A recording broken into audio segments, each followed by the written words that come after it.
Another stream with Winota. I'm changing the name of the deck. I don't feel like it's Value Town anymore. I feel like the name of this deck is Castables. Now, what do I mean by that? I mean that we've found some magic cards, and we're not doing some of the super greedy stuff I was doing with previous decks. I still think that this archetype is really greedy, no matter how you build it. But I think that the blue splash is going to stay. One of the weaknesses of being an Eldritch Evolution deck is permission, and blue decks are actually being played in Modern, and it's awesome. I remember a time when blue decks were a bit of the minority. But because of that, we need to compensate, because our tutor, our build-around card, one of our build-around cards, Eldritch Evolution, a very important card to this deck, so much so that we play a playset, it feels quite a bit bad against permission. Even like a remand can really dismantle this card, right? Because we lose the creature that we lost as the additional cost of sacrifice. You'll see a lot of these Winota decks are playing Voice of Resurgence, because that on both ends of counter magic is useful, because at least you get another creature that's a bigger creature potentially. And also, if they try to counter your Eldritch Evolution, you punish them by making them make you a token. So the main deck Teferi could be that slot, could be the first voice, and then I try to shove this second Teferi into the sideboard somehow, which might mean cutting like the Veil or cutting the Burrington, but I want to test the new Burrington. Let's just main deck Teferi. He has synergy in this deck anyway. We can pick up a Seasoned Pyromancer and recast it for the value. We can pick up Ranger, Captain of Eos, and go get something else. We can pick up Invaders, although I don't know if I would do that very often, but that gives us another token. We can pick up Goose, that gives me another food. The big things that the Singleton and the subsequent sideboard Teferi are going to want to be minusing on as far as our own creatures are concerned. The best things about this card is that it helps us against permission and makes the Eldritch Evolution instant speed, so we can do it during our opponent's end step. So really, that's why I want to play this card. Anyways, let's roll.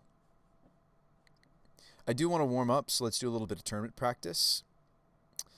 This deck's been a lot of fun. I really, really do like the joke. The joke about why I'm calling it Winota Castables has to do with the fact that I've played a lot of iterations of Winota over the last week or so. Right, with your help, right, we've gone through a lot of different ways to build it. My issue with, and I'm not just necessarily poking holes in like the Engrath builds. I think that is may be truly the best build of Winota. But I want to explore some builds where most everything in the deck is something that's playable. In other words, castable. I'm not calling this Winota playables, right? Because some of these cards are clearly not playable in Modern, right? Like this 5-mana Dice to Lightning Bolt card, or both of them are. Actually, all of our big things are boltable. The cool thing about Winota, though, is the things that she fetches and puts into play have indestructible. So even though all three of these big things that I'm messing around with are lightning boltable, they're not fatal pushable.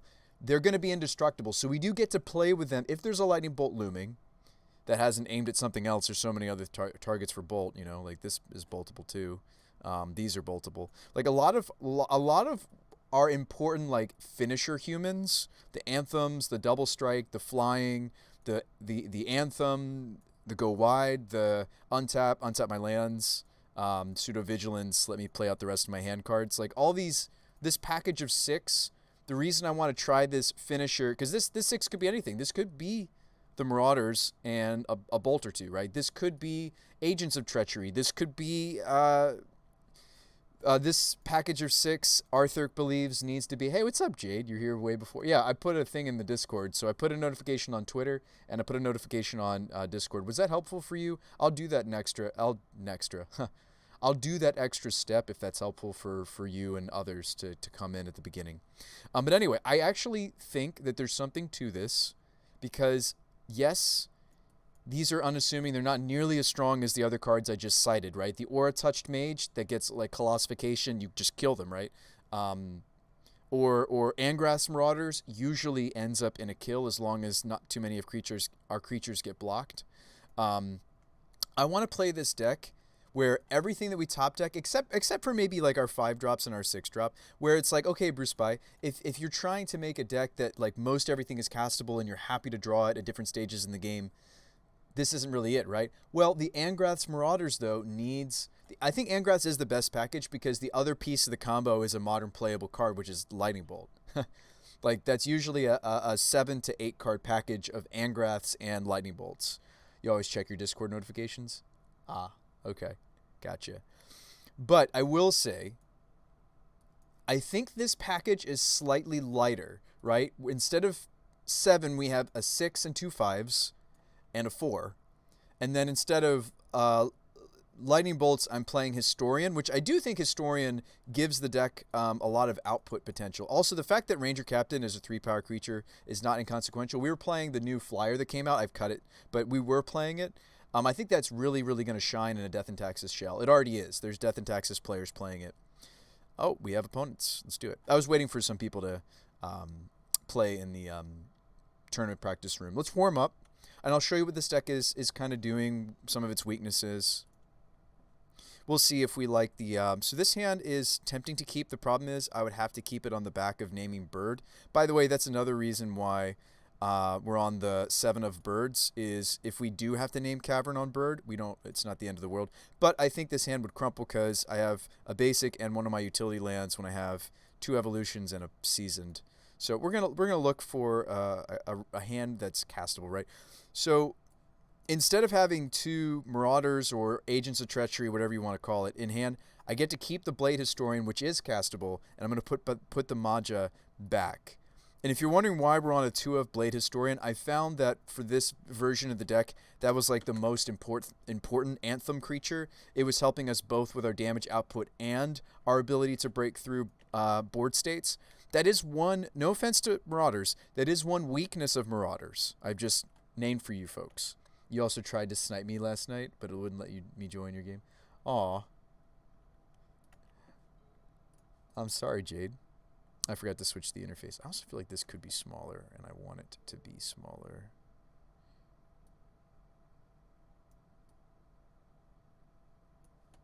I can put the stack over here. All right. I think it could be even smaller than that.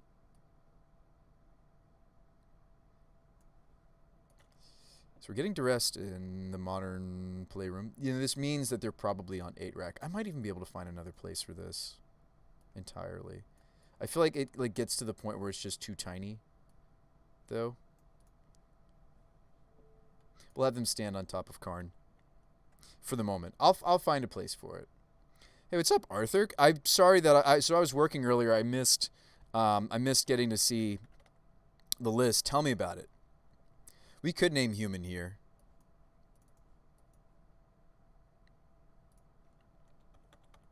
I mean, we will name human here. It's too important for it to be human, but I'm just saying we can still cast the invader. So what did they take with the duress? Oh, they whiffed. Ah. I figured out how to beat this card. We just play creatures. Deck did fine, but I played bad. Welcome to my world, right? Fellow brewer, right? Struggle.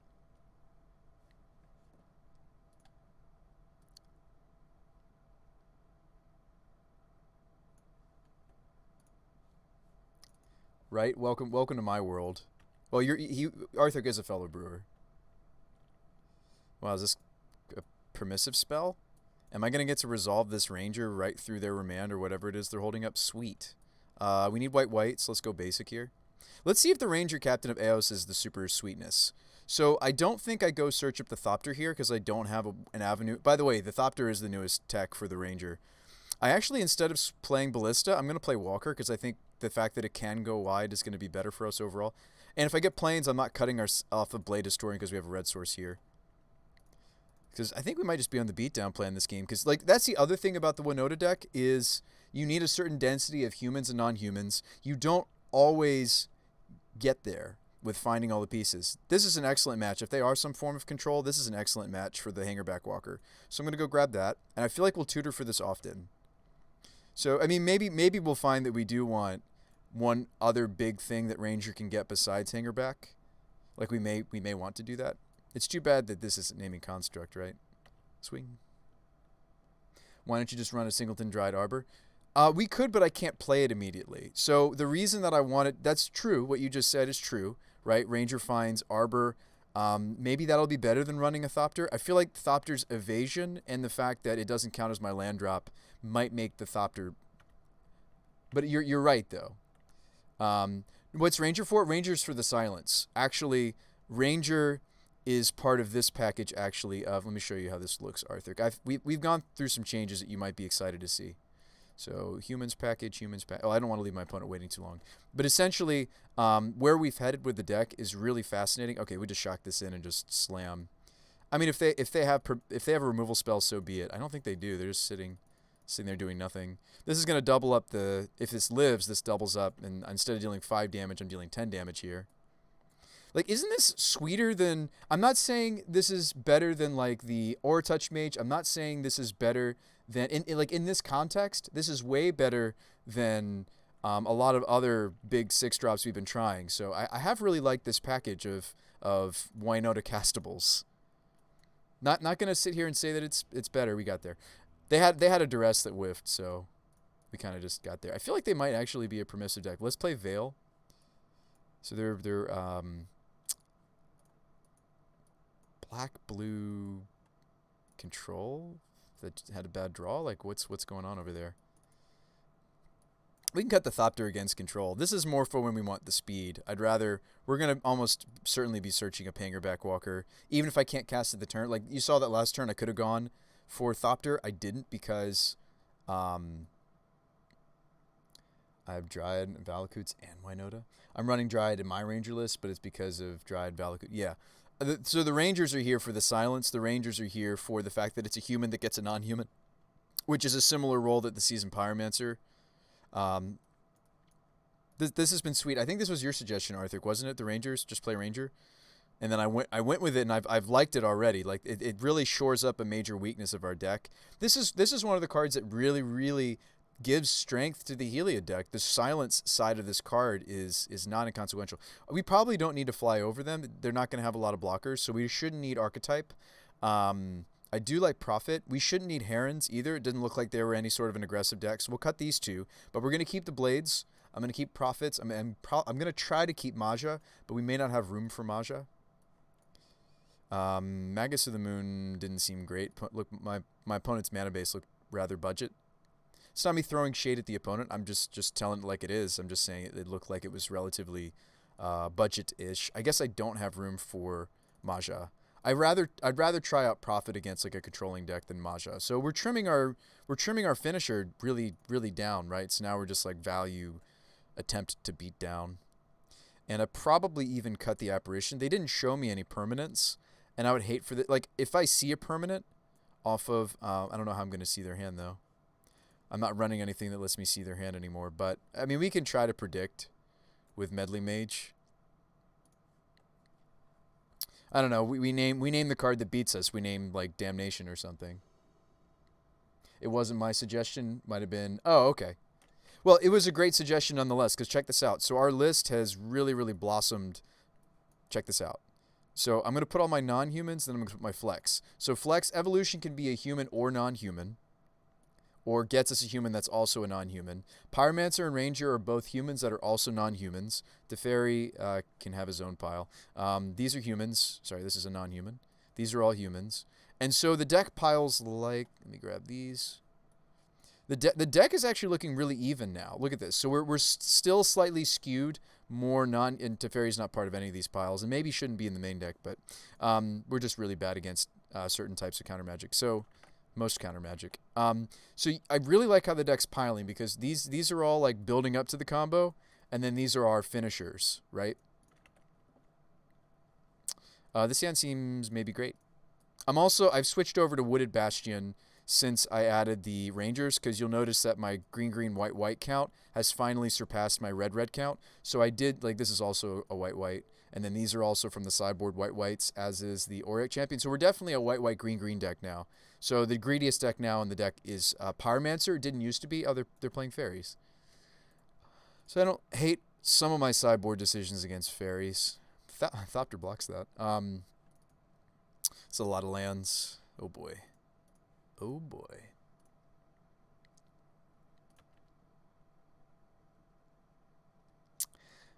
His deck's like an Amulet Titan deck, but with Winota and other stuff. Oh, his list is sweet, Jade. Have you been checking it out in the Discord?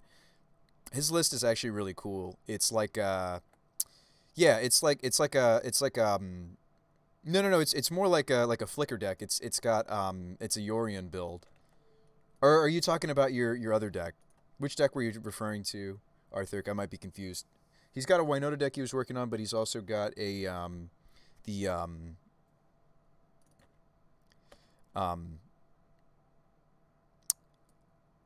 Wargate. Is a Wargate deck. Yorion Wargate. I don't know what you want to call it, Arthur. You probably have a super sweet name for it. So they have permission lined up here. I don't really want to play into it, but I also don't want to like slow down. They can't spell stutter sprite Ranger. I think I just slam Ranger. White. It's already coming up. See. Show me spell stutter sprite. Doesn't work. Sweet. Go get. We're fine on lands. Sometimes I bet we'll get like Gilded Goose or something. But let's go get Hangerback against like Burn. I might get Gilded Goose because it's another food token. So I could certainly see us. Well, Ranger against Burn would go get Burrington Forge Tender, of course. So I do have a few different choices. They're not the normal choices that Ranger decks play with, right? There's no Ballista here. There's an Ornithopter. It's strange, right? This is like the fastest thing. If I'm tapping out for Ranger, like let's say I did tap out for Ranger here, and let's say I do have access to Winota next turn, which I actually do. This actually would have been a spot where it might have been nice for me to have Ornithopter.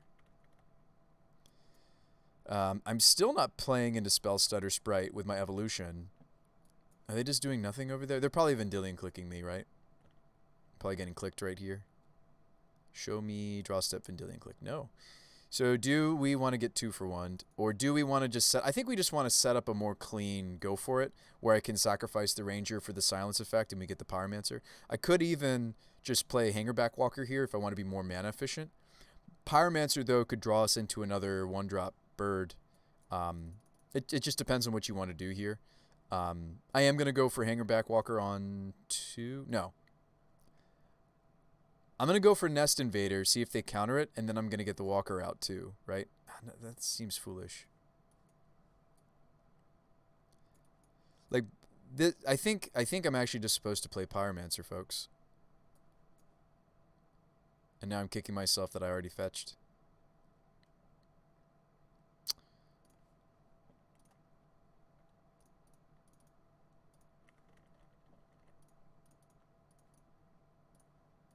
I should have attacked first, too.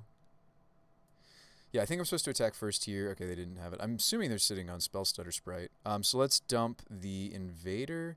Or do we just want to dump 2 lands? Like, I'd love to make an Elemental token. So I feel like I'm dumping Invader and this Temple Garden. I want to make at least 1 token here. Oh, nice. We drew a Goose. Maybe they counter this. That's fine.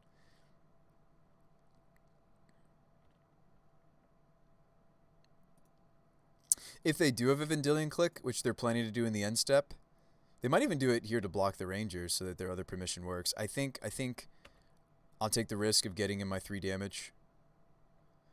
So we are going to see the Vendilion click. So they want to block the Ranger. We might just win in the I'm just going to beat you down plan. Like, sure, they might be able to keep us off Winota between pluck the Winota here, counter the evolution. But I feel like we're just going to go, like, the distance with just beats, you know, potentially. I imagine they're blocking here.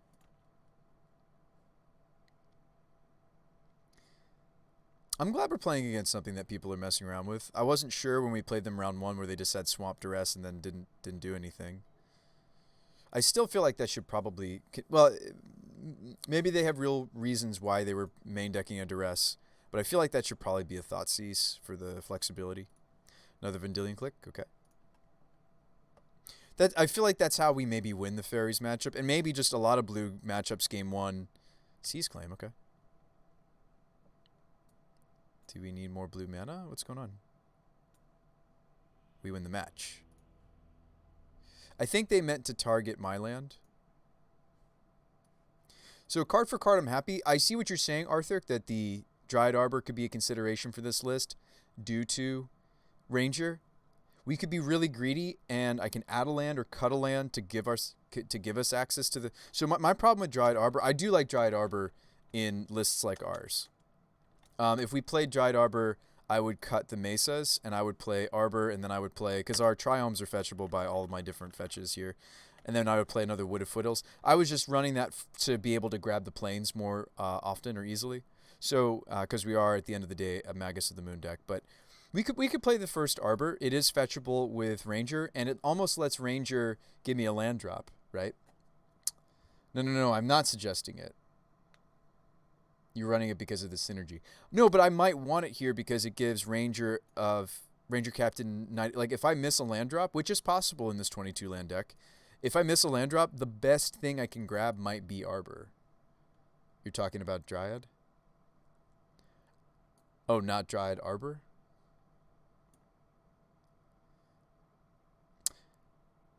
You don't think Dryad belongs in this version? You don't think so? Do you think I was better off with the split of fetches I was showing you? Okay.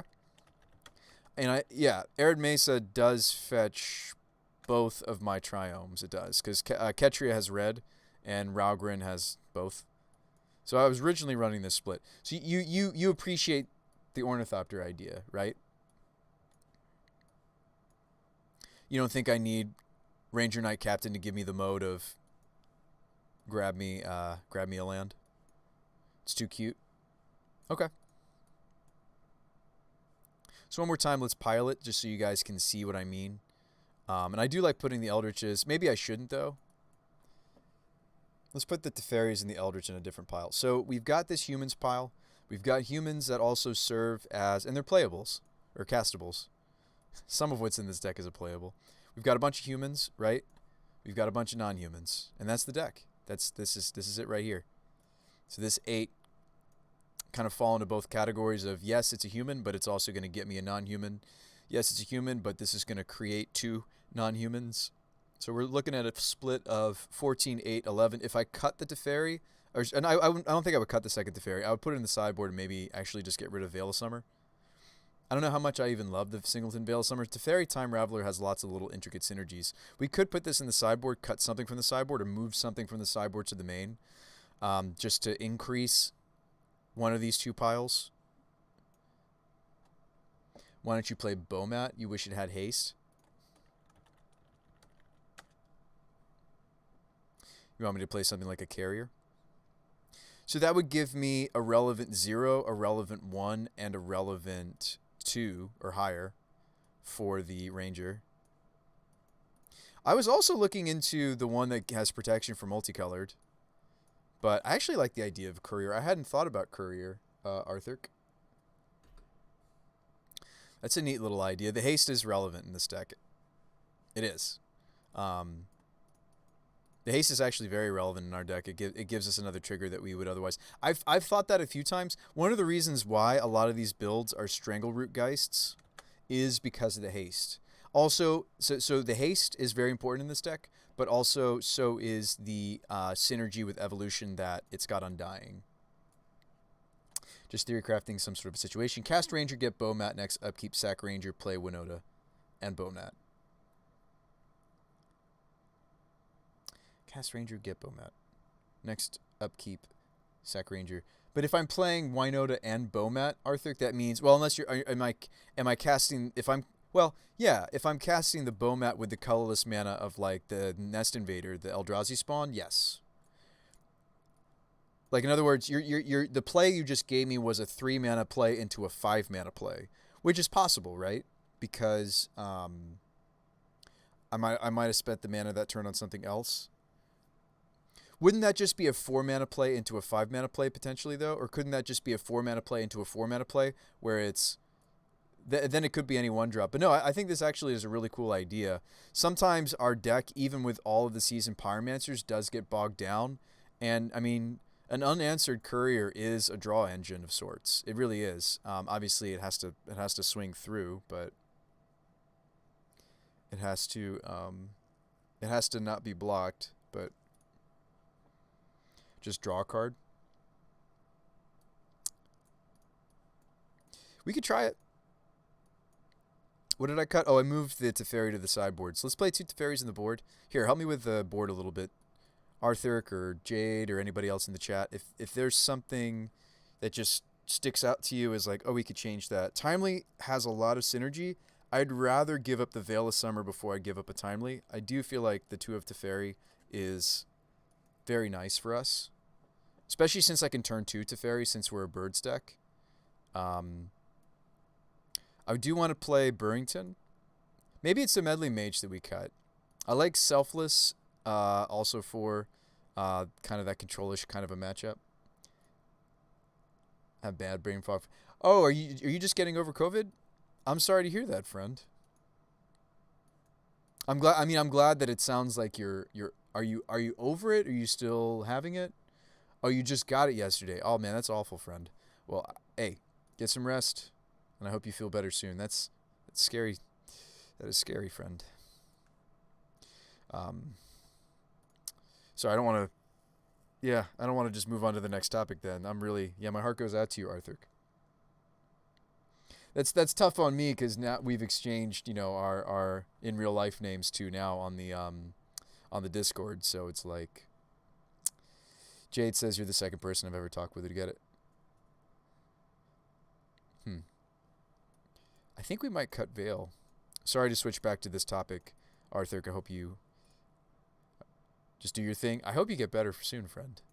All right, so cuts on the chopping block are these 3. I'm pretty happy with most everything else. I'm even happy to defend Magus of the Moon to you guys, or Magus of the Moat, excuse me. I think it's one of these 3. I really, really just like being better against Heliod. I'd love to just pick the 2 cards that are better against Heliod out of this 3, which is obvious. It's these 2. Medley Mage names Collected Company, because you bring in Teague in that matchup to stop Company. So the first Mage is actually really sweet in this deck, I think. And it goes with the fact that we've dipped into blue, right? We dipped into blue for Teferi, some of my late game plays, and I feel like we're missing out on some of the blue. I'd rather run the... Okay, I think it's between Veil and Ferocidon. And there's a lot of... You really could be... It could be true that it's Veil. Ferocidon is nice because it lets me evolve... This lets me evolve a 1-drop. Didn't we just get a new toy, though, for Heliod? Tell me about it. Deicide? You talking about Deicide? I don't think I want to play Deicide. I think I want the creatures because they're tutorable. Deicide is stronger. You have to draw it, though. These are tutorable. So I think I'd rather play these. I think I'd rather play these before Deicide. I'm going to cut the Veil. If they want to make us discard, so be it. Yeah, it's not new. No, Deicide's very good. I mean, like, you can play, like, Deicide in most white decks. I think because... I want to limit the number of permanents, non-creatures. So we've got 12 bullets out of the board. And then 3 just, they're good in this archetype, right? Teferi lets me redo my Pyromancers. Timely is very good because if these made humans, I don't think I'd play this card. But because this gains us the 6th life, this gives us the 1/1 soldiers. The fact that they're soldiers is huge for this archetype. I'd love to get a second Timely, but I don't think we have room because I want to make room for things like the Changeling. I want to make room for Oath. Lots of little things to try to make room for. But, yeah, I mean, these are all non-humans. So 15 non, 8 that are both, in theory. I feel like there's certainly both if we have zeros and cheap things for Ranger to go get and just put them onto the table immediately. I do feel like these are much more... feeling a bit more like the Pyromancer. They do very different things for our deck, right? These help us with permission. These help us with filtering out some of the bigger stuff if we draw it too soon. Which is another reason why I'm on Double Blade Historian. Like, because we're a Pyromancer deck, I need to double up on the most important finisher that we're playing, I think. And we haven't found anything else like Blade Historian in the Castables version of this. So just to clarify, I'm not calling this deck Winota Playables. I'm calling it Winota Castables. Because, like, is Archetype of Imagination playable? No, it's just here for us to swing through and not have to worry. That was really cool tech. There's some other humans that help us to swing through. I've considered them. If you guys are curious, like, whoa, Bruce, by Prophet and Archetype, surely you could find better cards to give you Pseudo Vigilance and Pseudo swing through potential. There's a few. There's Fire Mantle. There's I'll show you them. We can talk about them briefly. So I want a card that helps us swing through, and I want a card that helps us also sometimes play the more defensive game. So there's Fire Mantle Mage that gives me Menace. Usually can make you swing through for lethal. There is, what is it? Like in this deck, like, so I'm not all in like the version you were working on with me, Arthur, right? You're more scared of Prowess than Heliod, to be honest. We could play more cards for the Prowess matchup. I mean, I just added another one in the form of Burrington. So for that matchup, I have these all come in against Prowess. I might even run Magus of the Moat. The problem with Magus of the Moat is they do have some flyers, so it doesn't hit all their creatures. But yeah, I like these three especially. Do we want more cards for that matchup? Sure, maybe. If I could squeeze the Teferi into the main deck, then we get another card slot for another. And maybe we don't need to bother with an untap effect, by the way. I really, really liked messing around with Prophet. I think this was really cool, but also maybe the most win more. Maybe we just shouldn't bother with any Vigilance, because as I go through Pyromancers, I am producing blockers. So like one thing that we could cut from the build is we could find one different human for like some sort of evasion. Like Prophet doesn't fulfill that role. We could find something for evasion, and then we could main deck maybe the Teferi, maybe something else. Maybe we main deck the Auric Champion, because we do put lots of creatures into play naturally and just gain a lot of life. Champion's reasonable in the meta. We've main decked it. Spellskite is reasonable in the meta. Protects my birds and such from, not my turn 1 bird, but later birds from, you know, a lot of the gut shots and everything floating around. Like this, the Spellskite protects a lot of us from a lot of the meaningful interaction that players will have for us game 1. It's the same reason you see Yawgmoth decks main decking Spellskite in the current meta right now, for example. They do main deck a Spellskite, and we have some similarities to their deck in that we're both Eldritch Evolution decks. We're vulnerable to some of the same cards that they are. Obviously, they have more engines than we do. That's a big weakness of our deck, is the Yawg combo is 4 Yawg, 4 evolutions, 4 chords. We don't have that. I have just like naturally drawing my anthems. This is not an anthem. I do want one more card for this package that is letting us like swing through or doing something related to combat math. There's Odric. I'll show you all the different cards we've thought about in the past. Odric's one of them. Odric's also, funny enough, sort of pseudo removal. Also, I like the fact that he's not boltable, so he tends to stick around the turn after. Certainly, he's still fatal pushable, as is most everything in this pile. I'd be down for Odric if we want something that's even more castable. This would mean game 1 I don't need to draw my blue mana. My issue with Odric is he doesn't do anything. He doesn't do anything the turn that we fetch him out of the deck with Winota, right? So that's a weakness.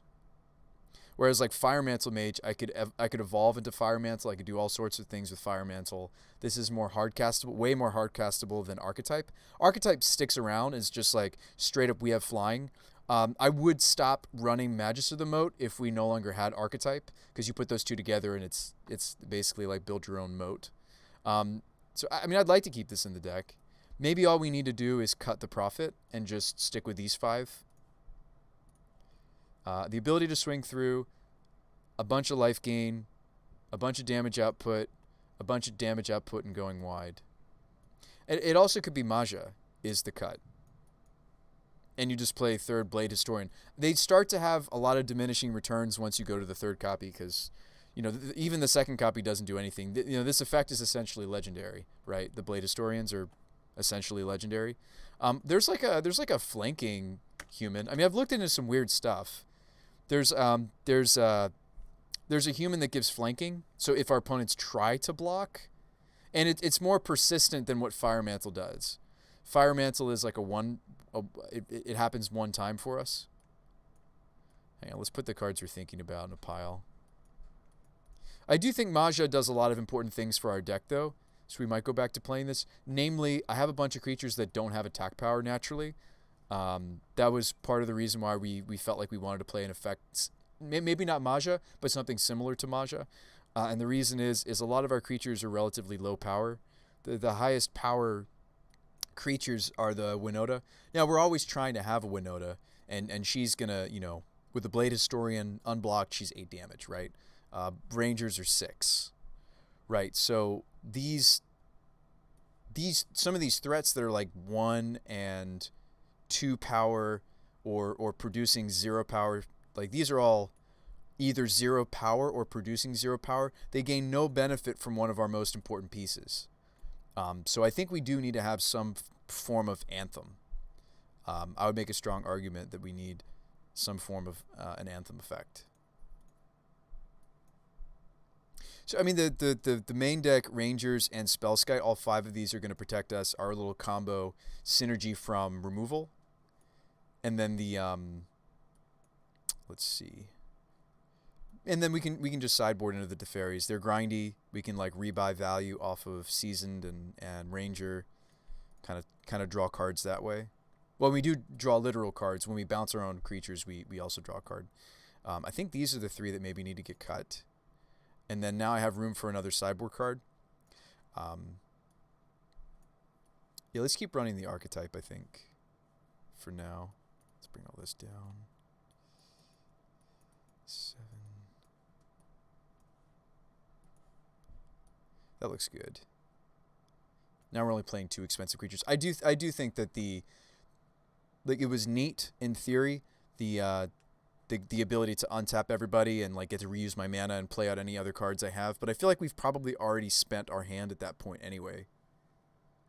Hey, what's up, Brave? How's it going? So we have a sideboard slot. You guys can't see it. I'm sorry. Let me move this over by 1. So we have a sideboard slot. I really should be in this interface when we're brewing. There we go. That's why we've made multiple scenes, right, for the new look.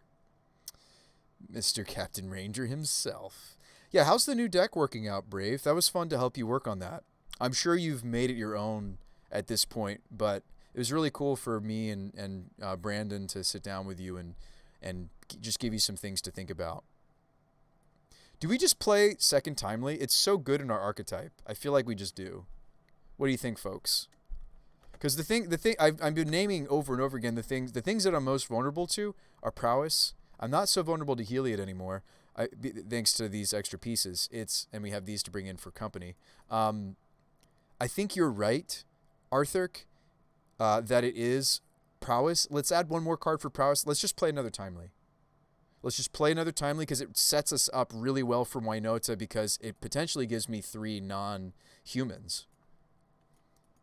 So we're not so much playing this card for. I mean, yes, we're playing this card for a hidden third mode. Most decks that are playing Timely Reinforcements, they're playing this for the 6 life. They're playing it for the 3 blockers, attackers, right?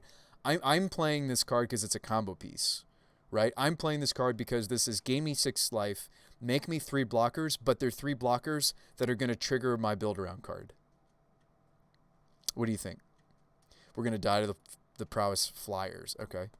Do you want me to play maybe Path to Exile? What do you want me to do? What are you thinking?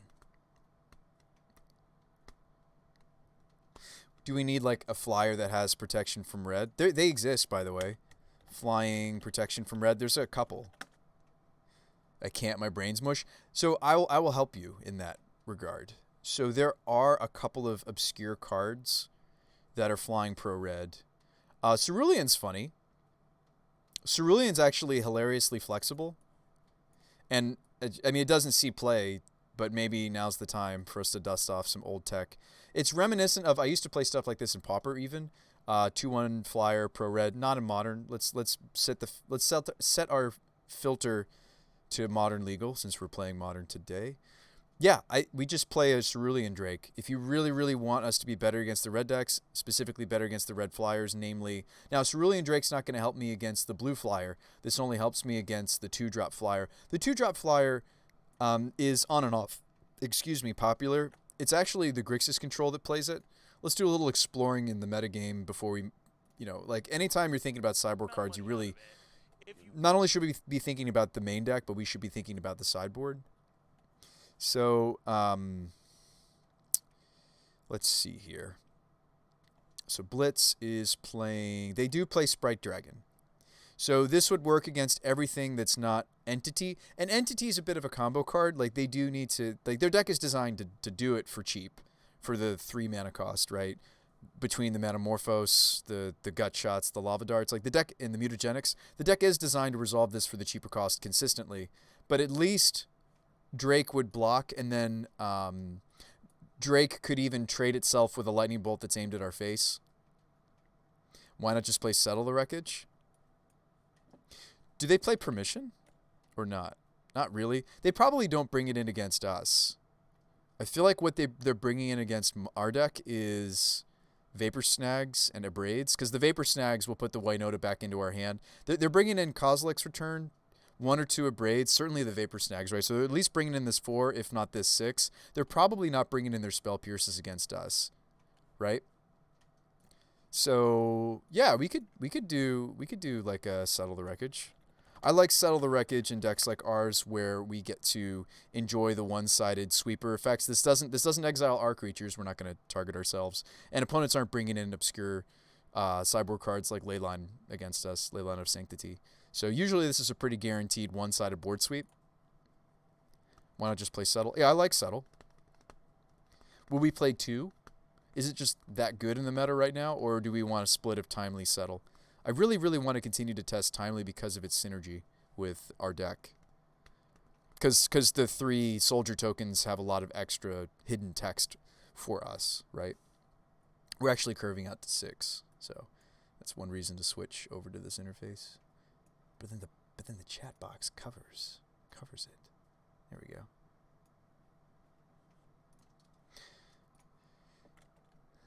Technically, Settle has synergy too. You can ramp yourself. I'll target myself with it.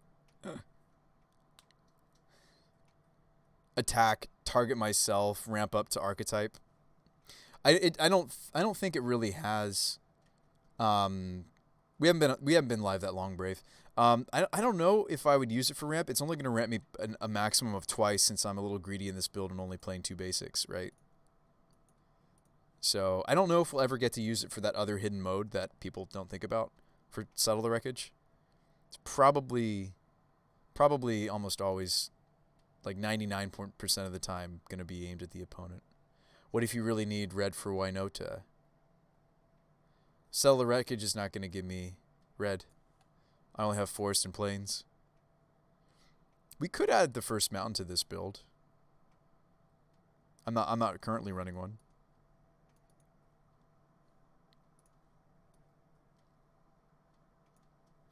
Do you think we should add a mountain just because of the meta? Do you think that... I don't know if we can afford the first mountain. I guess I would have to cut a fetch to add the first mountain. No, you wouldn't? Yeah. Yeah, I like your ideas. You're making really relevant, like...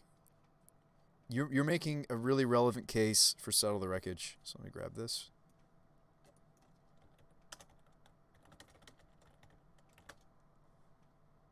Really excited to roll out. So I was brainstorming today. Those 2 sessions, Arthur, that I had, you know, like with Brave and also our friend who plays Gideon Control. I was having a lot of brainstorming happening, guys. I got to tell you, I was thinking that at some point we might do like a weekly, some sort of, well, it's a little early to say, but I was just brainstorming ideas. Looks like they're floating now if I do that. Set them on the ground. You've got the itch again. So, wow, Settle the Wreckage is 0.17 tickets. That's a crime. This card is very reasonable. I think this card is actually quite reasonable. Like, yes, your opponents can play around it, but the fact that it's a one-sided sweep that, yeah, now this spot also could be Fiery Justice if you want to be better against the shadow decks, but I think you're right that Settle is maybe just the more ubiquitous card to bring in. So let's bring it in. Let's play it.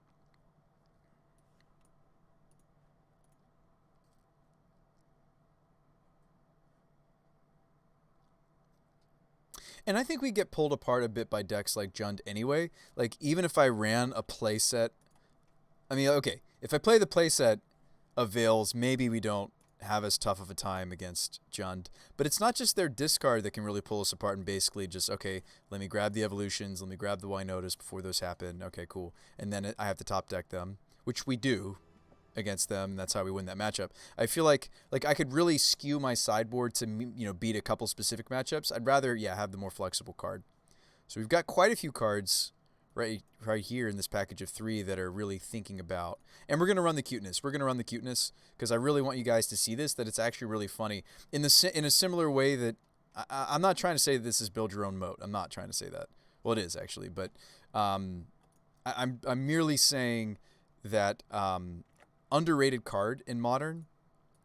And we have the synergy. I think we have the necessary synergies for it. I might be wrong about that.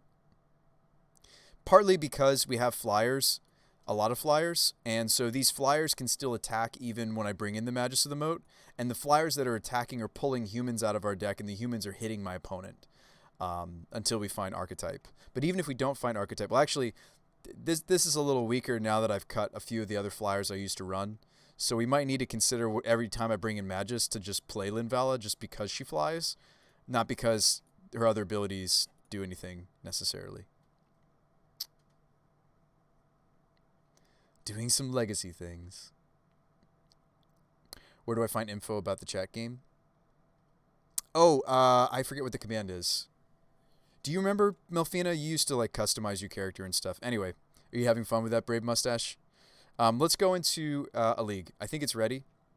Yeah, we might be burning points or tickets or whatever, but I think this meme is ready to fly, so to speak. We're going to go where no humans have gone before. What do you guys think? You have no idea? Okay. No worries. I'm the one that's supposed to know, and I don't even remember. Oh, and you'll notice, Arthur, I made the decision to play more Gildeds than Birds of Paradise, more Gilded Geese. The reason is, in the meta, I do think the extra toughness is more relevant than the fact that Birds is, in most situations, the better card. The fact that Gilded doesn't die to Renin 6...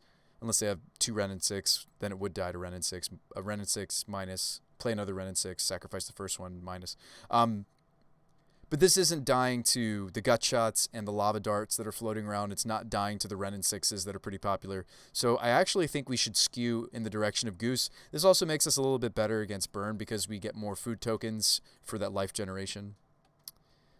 How are we sustaining the ticks? Oh, I bought some. I grabbed some.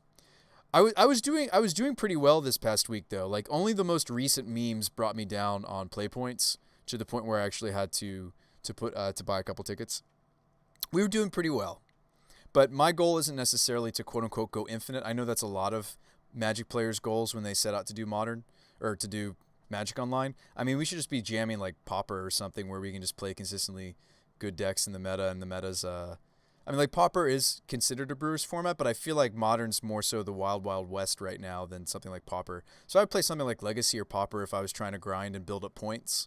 But that's not really my prerogative. I'm not having as much fun with that lately.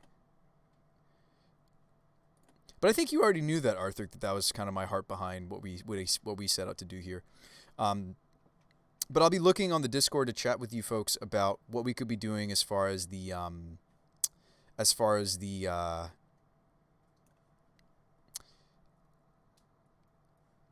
what we could be doing as far as maybe getting viewer submitted decks again, or honestly what I'd like to go back to doing is just brewing decks live. There's a lot of streamers out there that already do, and they make a part-time living out of it. I'm not looking to do a part-time living out of this either. What I want to do is I'd like to get back into doing what we got to do with you, Brave, just yesterday. That was fun. I enjoy that. I enjoy looking at somebody else's list. What does this person need help with? What does this deck need help with? How can I help, play drafts? I don't want to play draft. I'm not much for limited these days. I'm really not. Although I have heard really good things about Strixhaven. I've heard really good things about Strixhaven. We've got an opponent. All right. My vote's always brew limited. Right, grinding points and tickets. I think I'm fine. I think we're good. Let's win with some of our nonsense instead. All right, so let's switch interfaces. Here we go. All right. Yes, good luck and have fun. Opponent.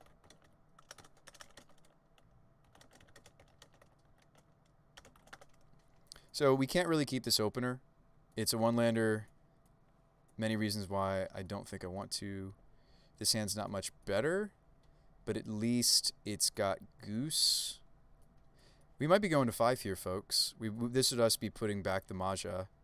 We might be going to a more stable 5. The Goose, of course, is not going to get gut shot or whatever. It certainly can get bolted.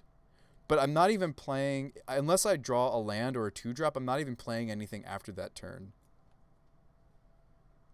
Ray says that sounds like fun.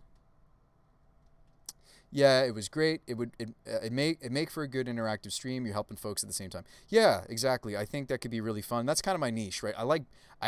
I've always told you guys this. I actually prefer building decks over playing them. And that's not normal, right? Most people that play the game, it's because they want to be playing the game. I do like playing Magic too, but I'd almost rather just theory craft with you guys. I'd almost rather just like treat it like a set of Legos. That's why I like to play kind of openish formats. So we definitely could put back Grace. Maybe I'd be greedy and keep the Historian and put back the basic planes. I don't think it's greedy actually. I think I shouldn't keep 3 land when we're at 5. I think I should keep the Historian. Let's put back the planes, even though we were so hungry for lands earlier. These are also mana sources. Don't forget. And we'll go get the appropriate triome that blends itself best with Sunbaked. That's going to be not Raugrin. It's going to be, oh, okay, well, great. We're up against an opponent where I actually could have sat there drawing more cards. They're playing either the Esper control. More likely, this is the, let's get the triome. More likely, this is going to be the, oh, wow, and I draw birds. I think I still play a Nest Invader. I want to get a clock on them. So this is probably Esper. It could be blue-black control, though. I actually think this might be blue-black control. If it's Fringe, this might be Fairies. It's always fun to like try to predict what your opponent is just from looking at their first land, right? Okay, it looks like it's the blue-black control. I don't necessarily need to cast into this removal spell. I mean, this Drown in the Lock. I'm not casting into this Drown in the Lock if I play another Invader. Hi, you too. One of them nice, Bruce. Here we go. Smiley face. All right. So I think what I do is I will go to combat.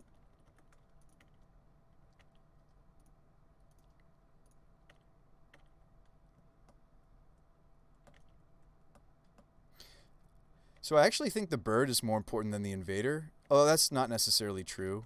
But if what they have here is Drown in the Lock, this is not going to get countered. And then I don't have to play the bird. I don't even think they do drown if I play bird, by the way. But let's see what our opponents do. So we're going to play this Nest Invader, see what they do. So they do want to remand. I love playing bird now. Awesome. So we don't have white. I would really like to have white, even should bird die, and we can play a little bit with our life total in this matchup.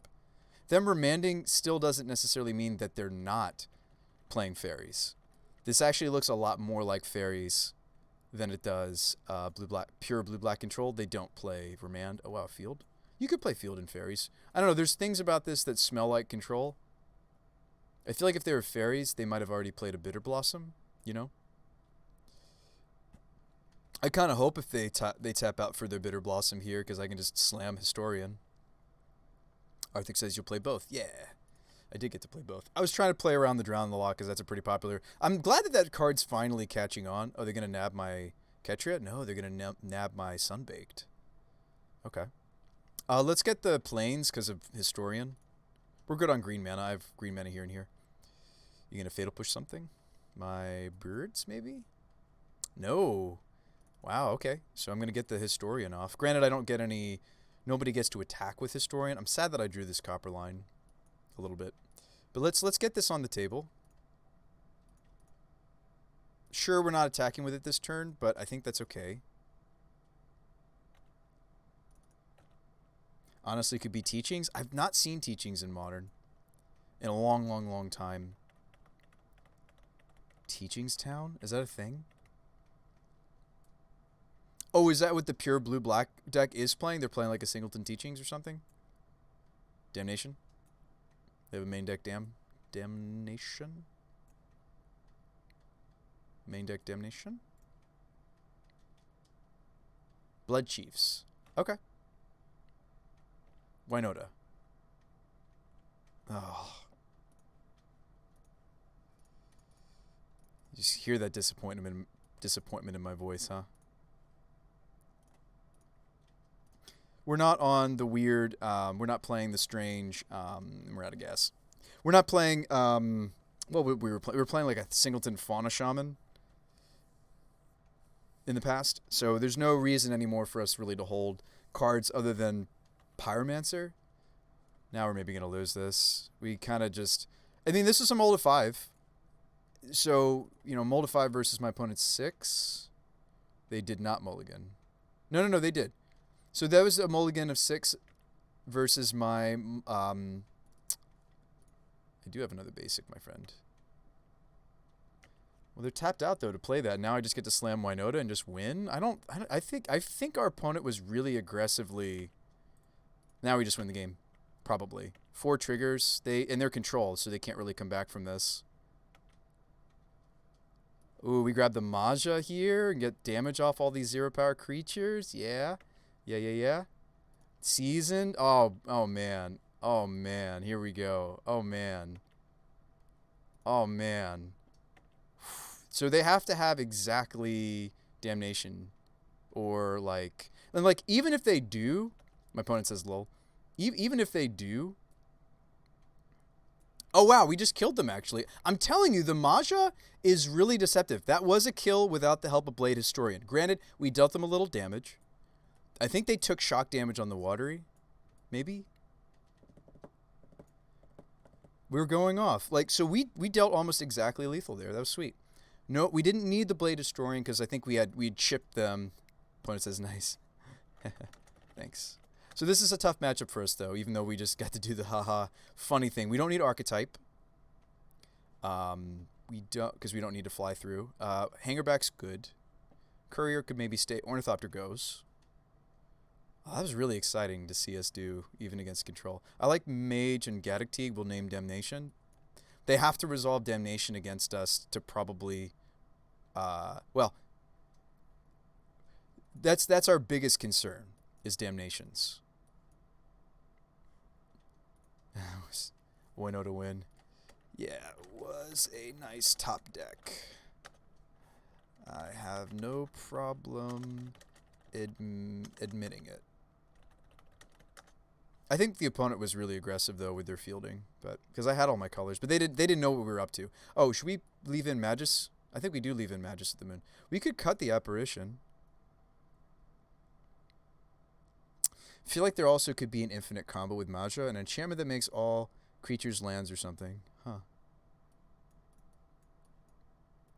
What, Opalescence or something? Opalescence? Opalescence? Oh, we don't need Herons, thank you. I almost left this in accidentally. We don't need the life boost. Yes, it's a minor anthem effect. We don't care about a minor anthem. We just want Majas and Historians. This is like the real punch of our deck. We really should seldom cut this. It will sometimes make sense to cut Archetype of Imagination, and other matchups it'll make sense to cut Grace, like in matchups where we don't need the life boost. Because the anthem only affects our humans. Gosh, this matchup looks so much better with the help of Ranger. I think I might cut the Courier or Bird. I would cut a Gilded Goose in this matchup, actually. I think that's what I'm going to cut. And I know they're on the play, but I'm going to cut one Gilded Goose, so I'd rather have Birds of Paradise in this matchup. Oh boy, I can't keep this. Well, we're on the draw. But I still don't think we should keep this. It's got the Singleton Foundry. I don't think we should keep this. Like, I'm keeping this hand on the back of the fact that we're on the draw. The fact that they did keep their 7. I don't think I should keep this. Just because you're just thinking out loud. Yeah, I hear you, Arthur. I think I mulligan this. Like, I'm not actually running that many lands. This hand looks worse on the surface, but the cavern will go long. Well, they're a Field of Ruin build, though. I don't know if I can justify this either. I don't really want to go to 5 though. But what is this 6? It's I put back like Wooded Bastion or the I'll put that back the Forest. They have fields. I put back Forest, and what is this hand doing, right? No problem. No problems with the deck needs to be. Yeah. When I call it Winota. Get it? It curves, which is nice though. What, this hand? You know what? I'm going to keep and just hope that the deck's kind to us off the top. They have to deal with this courier. I don't need to play the cavern until we're ready to resolve the human. What's funny is I can even lead on the Wooded Bastion to cast this.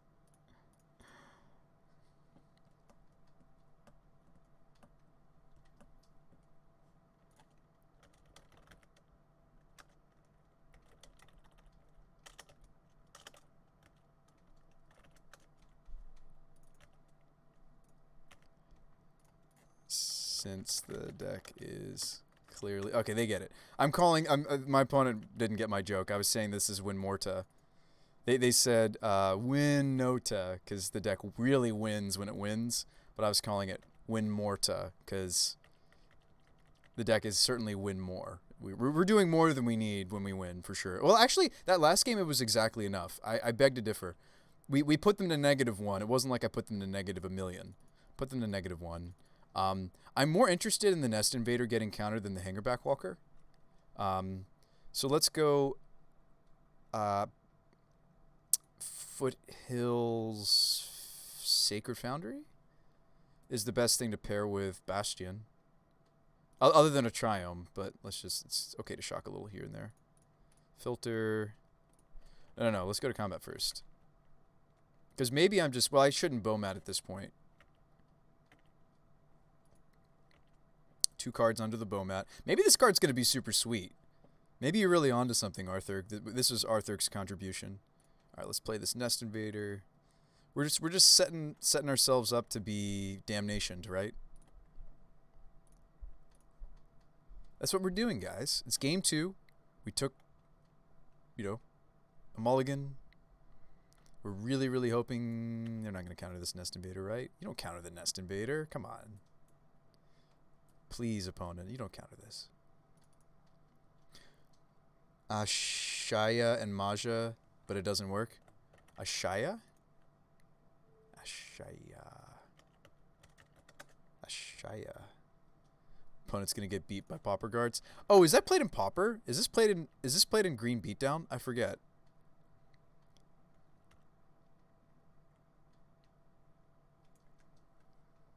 Does this see Pauper play? This card's pretty good. No idea. I've never played it. Oh, you're missing out, Arthur. That's a really fun Brewers format. You should. Well, when you're feeling better, or maybe now's the best time since you have COVID. And I'm sorry that you have it. Ooh, rough. Plague Engineer. Rough. Oh, they chose Eldrazi, so I get away with my constructing. So this would be a scenario where I actually would consider not attacking. I don't think I want to. I think I just want to play my Seasoned Pyro and keep the Historian, or do you keep Walker? Actually, against control, I'd rather have Walker than Blade Historian. So maybe we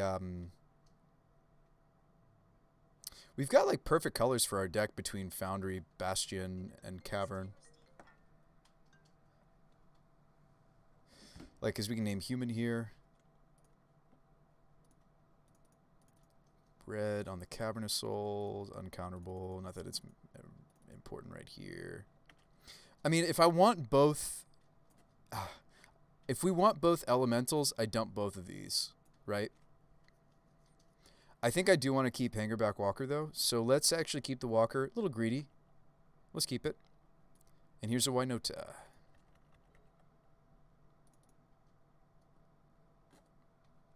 Ashaya does work.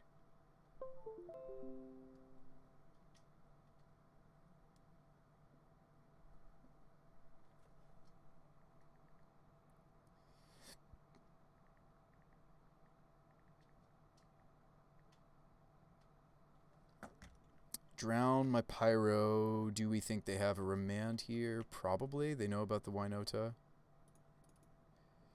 I can't play it anyway.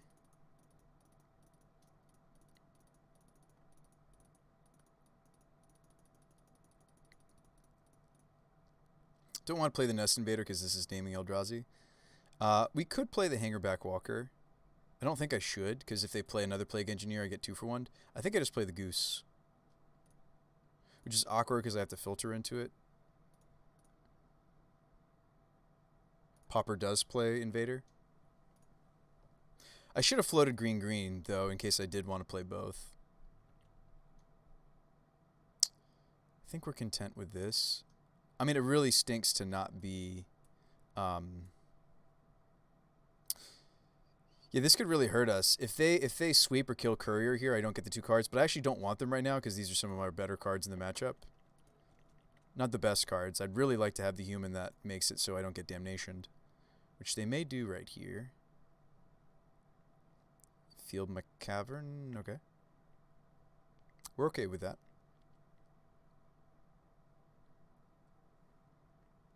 I kind of think I have to get the Plains, right? No, I could get Plains or Forest. It doesn't actually matter. Plains plays better with Blade Historian. That's about it. But there is one more in the deck.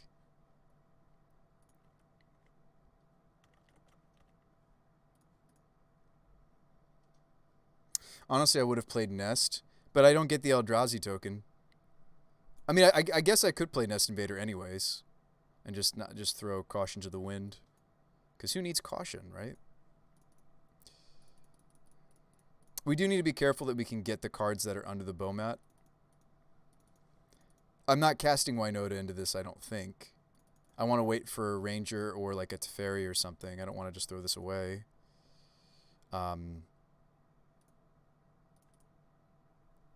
No, I mean, it is another trigger. Maybe you're right. Maybe I'm playing scared. Like, maybe I should just... But, like, should I play into the damnation that's in their hand as hard as I can, right? I don't think I want to.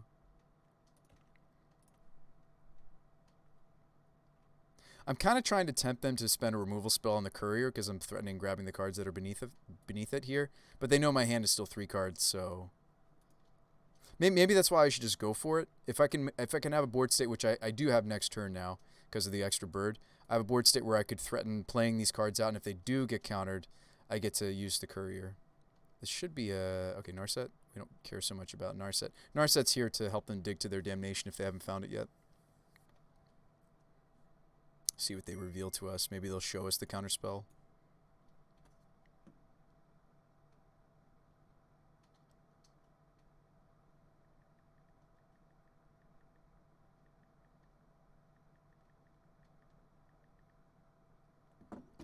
Yeah, okay, cool. So they're going to push the Courier. I do think that these 3 cards are better than the 2 that are underneath the Courier. So I'm actually going to let that go.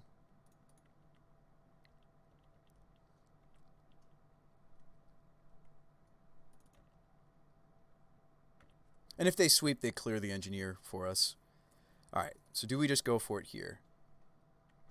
We don't get to see the cards? No, we don't. So we can't know. I know you as a fellow tester, you're like, I really want to know. All right, show me remand. Show me the remand.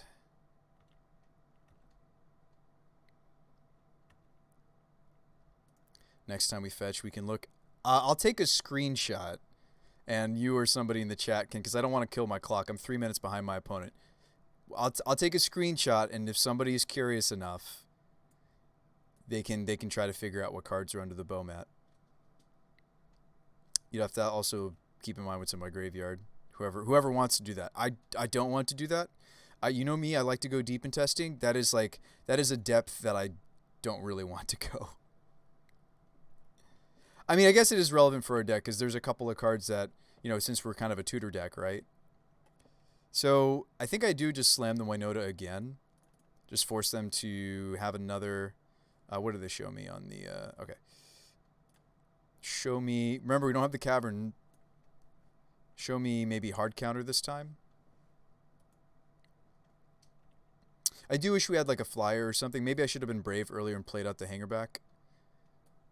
But like now I feel like I should just be doing one of the more powerful things our deck does. It's probably like a logic. Disrupting Shoal.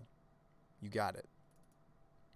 Actual Disrupting Shoal in Modern, folks. That's exciting.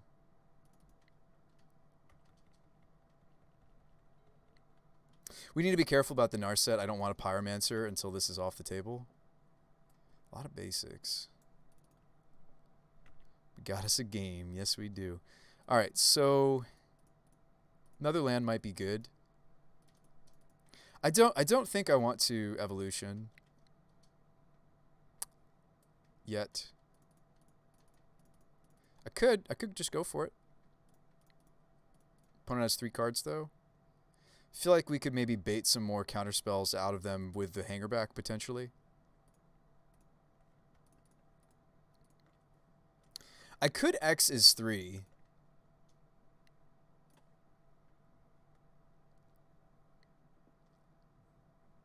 I feel like we're at a point where I don't care so much if they did field us and I didn't have a basic to get. And my life total really doesn't matter so much in this matchup. I'd rather the forest still remain inside of the deck, right?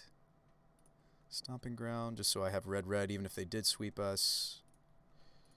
This like is making this juicier for the opponent to consider countering it as well. Me doing this to the hangerback. Come on, you want to counter this juicy hangerback, right? You can't let this resolve. You can't let this resolve, opponent. Come on, spin that cryptic.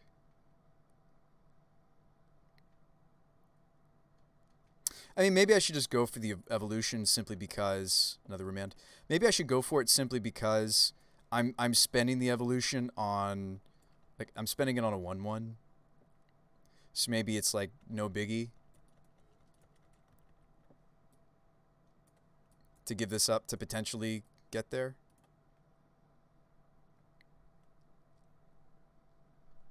Voice would have been real strong here. Voice is really good for this matchup, Arthur. Yes.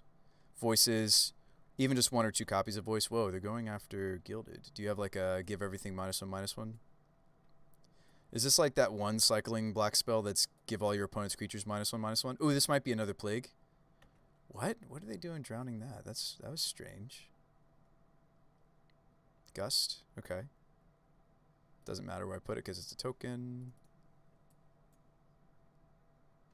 Is this another Plague Engineer? Days Undoing.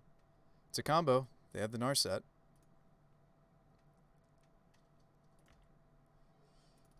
That's gross. They have a whole fist of cards. I think we just lose here. I mean, I can't really think of a way that we win since they did that. That's beautiful what just happened to us. Oh, I shouldn't cycle this now because of Narset. But we can during their turn. I love it. Now their deck makes sense. I still don't really want to play the Nest Invader into this Plague Engineer, but I think I have to. It sucks to not get the token, but good game, probably, right? Actually, you know what? Our clock is lower than theirs. Let's not play this out. We're not winning it. Like, even if their 7 was like a ham sandwich, I think we'll get them this next game. So they're on Days. I'm not playing the, well, Revoker wouldn't help me anyway. I mean, we could play Skyclave to try to hit the Narset just to make sure that Wombo doesn't happen again. Something to think about if I have room for it. Or I could just name Days Undoing. I'd rather name Damnation though, but maybe they're not even playing it. Maybe they're just like more into the combo. I'm going to run it back though as is. I think their mana base isn't very greedy actually. You know what? Let's not play Magus. Let's play Apparition. We will make one switch. Let's go with Apparition over Magus of the Moon plan. Hey, a hand I could maybe keep. It doesn't have any acceleration, but this is a good grindy hand. But I think we want to come out of the gates quickly. So let's mulligan. This hand comes out of the gates. This is turn 2 Teferi. We actually don't want to put back the Winota in this hand, right? Because I don't have a 2-drop creature. I actually put back Evolution, which is funny because Teferi is here. Teferi is trying to be the thing that protects the Evolution from resolving. But 1, 2, 3, 4 eventually sources, right? So let's keep and put back Evolution. You'd do a Goose, really? You might be right though. I may have been wrong there. So do I want to make it so I can cast Ranger or I can cast Pyro? I can't choose both, can I? Because I need green for this. I guess I also need blue for this. Kind of think. Well, no, we're going to use the treasure token. I think I lean into our white more so than our red. Because I have more white than I do red. So it's Temple Garden. Okay, we tucked ourselves into that one. Let's do it. Turn 2 Teferi. Show me Force Negation. Like, their combo is sweet. I do like the Narset combos you can do in Modern. They're fun. Oh, they're just going to Thoughtseize my Teferi. That works too. They're going to kill it during my draw step. No. They're going to let me resolve this. Sweet.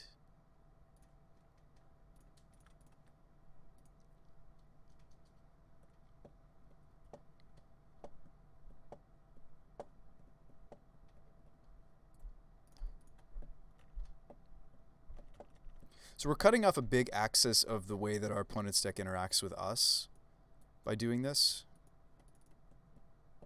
So they need, like, fetch. They're going to see them kill this. That's okay. We have another in hand. We were hoping to draw a land anyway. We do. Beautiful, just like we drew it up, folks. If I had another green source, I'd actually even consider playing Goose, Bounce Goose to get the extra treasure.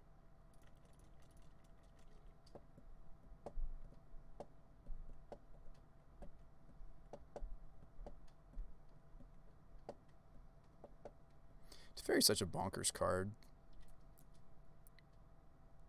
Okay.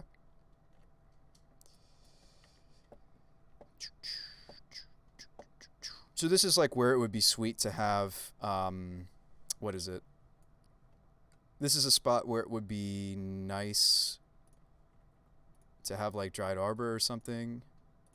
Because as it is, Winota really, you want to get the trigger the second it hits the table. But instead, I'm going to have to be content with a 4/4 until I draw Bomat Courier. This is that scenario you were talking about, Arthur, where it would be sweet to draw exactly... Our best draw now is Ranger or even like Bomat. Or the Double Striker. It says Field Me off red, which is relevant. I don't actually have the basic mountain. Yep. I shouldn't have been greedy with my fetch. They did show us that they're a Field of Ruin deck. Drown. Okay. Yeah, I shouldn't have been greedy with my fetch. So we were a little punished there. It's okay, we got a backup. We gotta kill this one too, opponent. We've got white already. We've got green. It doesn't matter too much what I get here. If they're fielding though, I want to get Foundry, right?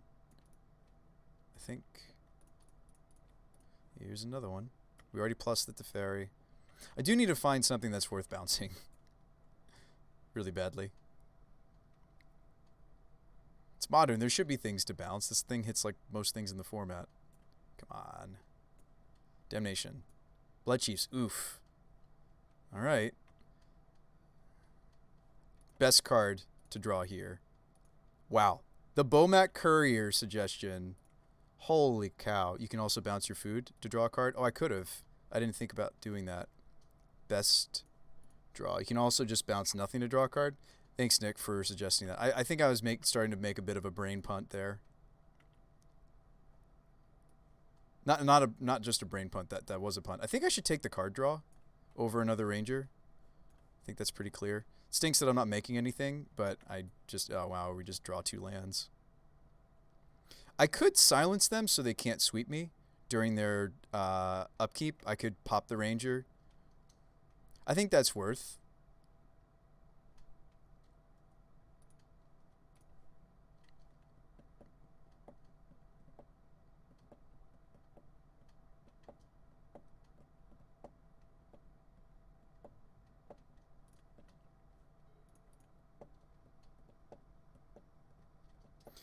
Deck was really working with us this game. Well, we needed to because this mulligan has been rough.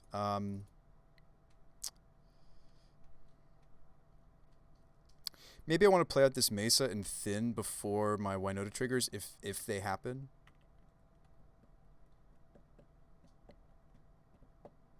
Can't let this stay on the table.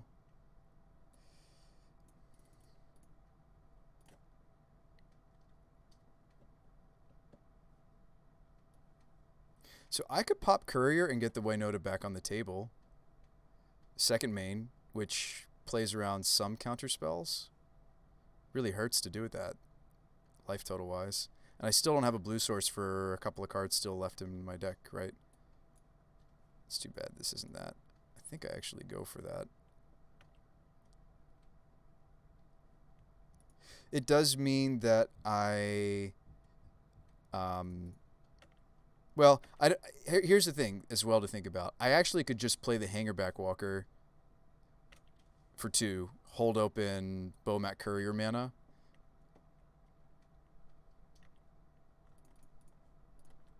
I actually think I'm going to do that instead. That seems way better. I guess maybe it's been a bit since I've played with Courier. This also isn't either Gustable Remand. Okay, while this is on the stack, I'm going to pop the Bomat.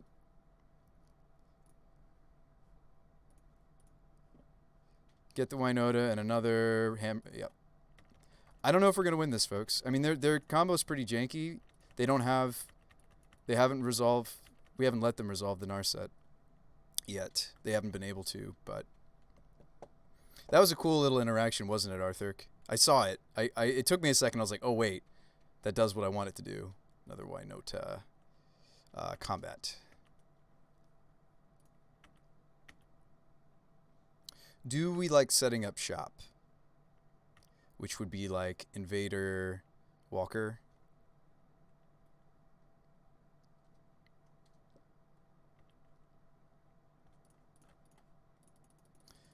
We got plenty of time.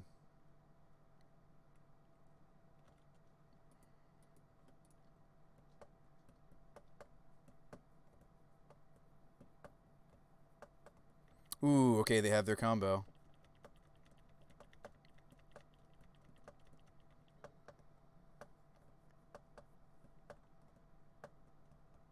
I'm not even mad if we lose to this. This is wonderful nonsense. I love it. One weird brew deserves another. Come on, show me your moves. Oh, they don't have it. Or they just wanted to push before they did it. Okay, they do have it. I was like, you got to have it if you're going for it there, right? And we just draw Winota off the top. We kill them if we draw a Tutor or Winota off the top. And they're all shuffled back into my deck. In fact, there's no Bomat Courier now. All of these cards are no longer in my deck. There's a reasonable chance we just draw it here, folks. We also have an active Walker. Like that feels so bad. And they do have to discard down. But like that feels really bad. But it's not like we don't have a 0% chance to win. We're probably less than 50% now to win because they've still got 8 life. I've got to get through this Notion Thief. Like Hangerback Walker has to sit back and like charge up. Like it looks really bad, right? But there's a non-zero chance I just draw the Winota here or a Tutor. And I do. Don't have Force of Will. I mean, a Force of Negation. I almost said Force of Will. I did say Force of Will. I meant to say Force of Negation. Just don't have it, opponent. Just don't have the Force of Negation. One time. One time. Opponent says, ah. Oh, they're making me agonized. They're trying to agonize me. Winota. Terrible attack. Them tops. Can we get the goods? We got the goods. So do I take Blade Historian or no? So the problem with Blade Historian is it honestly might be Ranger. Because Ranger stops their next turn. And I think I need another turn. They saw 14. I don't think they have... They might be a little bit on the budget side. Just from some of like... Not that their lands make me think that. I think there might be some budget decisions in this deck happening. Possibly. And Force is very expensive right now. So they might have forces. They might just not have as many forces as you would normally think. Blade lets your hanger trade with Thief. Oh, then he can't block the... Yeah. Okay, let's grab the Historian because it also gives us the potential to win right here. If I hit like a Winota, they have to block the Winota. Ooh, I hit like the best hit possible. Are they just dead no matter how they block? I think they're dead no matter how they block. 1, 2, 3, 4, 5, 6. Lethal. Wow. Wow.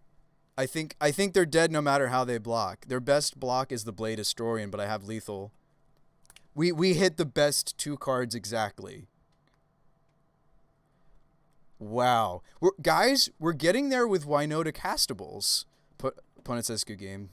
Good games indeed. Love your combo. Share it with the stream, perhaps.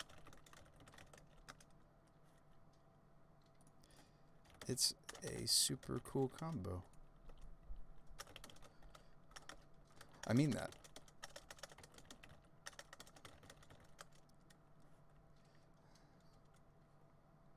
League time. All right, well, let's move on. All right. Oh, opponent gave us a deck list. Thanks for the list. Good luck with the rest of your league. All right. Can I copy paste this? I feel like you can't copy paste things on Moto. Let me try. Oh, it did. It did let me, kind of. So there's the list we just played against. Good guy opponent sharing with us. Obviously, after the match is over, just testing around. I'll see what the community here can come up with.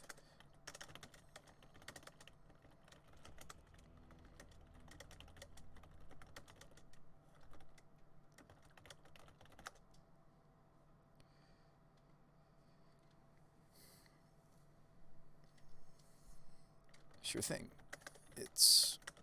They're asking for the stream. It's twitch.tv/BrewSpy, the magic guy. Oh, I left out the .com. Twitch.com, BrewSpy, the magic guy. Same. Fun to play some combos instead. Come say hi if you get a chance.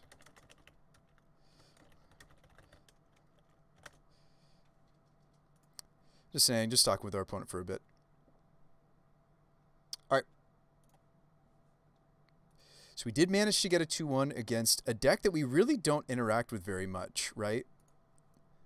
I don't. The match we just played, they got their combo off pretty consistently against us.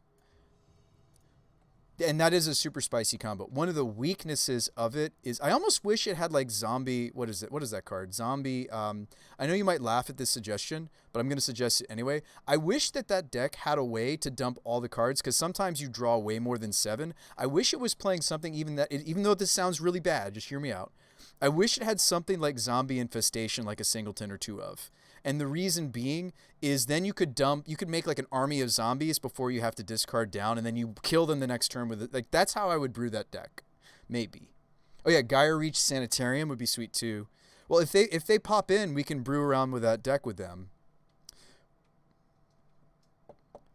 For a suggestion, use a better website. Zombie Infestation is too much spice. It is spicy, but my problem with that combo is the same problem that a lot of the decks I make have. Okay, so I'm not trying to throw shade at our opponent. Like I struggle with this too. I'm actually gonna bottom the Spellskite, and I think I'm gonna be greedy and put back the Plains. I can't put back Plains. I have Ranger in hand. This is not good, folks. Actually, I'm gonna put back the Plains. We're on the draw. Let's, hey, good luck and have fun. All right. Oh, Peta, thanks so much. I was going to say, we were talking about your deck. We loved that. I really enjoyed that matchup, just so you know. Thanks for being a good sport and chatting with us and coming by and sharing. And oh my gosh, we're about to get Blood Mooned. No. No. I should lead on the Windswept and maybe not play the Bowmat. What? Okay, this could be Heliod. Hang on. Whoa. They didn't play. They played Windswept. This is Heliod. Relax. This is not Panza. This is most likely Heliod with some bling. Of course it's Heliod with some bling. Let's just relax. Play our Bowmat. Just do our thing. 2 ships passing the night. They block here. We're actually kind of happy. They might block, actually, because this can run away with the game. They decide not to. Thanks for the follow. So I'd love to talk about the list. I'm going to let chat, since I'm in the middle of the game, I'm going to let chat kind of handle relaying some of the thoughts that I was having. I know Arthur was totally interested and into, well, not just you, Arthur, several others. Maybe Jade is interested as well. Thanks for hitting that follow, friend. We do like to innovate on the stream, and yeah, happy to innovate with you and a fellow brewer. And there's the Heliod, and Mooning does nothing. This is a really bad draw to draw in this matchup. I think I just play Ranger, go get Ornithopter. But I can't afford to silence them. I just have to hope they don't piece it together, right? I think what oh, sorry. Why was I thinking this is a dork? I can't. I don't actually have a play this turn. Disappointingly. We can Evo next turn for a bullet. They're not main decked. My bullets that help us beat Heliod aren't in the main board. And maybe one should be. Linvala is really good. I mean, Linvala is reasonable. Frostodon, no. You couldn't main deck Frostodon, but I could have a main deck Well, yeah, there's no 3-drop that I mean, I could get Apparition. You're right. You're so right. We just have to hope they don't have the second Heliod. Yeah. Good point. We'll probably ditch the Magus of the Moon to the Bomat.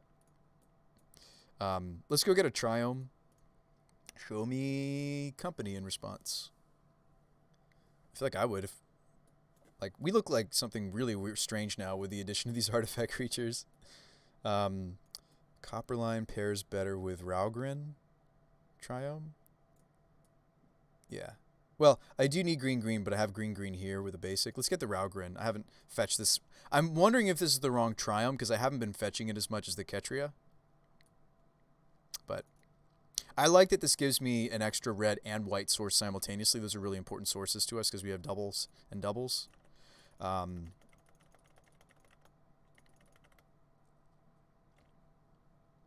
If I attack, they company, and I lose the courier, and I need the courier to evolution to take out the Heliod, right? I just have to go for the apparition, right? And just like, it stinks to not spend this on getting Winota.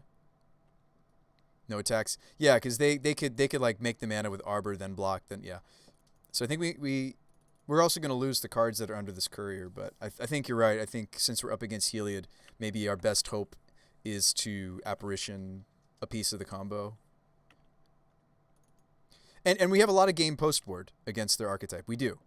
I actually have been winning quite a few game 2s and 3s against Heliod because they don't have a lot to stop this to go get the... Like, yeah, they can have an apparition of their own to answer my creatures, but we have ways to protect it. I'm going to cast a second main. Were you worried? I would have been worried too if I was watching a streamer do that. Nah, we have the second main phase, guys. We're throwing away 2 cards. We'll never know what they are. I guess we could while I'm searching. Do you really want me to do that, Arthur? To let you do that? I'll take the screenshot if you really want to dig and figure out what those 2 cards were. I guess we should at least pay attention to, did I lose any of my bullets? Like, did I lose the apparition? No. It looks like I lost a... Gosh, now I am doing it. It looks like I lost 2 lands. I didn't lose a Winota. I see all of our finisher creatures. Yeah, I don't really know what we lost. Oh, we lost a ranger? No, we have a ranger in hand. Oh, I lost pyromancers. I lost a bird and a land. I feel like I lost a pyromancer too. Or 2. I lost a bird and a land. No, I'm only playing 3 birds of paradise and I'm playing 4 gildeds. I actually lost 2 seasoned pyromancers. Holy cow. All right, let's apparition. Oh, oof. Right? So we hit this Heliod. They wait for it to get exiled. Then they company. Then they get the other Heliod. And then we feel stupid. And we move on with our lives. They're going to company in response? I don't think you're supposed to. I think you wait till I exile the Heliod because you could get a redundant Heliod off of this company. Maybe, oh, if they're doing this, they already have Heliod in their hand. Is why. Because they could get Spike Feeder.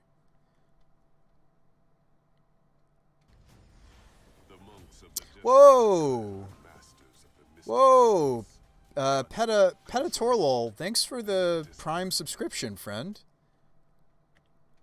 I feel bad because we was that your first game in your league too? I feel bad because I just hurt your league record, and yet with the subscription. We do got to talk about your list, friend. I really like what's going on. Have you found a combo to like spend all the extra cards you... This is the thing I was talking about before you came in the room. Could that deck play something weird, like some sort of like a zombie infestation, so that you could... I'm just dead here, right? Company again? Ballista? What do you got? Ballista, it's going to be for 3. I don't think I can beat their board, right? Hangerback Walker... I can't cast spells. Okay. I don't think I'm going to beat this Ballista Mentor, right? So, like, even though we did answer, I feel like we're just not going to catch up. You can cast creatures. Oh, pfft. Why do I think this is literal silence? It's not. Oh, okay. So hang on, let's hold up real quick. So that was a Bruce by error. What was I going to do this past turn? I should have played Ranger and maybe got the Thopter. Or a bird. I should have played Ranger and gotten a bird. Well, I don't want to play a bird against this. Oh, maybe Gilded Goose I would. I mean, they have the kill next turn, and I don't have a way to interact, but yeah, Magus wouldn't have taken them off of it. So it's like, it's one of those things where I definitely should have cast, I think, Ranger. No, actually, you can't use Infestation. Your turn ends, and you jump directly to the all. They have to kill now. They have the kill now because they have the Arbor Elf on tap. It is a punt, yes, King, but it's one of those inconsequential punts, thankfully. But if they didn't just have the combo again, it wasn't an inconsequential. Why are they waiting to do it? Are they afraid of me like pathing or something? I don't have it. Well, they don't know our list, so yeah, they do just win here. Maybe I don't even really want to show them that I have another Triumph, right? That just like solidifies in their mind that I have blue. I don't need the second blue source rarely. Rarely do I need the second blue source. What do we need? White?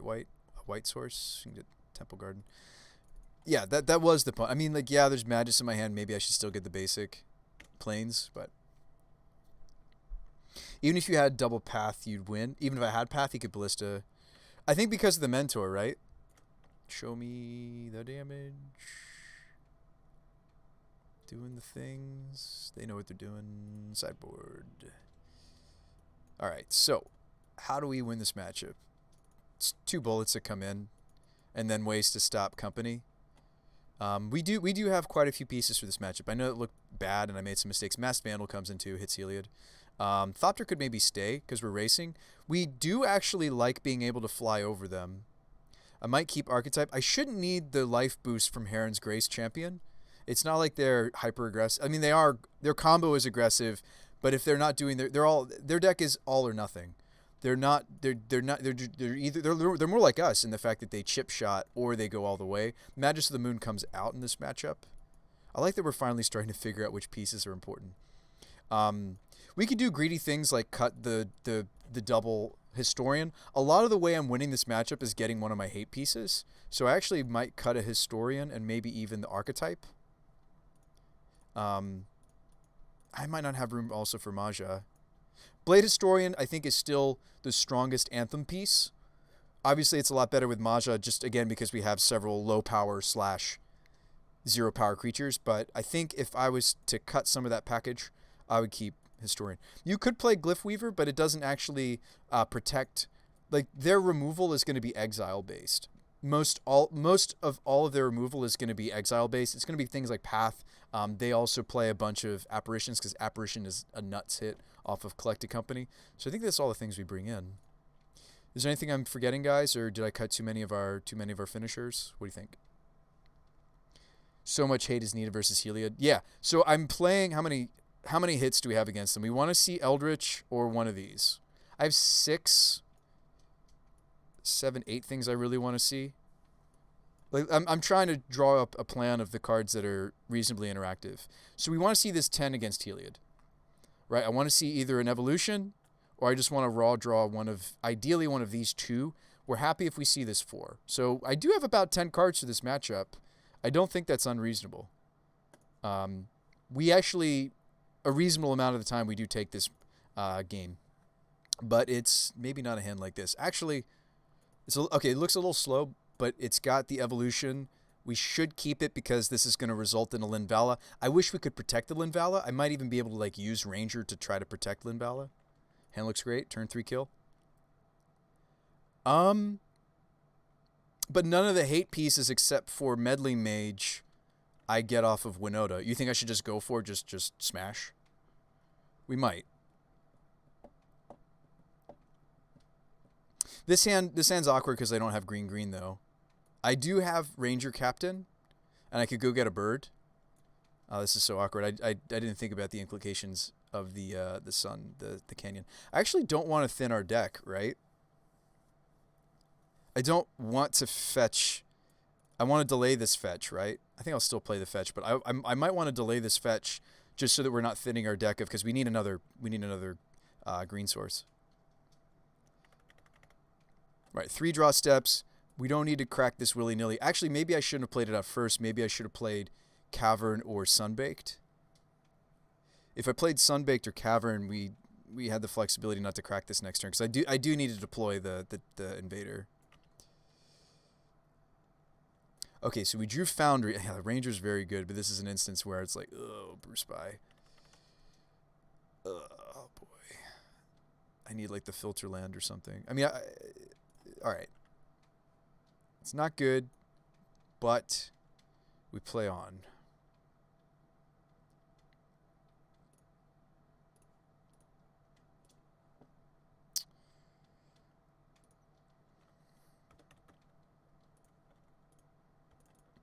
Rough, but maybe we'll get there. Maybe the deck will be really kind to me. I mean, it's not like I don't have another play next turn. It's just I'm not doing the most powerful play. I mean, come on, we're like a 4-color deck, so this will happen sometimes for playing greedy things like the Horizon lands. It's going to happen. I do think that's one of the better Horizon lands, though, for us, because yes, while we are a green-green deck, we are also a red-red-white-white deck as well. Isn't he missing a green? I am. Oh, isn't my opponent missing a green? No, we're missing green. Ooh, I drew Medley Mage, though. I can name company. I can cast it, too. I think playing Medley Mage is stronger than Rangering here. So let's Mage on company. It's the best card that I can probably stop. Like yes, they could just have Ballista. Yes, they could just have Ranger. All of the above, right? All of the above. But company is what they tend to use to dig to their Rangers to subsequently get their Ballistas. If they just have the Ballista in hand, so be it. Well, actually, that's not true. Aren't I stopping more hits if I just name Ballista on the Medley Mage? It's one of those moments where it's like, hang on, we should really take a second to think. I think I stop more. Yeah, I do. Slightly. I stop. Hey, 2 is better than 4. Feel like Mage should hit Ballista. Yes, I just ran some numbers on that. And, oh, we can get the other Nest Invader out, too, this turn. I just noticed. You just shock, right? You don't want to just start pinging off this, because this is we're gonna want this to be a fast land anyway, most likely. All right. Anyway, let's tap for the right colors, please. Blue, white, and then we're gonna green here for. I think I will spend the spawn to get the other invader out. That definitely makes sense. Like, I don't like to spend them when I can help it. Yeah, walking ballist. They do still have their infinite life combo potential and everything else in between. They do play a play set of Spike Feeder. So let's keep that in mind. We may still be playing against an infinite something. Attack you for 2.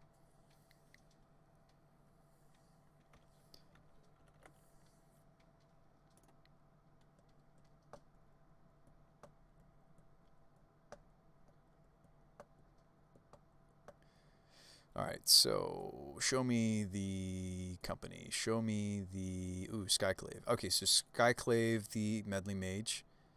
We draw green source. We just evolve into something spicy. Oh, Linvala, right? Okay, we didn't get there. Aren't I better off Rangering? I think I Ranger because I can go get. I almost tapped the wrong land. I think I Rangers because. Let me use my words. We Ranger because I can go get Birds of Paradise. We can beat semi-infinite life. It's kind of the rude thing to do, though, when you think about it, right? Because, like, technically, if this was paper, our opponent wouldn't have that limitation, but because it's Magic Online, they do have that limitation. I mean, my deck can like swing really, really big. If I disrupt their combo, though, I can't swing as big as a million. So technically, it's one of those things where it's like it's kind of scummy, I think. And I'd rather just, instead of slogging through that, I'd rather just play more games. I think I do feel like it's a bit on the scummy side. Like, I get what you're saying, King. But, like, think about it. If we were playing Paper Magic, it's hard to play Paper Magic right now because, you know, global pandemic and all. But I feel like if they do get the infinite life off, maybe we should just scoop. You know? Because my deck does win through damage. I don't actually have an infinite loop. Ballista on 1.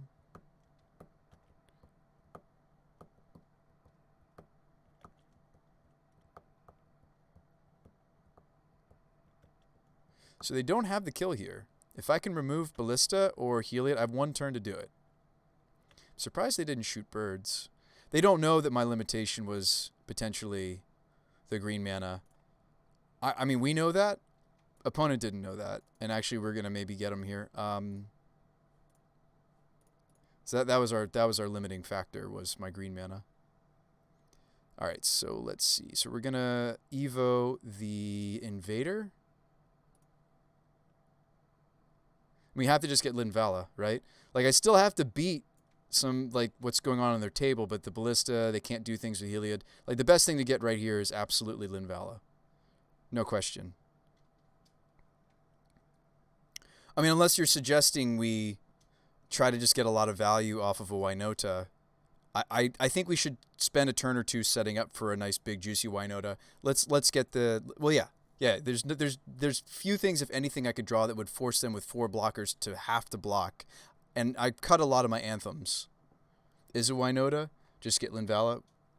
You can't. Linvala is not a human. She's an angel. But that's a great thought. She is indeed. She's an angel. She is an angel. I'll hang her back here even though it's on the smaller side. Actually, we could wait. We could wait, and then it's just so much bigger, right? But next turn I probably want it. Well, no, next turn I can play it for 1 bigger, and I get the birds. It's actually correct for me to wait. Let's wait patiently. Could upkeep crack the ranger if we want to stop like a company off the top, because like we're really close to just getting there. Honestly, I might make it so they couldn't cast like a company off the top. I feel like I can't afford to just spend the ranger though, because the table math actually isn't so much in our favor. I also could just crack the Sunbake Canyon, which I think is what I'm supposed to do. Yeah. No, this card would be so broken for our deck if it was also a human. She's an angel. She's got wings. Arthur says I draw off the Sunbaked. Okay, they drew it noble. Very glad I didn't just pop this off. I mean, yes, there's 4 companies. We gotta hurry because I'm 3.5 minutes or so behind on clock behind the opponent. They don't really have good swings. Let's crack this. We drew another ranger. Do I play it? I mean, like, every ranger that we play is actually probably a really good idea, because I think I left in the Thopter. Like, everything I thin is good. Like, these do have implications of pseudo thinning our deck. I'm grabbing birds that I don't want to draw later. I'm actually, instead of Thopter, maybe I should... Oh, why would I grab Thopter here? I either get Bomat, or I actually think I get Gilded Goose. I think 100% I just get Gilded Goose. That's something for me to be doing while we wait to draw to the things. Like, our deck, because we're a Winota build, we really can just, like, play out all the stuff. Now that we have an extra Ranger Knight, I might start popping these off in the upkeep. Well, the problem with company... Yeah, Ranger's not good enough, actually. Maybe I'll pop off Ranger the turn that we go to tutor for or cast Winota, just to protect us from, like, a top deck Path Exile. However, if they did draw Path, they're going to spend it on Linvala because they have the infinite win on the table. I feel like I start swinging in the air. Put them to 9. It's good they haven't animated their Heliod yet. They might be right here. Oh no, is this a company? Gross. They probably animate Heliod here. They just need 1 more Devotion to White. Unless they whiff completely into no white. Okay, so there's Feeder, Skyclave. They have all the different wins imaginable. We weren't able to find like Spellskite or something to protect this. I guess I should have popped the Ranger off. They would have cast the company on the subsequent turn, like during our turn. And actually they have the win now because they have Mana Dorks. Good games. We have won this matchup in the past. Did not happen today. And that's really okay. It's a good deck. I wouldn't sit here and act as if my weird janky brew is better. We could run more cards to commit to this matchup if we really wanted to. We thought about even running something as specific as a Singleton Deicide if we really, really want to win this matchup more. There are things we could do to skew our sideboard to try to fight that a little better. So we're 1-1. It's okay. We're as far as this configuration of Winota, the trying to, instead of just playing a bunch of heavy 7-drops, we're trying to play humans that are hard castable. We're 1-1 for this matchup. We'll get them next time. You should play out to 1 mil, says Petro. We could do that, right? If they had the infinite life, we could look at deck sizes and then Yeah, we could do that. I mean, it's miserable to do. We could do that. That is a miserable thing to do, though. I don't think we keep this, right? This doesn't result in a Winota, and it's basically a 6 because we have the archetype in hand.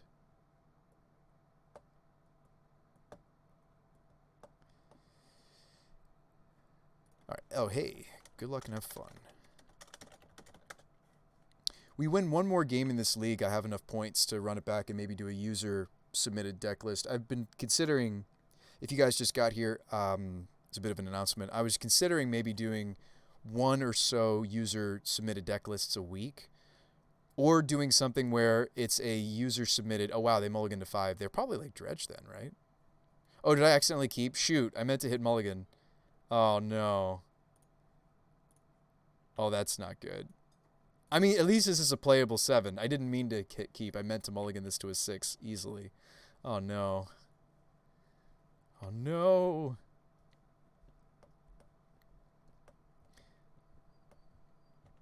Oh, Amulet.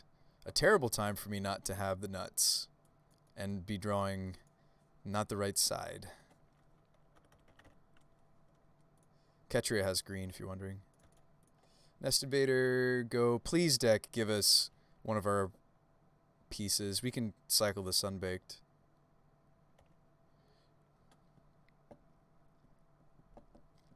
You know what I think we should do? Well, A, we should cry. I think I Ranger, go get Bomat, give it haste. I mean, I cast it off of the Eldrazi spawn or something. I think our hand is just not going to get there. Best draws Winota. Well, yes, we can just draw our combo. Sure. And because we had Nest Invader, we actually do have 4 mana. We start getting triggers as early as this turn. But, like, yeah, if we hit Winota plus the double striker, we almost put them to dead. But since they've got Amulet, I imagine we're just dead this turn. Do you have another Explore effect opponent? What a unique deck in Modern, right? Like, not like certainly this stuff is like, you know, you don't see this kind of, I mean, well in Legacy you see Explore, right? It's just such a fascinating way, excuse me, to do it, to do the ramp thing. Whoa, what? We don't deserve that. Are you kidding me, deck? Are you kidding me, deck? We're gonna thin before I do the Winota, but you're kidding me, deck? I did not deserve that at all, folks. Cha-ching. We actually should get the planes for various reasons. One of them being, if I do draw the Blade Historian, Force doesn't cast it. Alright. We didn't deserve that. Definitely want to make it uncastable. I'm just blown away that we just top-decked the literal perfect. Because we needed it not to be evolution.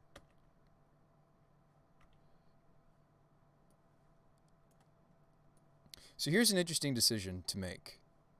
I could just hit them with Winota, but we finally get to try out why I've been running the Ornithopter. For that situation right there. Because it's going to be another non-human next turn. This is cool little tech. It looks really unassuming. Bomat would do the next best thing next turn. But no, what if I draw, well, okay, you would think I should have tutored for Bomat. I have to tutor for Ornithopter here, though, because aren't I playing Ranger and then playing Bomat next turn? Because, yeah, hang on, we have the colors and everything. I play Ranger Knight, play Land, play Bomat Courier. I'm really liking these Rangers. Wow, the fact that they protect our combo, they're a human that's stapled to a non-human, this is really cool innovation, guys. I think we're finding it. I think we're getting closer to where I'll be finally happy with the list. We're getting closer. Which is really exciting to see, because we've been working on this list for about 2 weeks. And I don't take credit. Like, I've had a lot of help from you guys, giving some of your input and helping me to brew, brewing together. They need to kill us here. And Titan doesn't always kill in one swing. It's plausible because they have the Amulet. They kind of need a second Amulet. And Titan is the kind of a deck where it's... what happened to the art on this Gruul Turf? Do you see how it doesn't have, like, the color split? Like, look how this Simic Growth Chamber... I've noticed this happening on Moto that they have a ton of mana. I've noted that prime time. Notice how this doesn't have green in the text box. It should have green, like it should look like the Simic Growth Chamber kind of. Anyway.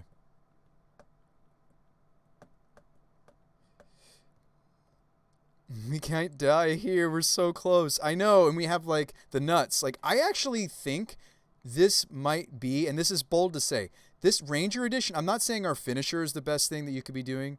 And I've certainly tried other finishers, Arthur. I think this janky Ranger Captain Eos package is so good potentially in these like all-in matchups, like when you're up against something like in the trains passing in the night, two ships passing in the night, kind of one combo deck against basically another combo deck, like the two linear decks, which sometimes Modern boils down to, right? It's linear deck versus linear deck. By the way, I could have cracked the Ranger Knight, Ranger Captain of Eos. It still wouldn't have stopped them from... Titan is one of the combo decks where if we're trying to stop Pact, the Green Pact, Summoner's Pact, I can't actually stop Summoner's Pact with Ranger Captain if they have it already in their hand. I can stop them from drawing it. I can stop them from Talaria Westing into it and then casting it. But I can't actually... Ranger doesn't stop them if they already have it or if they have a Titan. We've got them next turn. Yeah. I don't think that they can kill us. They are going to have Vigilance. They are going to have Titan as a blocker. I need to hit them for 14, which we can do. We just need to hit a double striker. I don't have my flyer. I don't have the life gain boost. Hopefully we don't raw draw one of our Blade Masters, and we have to dig to one of our double strikers to win. Ooh, are they just going to set up having Pact and Negation? They may force us to spend one of our Rangers on... well, we want to spend the Summoning Sick Ranger. They may go and get... Oh, they didn't tutor for it. Oh, they couldn't. I thought they were going to. They could have, couldn't they? No blocks, right? We need everything. I need this Ornithopter. We're not blocking. Oh, he's got Trample too. No point, really. There's, if we had another Winota, there's consideration. Oh, we just drew the Courier? That's kind of disappointing. We were kind of hoping to tutor into it and do the things. You can't transmute in combat. Yeah, but he had his second main, though, right? So I do think that we still play Ranger and just play the Courier. I do have to reveal it, though, so they know I search for something different. But the reason being is I can play this Ranger, and this Ranger is going to... because I do need to play around what? Like, what should we play around, right? Should I be playing around...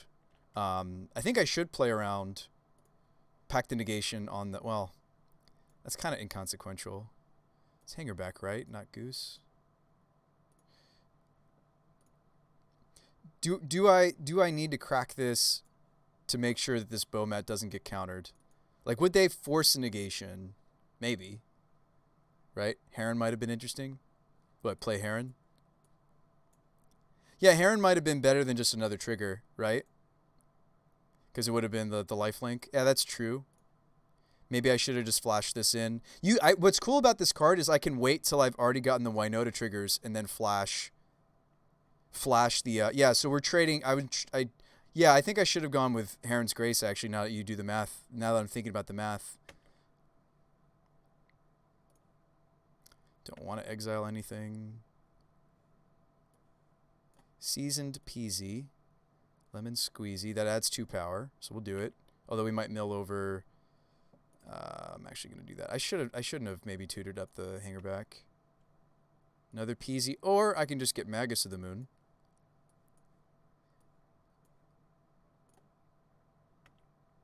There's our double striker? No, but it is Maja. Alright. Magus feels good too. Yeah, we hit some good hits. We didn't hit our double striker, but I do think that you're right. I was supposed to Herons. Ooh, did I not kill them? I do. Yeah. I was like, I started doing the math and I was like, no, they have to be dead here. Yeah, Maja and hitting on every Winota trigger was good. And that's the big thing with the Ranger build is we've really increased the density of Um, these are modern power level cards that are simultaneously a human that has non-human staple to it. Like, so how do I beat Titan? Does anybody know how we should sideboard for this game? Oh yeah, Settle actually works. Magus of the Moat, they have to attack. What else works against them kind of decently?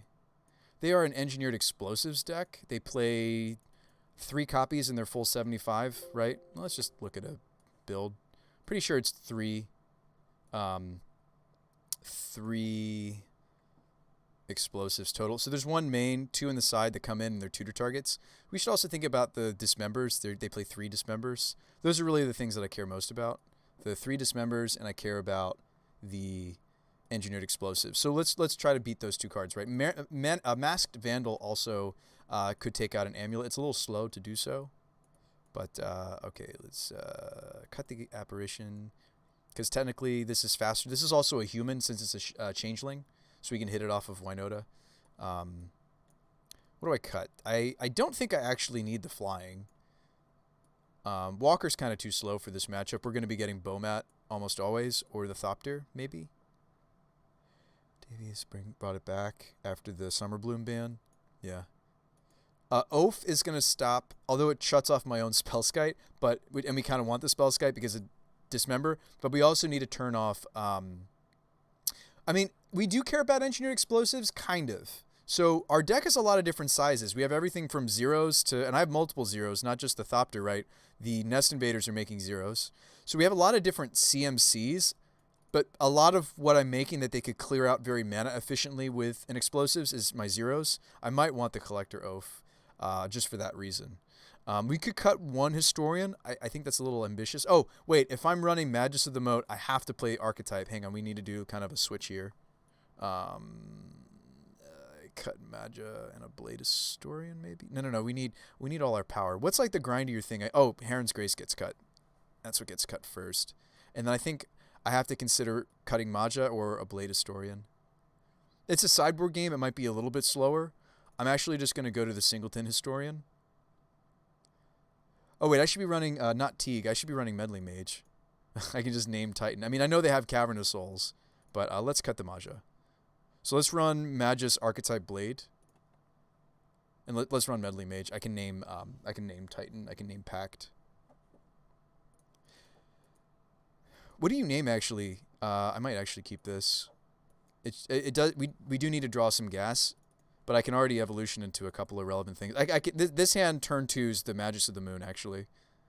And we already have one of our basics naturally. Gilded Goose is a little bit more resilient against some of what they might have. Oh, wow, we just drew the Winota. That's sweet. We're okay with that, right? We're okay seeing the first one.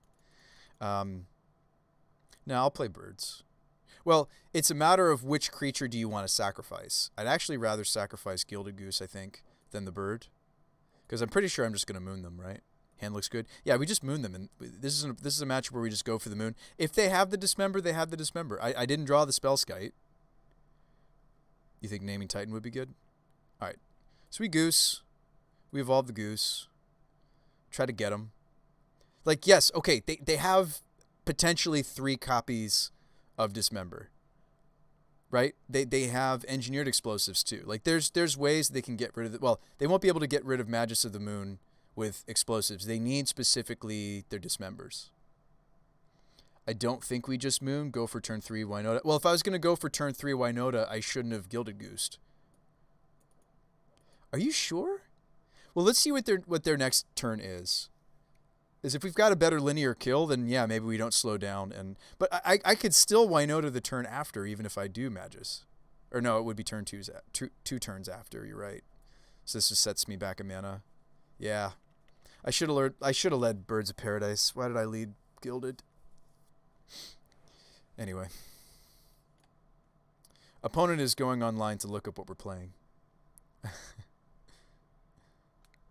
This is such a fun deck. I'm enjoying this deck. I mean, it's not good, but this is certainly like a really fun, like, what are we, like tier 7?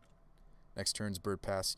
You really think so, Arthur? I trust some of Arthur's decision lines because A, he's also working on a Winota deck himself, but also B, and helping me work on mine. But also B, I think that, oh, is this just getting dismembered? Wow, they spend the dismember on the goose. Aggressive. I like it, actually. I like seeing aggressive plays like that from them, because like that's how they lose this matchup, is like I slam something scary the subsequent turn. Oh wow, we just drew both our basics? Fascinating. You know that Modern is actually a relatively healthy, it really is a relatively healthy meta right now. Like, right, like, because if this was like Vintage, I'd have to worry about my birds getting mental misstepped right there, you know? We're on the moon plan now. Maybe not anymore. Actually, we can stop the Dryad. So Dryad and Magus of the Moon have layering to them. I know I didn't explain what that means. I really should explain what that means. I actually would rather get a shock here and leave these in because they can cycle. Since we're going for Magus of the Moon. Let's make sure we get the right lands. We're more white now, so I want Foundry. And then I can just fetch for a green. This is going to hurt a little bit, but I think I'm okay with it. Or no, it doesn't. I just use the bird mana itself. Them layerings. Right? Yeah, we just have to moon here. So I probably fetch out something else just to thin our deck and moon them. But it is a layering thing. They might have another dismember. You never know. Let's just go grab another arbitrary shock. It doesn't matter so much which one it is. No. Sorry, birds. You get to become a person. Hello, person.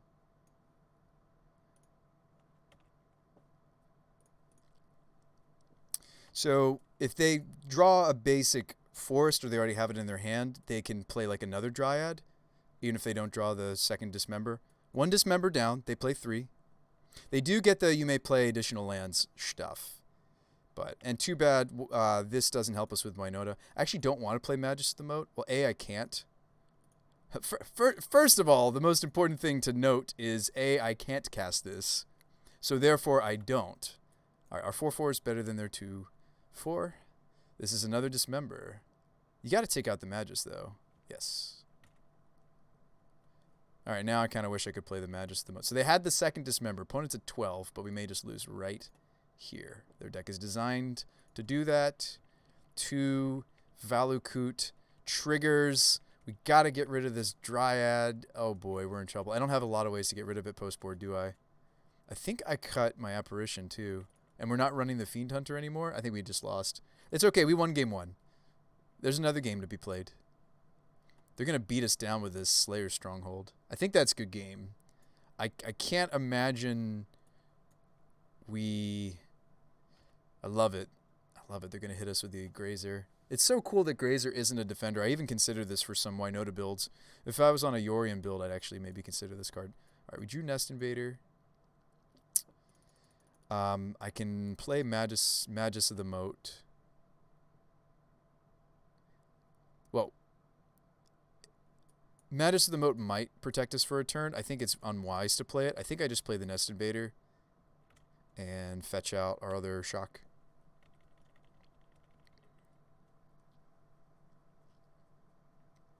No. Yes, they can't beat down if Magus is out, but a lot of their deck is lands. The most likely draw for them is land. Did you like what I did there? Island? No, but oh, is this transmute? Okay.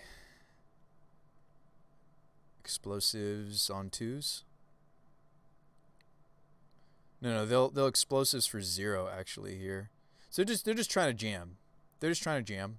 That's what I would be doing too. We do have this food token I should not forget about. I probably crack it here. This turn. They're gonna go get Vesuva. Oh yeah, they go get Vesuva and then they have another Valakut and then there's why would they get explosives when they have double Valakut Dryad? I'm a crazy man. They're thinking about which spicy land they want to get. Cruel Turf. Okay. That's a fine decision too. Concede. We would have fetched so like the next draw is inconsequential. It wouldn't have been bird potentially because we're shuffling. All right, so I think we run it back. I think we also Gaddock Teague stops. I should run that instead of the Oaf. I'm so sorry I forgot that. The extra color is worth it because I'm still running Spell Scout and Courier. We do need to think about the Collector Oaf as being a nombo with a couple of our own cards. Do we want to smash better this next round? Do we not want to bother with Magus of the Moat now that we're on the play? Do we just want to smash? Now, Magus of the Moat stops a very important part of their deck, which is attacking. They don't actually really run. They do win potentially through the Valakut plan, which you saw that last game. I might still want this. I don't think I want Herons. I think I'd try to have Maja, Blade, Archetype if I could. Something we could cut is maybe like a Ranger. I'd rather cut Rangers than I would Pyros in this matchup. We could cut maybe one Ranger. Because there's quite a few sideboard cards we're trying to run, right? There's four...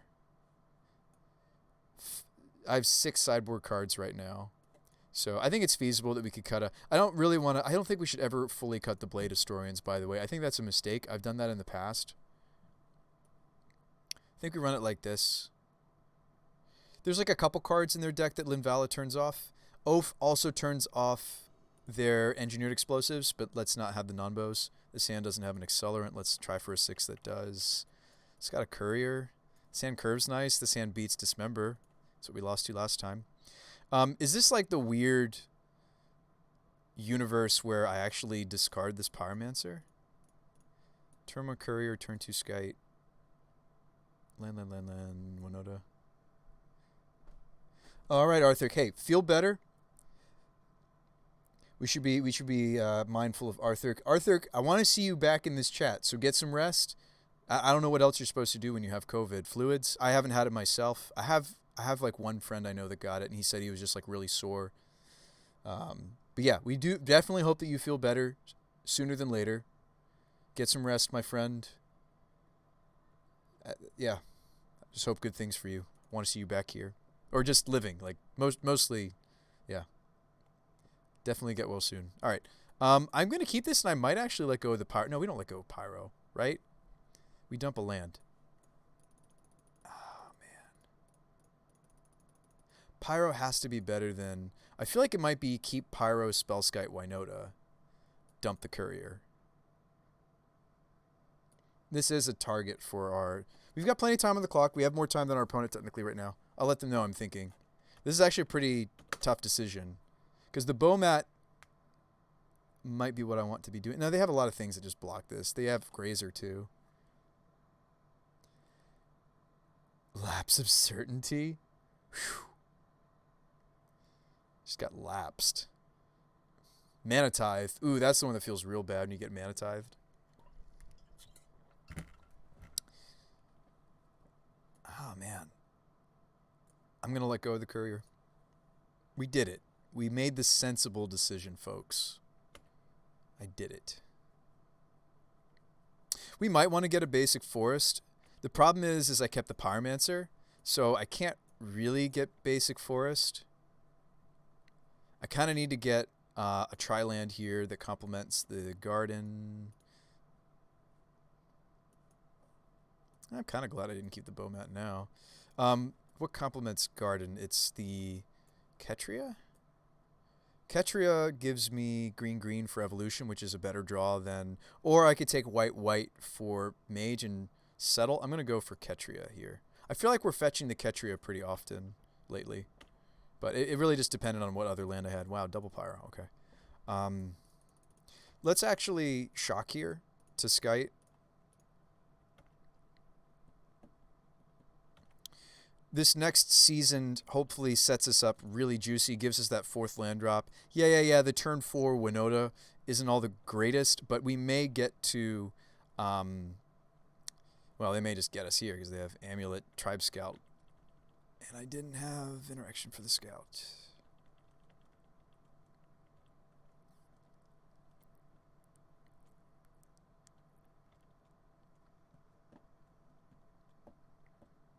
This card's so bonkers for them. Ooh, Dryad, Valakut, scary. Spellskite can kind of do some redirecting. Ooh, we drew the settle, though. I think I have to let it go. This is going to hurt quite a bit because I'm not running the basic mountain anymore. So we can fix ourselves into the white that we are missing with the foundry. So we'll do that. And I dump everything but Winota. We just hope, right?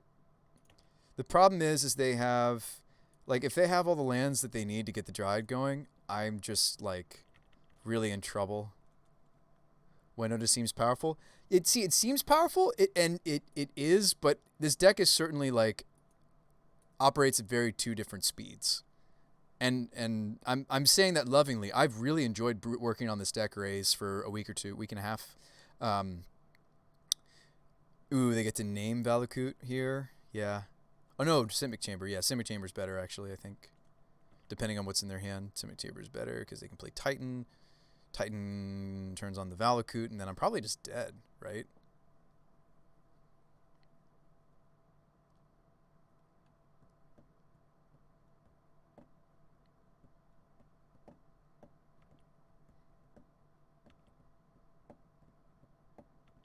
Needed like Meddling Mage to name Titan, right? That's what this draw needed. This draw needed like a tutor or a hate piece. Didn't have it. We have played against Titan before. We have taken this matchup, but the double dismember last game really set us back, and we lost. It's to be expected. You have Spell Sky protection. Well, yeah, I mean, like, but I don't have much life left because I shock fetched twice. I'm at 14.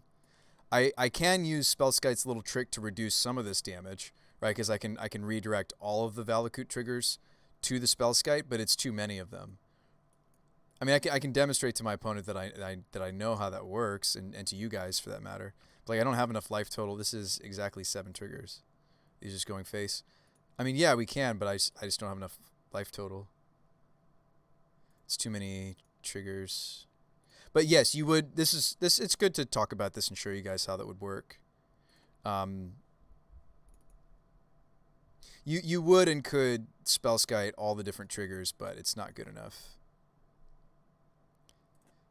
If we hadn't had to fetch shock, this is already targeted at the Spellskite. If we hadn't fetch shocked as much as we needed to, like if we had more fast lands on this draw, and maybe we should just have more fast lands in the deck. Spellskite, Spellskite, Spellskite, Spellskite. I'm at 2.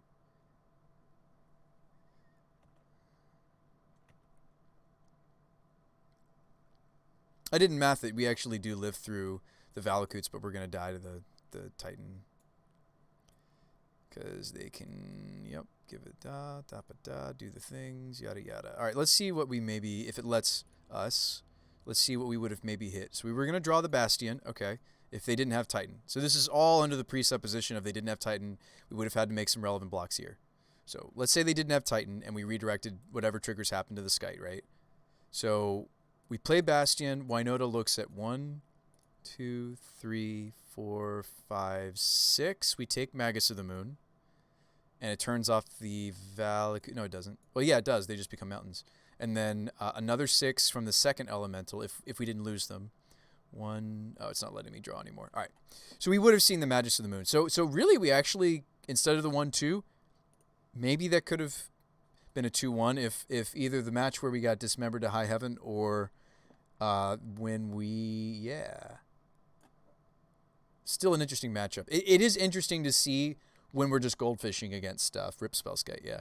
It is interesting to see when we're playing, like, goldfish matchups, like Titan. Because our deck is very bursty and fast. It really is. This is a cool... Like, we're playing this deck for the fun factor, for the cool factor. But it is, like... yes, it's fun to do something interesting, but it's fun to do something that's interesting and powerful. I think Winota is that perfect combination of the deck is interesting and powerful. I'll keep this. Archetype's awkward, but that's the Pyromancers make quite a few of the big drops in the deck less awkward. Which, again, is an argument for things like the Angrass Marauders builds. It really is, because I do like the Angrass Marauders build because of the doubling upon itself. So they're playing some sort of Sultai Lurrus. Spicy. We are in the 1-2 bracket, so maybe we're going to see some more spice. There's negatives and positives with that, right? This bird is probably going to die. First bird probably dies. Maybe we want to lead Goose. Just because we anticipate that the first bird dies. Maybe I do want to lead Gilded Goose. Because I'd rather this one live than this one. Yeah, this Pyromancer makes this hand not nearly as bad. I guess if they kill Goose, we're still gonna play. I guess we'll play Bird, play Triumph. So I think either way, whether they kill this or not, the worst case scenario would be that they kill this and hand disruption me. Like their best line here would be kill this Goose. Kill Goose, Inquisition, Pyromancer is what they need to do here. That would be the worst. You just want me to test your decks for you, Jade. I know what you're up to. No, that's a joke. I'm kidding. She's not like that. Drew Historian, awkward. All right. So do I Pyromance here? I think I Pyromance here instead of anything else. Right? Yes.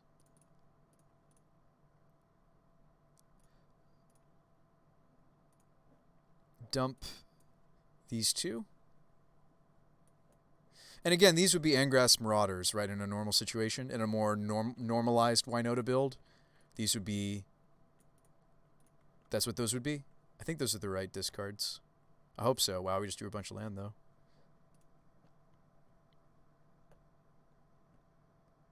All right, Blaze says, I attempted to do the math on Noble versus Llanowar, but then you hit the season Pyromancer problem and gave up. All right, so then we're on the Birds plans. It's fine. I'm actually on a build that maximizes the fact that they fly. Look at this nonsense. It's awesome. I haven't gotten to really use it yet. We didn't see it against Titan is why. That's a matchup where the moat is just like really insane. All we have to do then, of course, is try to stop the Valakutes, though. But I'm playing a Magus of the Moat archetype build.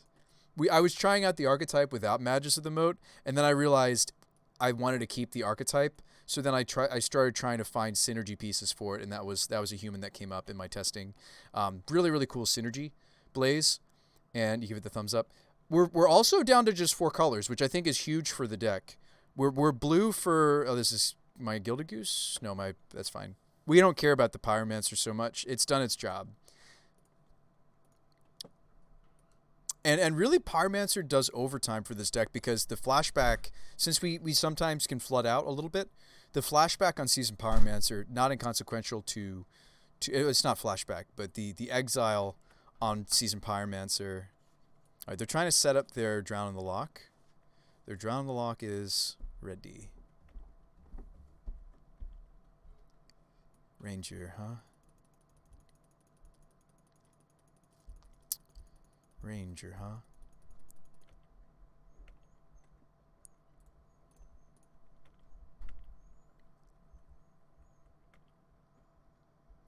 Mind Sensor. No. I mean, it is tutorable. We can evolution for it. I do like Aven Mind Sensor.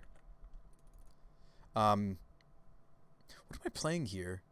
I kind of want to get Birds out as well as the Walker. Let's do this before I play my land, see if they consider countering it. They don't. Walker on 1.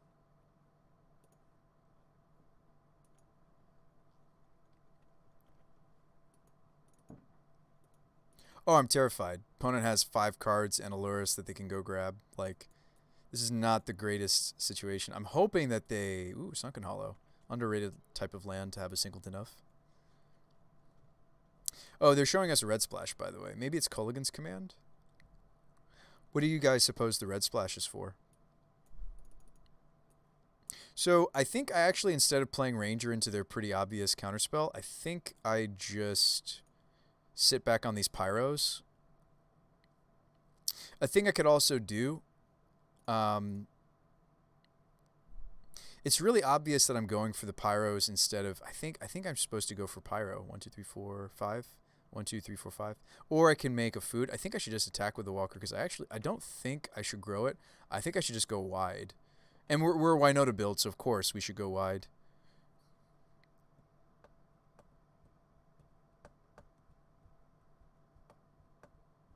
I just want to draw some cards. Okay.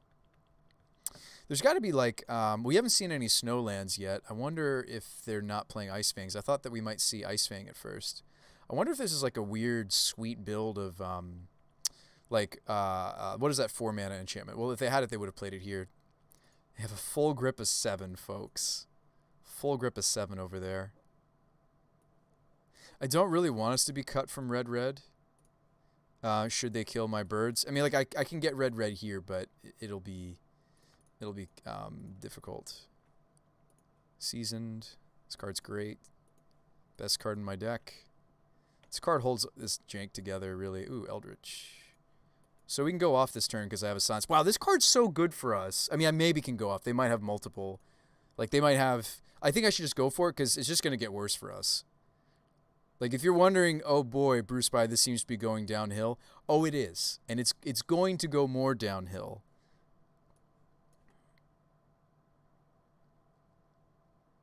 Me getting forest totally tells them that. Well, we can tap in a different way. White. Ranger.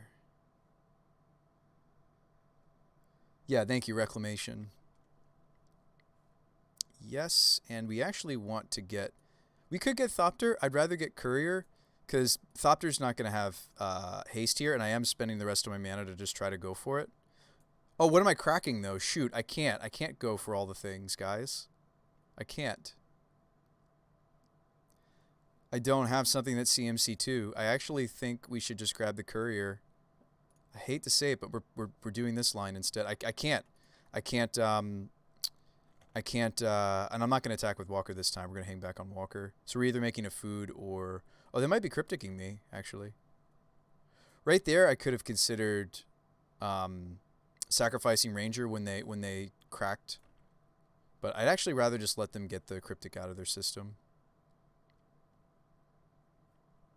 Yeah, it could be Reclamation. I would imagine it's Reclamation. So we're actually going to, in response, make a food? Or am I going to grow Walker? I'm going to grow Walker. I'm going to grow the Hangerback Walker instead of making a food.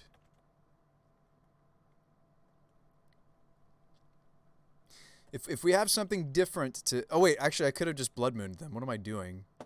And now they have another fetch.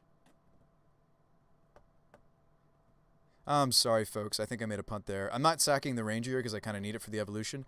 I was supposed to crack one of my, like, the Gilded Goose or something for a, the Magus of the... Oh, or I just draw it.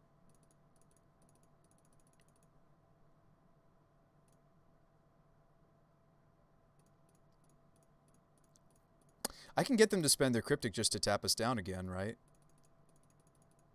And then if we're worried about... Yeah. Let's go to combat again. I'm going to hold the Raugan Triumph because I'd rather cycle than play another land at this point. Show me Cryptic Tap. You don't want to take all this damage, right? You're a Snapcaster Luris deck. I know, I'm familiar with what archetype they are now. I just guess they're splashing a 4th color. No, they let me attack. Okay. We accept. Sack first. Oh, yeah. I definitely will sack the Ranger if we go for the Blood Moon. Hopefully this is... Yes, not a basic. Excelente. Fatal Push my Ranger. You can't cast spells this turn.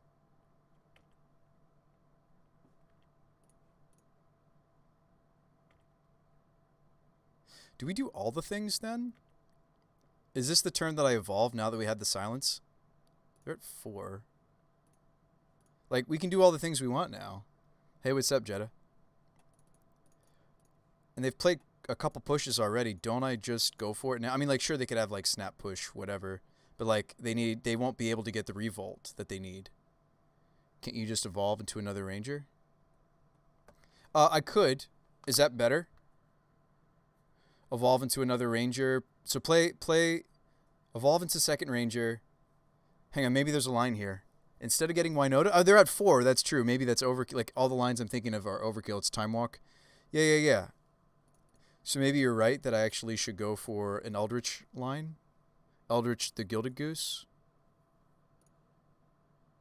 This is cool. I didn't realize that we have these other lines. Thanks to Rangers. It actually might be right. Oh, we could also just play Spellskite. I think Spellskite might be... Well, that's interesting. I think it's between Spellskite and your idea with the Ranger, but like Spellskite also kind of gives us what we want. Ranger's way better, says Blaze. Why? What are they going to do next turn? If they're mooned. All of their lands except for this island. How are they going to Damnation if they're Magus of the Mooned? I have no idea what's happening. How's it going, Senjetta? If they're mooned, they're not... how are they casting Damnation if they're blood mooned? No, I mean, it's interesting to talk about with you, but maybe they'll have a swamp and a removal. Then that would be, we get Spellskite. I'm going to get Spellskite. I feel like I've talked myself into it. All right, Spellskite, Magus. They can't counter this right here because we've already cracked a Ranger this turn. That should be game. I think you're right. I think it's between Ranger and Spellskite, but I think the things that we're afraid of they can't do anymore. They need like exactly Dismember, and what do they need? They need Dismember, and they need Swamp, Fatal Push. And they need to push the Skite, and they need to Dismember the Mage. But they can't, they're at 4. Sudden Shock, we win. I wonder what their red splash is for. I'm worried that there's like Kolaghan's commands in there. I'm feeling like there's Kolaghan's commands. I love that we're main decking the Spellskite right now. I feel like that's actually a really good meta call. Teague is good.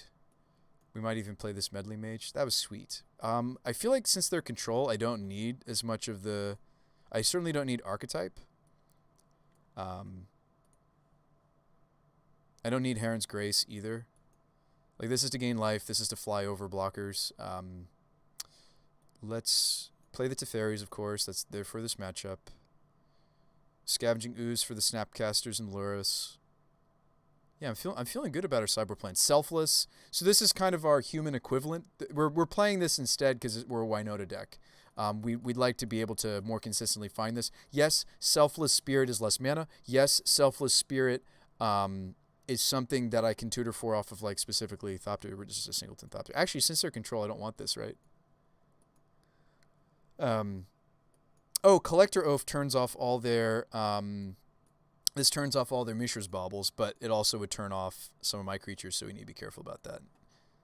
I'd rather not do that. I mean, heck, if all I'm trying to turn off with Collector Oath is Baubles and like Engineered Explosives, I can just use Meddling Mage. Gotta go. Really enjoyed the game and your stream. Love to brew some spicy decks sometimes. Sounds good, Petrol. Oh, would you post your deck perhaps in the Discord? I guess somebody could grab that. Meddling Mage is nice. Yeah, let's play Meddling Mage in this matchup, actually. We can cut like some Nest Invaders, maybe. I'm okay trimming like 1 Invader against Control, 1 Gilded Goose against Control. We could even trim the first of the 2 Blade Historians. This looks decent. So no, I'm not going to play a Collector Oath when I leave in like a lot of my... I'm not going to run Thopter because... if we get a Ranger trigger off, we're probably searching for mana. We're probably searching for Hangerback Walker, but I want to leave in the Bomat Courier just because it's quite a bit better than a lot of these other things, and it's early on the ground. Just get the beatdown going. This looks good. If you put your list, actually, you gave us your list earlier, didn't you? I still have it, so I'm going to put it in the Discord for us.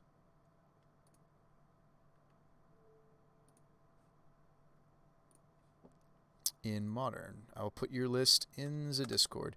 Just so you guys know, I post my lists and other people also post their lists. I just posted your list here, friend.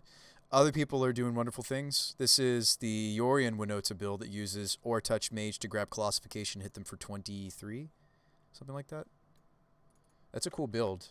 Might be better than what I'm doing here. This is an easy mulligan. This is a sad keep. Sad keep.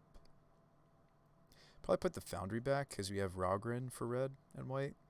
It's pair better with the... Anyway. Although we're getting... This is probably going to be basic plains. So maybe... No, I definitely need the green source. I might just put back the Foundry. So I'm going to shock in the Temple Garden. Yeah, what is this red splash for? Clearly they were Sultai. Maybe they're just straight up 4-color control. The Triomes and Modern certainly let us splash that 4th color.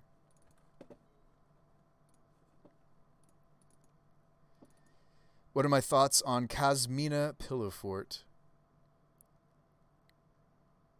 Oh, yeah, Jade. So I think that's sweet. I do really like that. I think I might have told you some of my initial thoughts. I do really, really like that. I'll just jam this into this counterspell, I think. If they have it, they have it. If they don't, they don't. So we are still getting a red source. I'm still getting exactly maybe the land I just had, because white's more important than green. Although we already have the evolution in hand, so actually I take that back. I'm going to get this stomping ground. Also, we have Raugrin, so all the... Oop, I'm tapping for the wrong color. Sorry, chat. Here we go. Pyro, they counter it. We don't care. If they don't counter it, though, what are we discarding? So Evolution's actually quite bad against permissive decks. I'd almost rather just play the Winota. And I'd like to max out on the tokens. Like, sure, Eldritch goes and gets some, like, bullets. But... in this is a matchup where our deck is so reliant though on the tutors and such. I can't really ever go down on these cards. I tend not to. I think we shouldn't. So we kind of are our weird combo deck. Yep, there's the Damnation. Thankfully they milled over it. It's a pretty art. That's one Damnation. Join the Discord. Was gonna post the deck, but you beat me to it. I got you, fam. I got you guys. I'm trying to do my stuff. Trying to do the streamer. Oh no! That card's pretty good against us. So I think this is go to combat, make them pop this. Second main, play a Winota. I know you're like, but Bruce Spy, but chat, I won't get any triggers because they're gonna pop this most likely. And they do. But or not. Okay.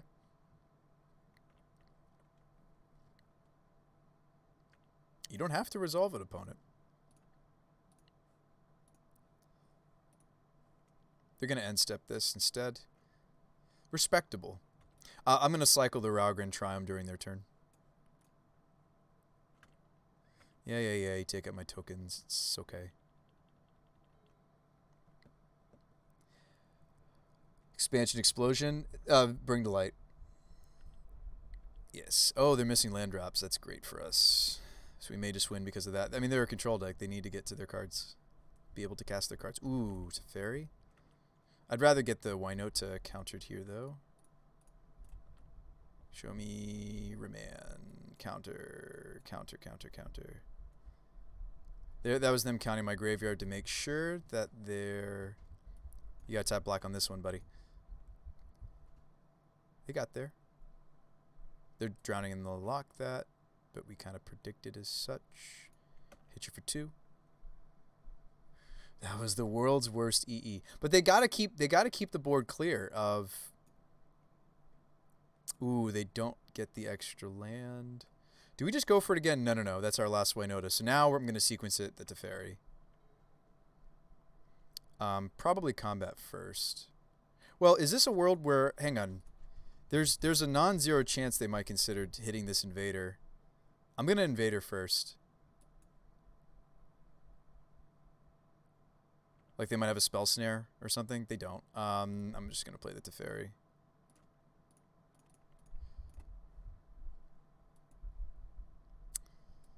Do you have another counterspell? I wouldn't be surprised. This time it's Logical Knot. Logic Knot for 2. What if they forget about how Eldrazi spawn works? They're logic knotting here. They need to do it for X is 3. Let's see if they pay attention. They are paying attention. Good on you, opponent. I can't. Let's not fetch out the triomes, because again, those cycle if I draw them. Unless we really need the colors, we should be probably fetching out different things. I did leave in my Blood Moons. This fetches for the basic planes. I should fetch basic planes, actually. Before my draw step, I'll fetch the basic planes. We're doing okay. We've got stuff on the board. We're doing okay. I mean, I know they're a Cryptic Damnation deck. I get it. I'm very thankful that they milled their own Damnation. That would have changed this game quite a bit, wouldn't it? Teague. The Gaddock Teague. I think we've got him here, maybe. I mean, it depends on their hand. Depends on the hand. I mean, we don't got him. It's just, I might have them. I mean, we're all in. They have the damnation, they have it. I feel like if they could have interacted, they would have. Show me Archmages. And they have the Archmages. But I think we're just going to mediocre beats them down, which is sometimes how you beat these decks. It's fine. Take 4. Swing for 6 next turn.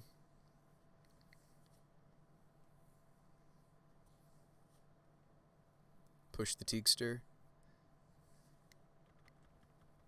Let's just swing 4, win, right? If they kill the Pyromancer, we'll reanimate it. That's sometimes what happens. That's sometimes the name of the game for this matchup. Just top deck a Winota.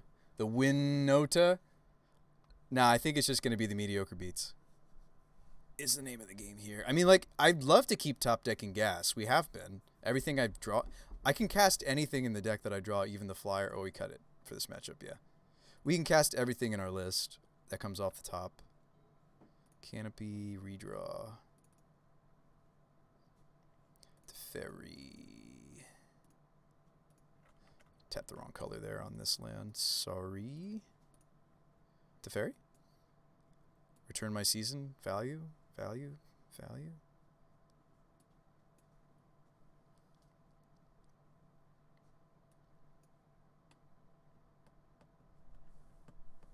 Drowned.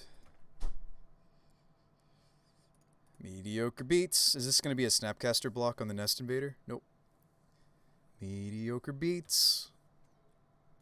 I like that Brutai next to your name, Peta. Petatorial. Do you have some other list you're working on, Peta? I'm curious. And please correct me if I'm pronouncing your username weird or wrong, which I'm sure I probably am. Oh no. Oh no. Bring to light. Bring to Damnation? What do you got here? Bring to... Do they have a second copy of Damnation? I hope not. Hope this is like... Even Anger the God still gets us. Anger's actually worse for us because it would exile my Pyromancer, so I'm hoping... Although I feel like the Anger of the Gods would be really greedy for this Sultai-colored build. But maybe not. So they get Valky. I might still be able to push through a Tybalt. So they're going to hit my Pyromancer with the exile, right? I feel like this is desperation mode, right? Because I just hit the Valky next turn. I can't leave it on the table. I mean, we're kind of... Well, I could also just draw my win condition, which is the Tutor or Winota. That would be good to do. Let's Pyro before combat, because I have a lot of mana. I actually could still cast Winota. 2 more draws. Just give us the goods, deck. Just give us the goods, please. Please just give us the goods. Can we have the goods, deck? No. I mean, actually, Magus of the Moon is the goods. I'm sitting here being disappointed. This also is one of the things that wins. That is the goods, Bruce Bot. You're right. You're right. This is the goods. These greedy 4/5 colored decks. We hate you. We don't hate them. We love them. We love them with our moons. We love them, chat. Chat, not hate. Love. Mountains are love. Right? Mountains are love. They still have their Tybalt emblem. Oof. That's right. They took my Pyromancer off the Tybalt. That's actually very relevant. We got a game, guys. All right, come on. Winota off the top. Why not? Why not just off the top? Winota. Why not Winota? Give us the goods. Just something. Double Striker? I'll take anything. I'll take any, like, gas. I just want to put this away. I think we're going to win this eventually, but come on. Can we just, like... Can it just come sooner? So we certainly can attack with Pyromancer. Do I also attack with Invader? I think so. Ah, boy. We're going to grind this out. But this has been an interesting game. This has been an interesting game. This is actually going to put this back into my graveyard because it says owned by me, right? So we've got them all the different ways. Right? This is giving me 2 Pyromancers. Yeah. So we have lethal next turn. They have swamp, though. Swamp, kill Magus somehow. You have 2 cards, opponent. They need a way to kill this. Put Lurrus in hand. Okay, kill this, put Lurrus in hand. Is this them putting Lurrus in hand? They did. Kill Magus of the Moon. No? I don't think they can do much here. Maybe they have the bounce fairy. I don't know why I'm tapping like that. That was weird. I should tap like this. That might also just be hope they forget about their Seasoned Pyromancer situation. Maja. Why would I play this? We already have lethal on board. Yeah. Yeah, the power does come back to us. He comes home. Is this like Snapcaster block? We should also play around Snapcaster block. Oh no, but I want to... I should have played the Maja. I forgot about Snapcaster block. Even if they bounce, Lurrus is Desperation Mode. I made a misplay. I was like, what could they possibly have? They had Snapcaster Mage. They have Snap Push. Oh my gosh, they have Snap Push. I can't believe it that I just played into this play. I know that's why they're on the Lurrus, is they have snaps. So if I attack with the elementals, I give them the revolt that they need to break out of the moon. I'm so stupid. We had to kill. Now I'm giving them outs of top decking Drown in the Lock to counter the Maja. That's so funny. Just pass. I feel like that's I mean, like, they might be bluffing that they have it, but I actually, if that is what they have, I actually put myself in a position to lose to that because I didn't play the Maja. Because I would have hit them with the other threats. It would have made it lethal. That was so dumb. Actually, I think I should have just cast the Maja, actually.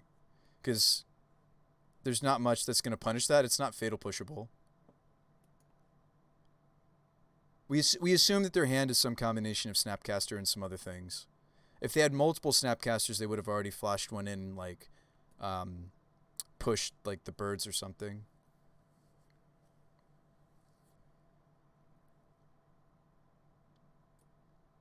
That's so funny that I played into something so playable around. Like, I could have played around it. I don't know why I didn't think. Guys, that's why they play Lurrus. They play Lurrus because they're a Snapcaster Mage deck. Alright, so they're just going to gust it and then win. Yep, I deserve that. I deserve that. I do. At least Maja could be on the table right now. Well, maybe they just Damnation right here, actually. Maybe they're Damnationing right here. Green, green, black. No, they're just playing Lurrus. Okay. So we may still win by the generosity of our deck. They decide not to replay a Mishra's Bauble. They want to replay Valky. They want to forget that. They want to forget how Lurrus works. Okay. It's been a really stressful day for all of us, right? I think the math works out that I actually kill them if they counter the Magus instead of the Maja.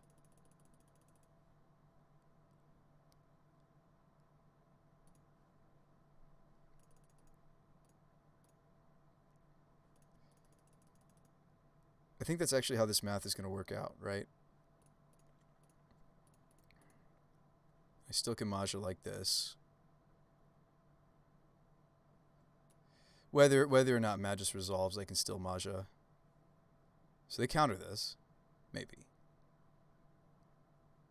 They fetch. Green source. Blue source. Blue source, probably. They fetch. Second black source.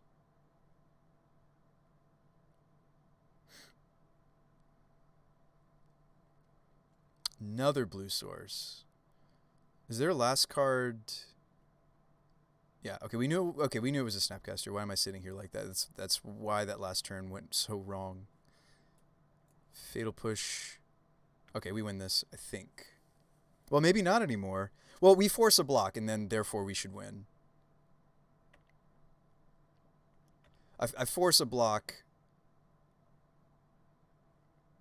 Well, they can't fatal push Maja anyway. Well, no, I don't actually, because I'm tapping most of my threats. This is so awkward, folks. I feel like I'm throwing this away. If I just played the Maja, I think we won.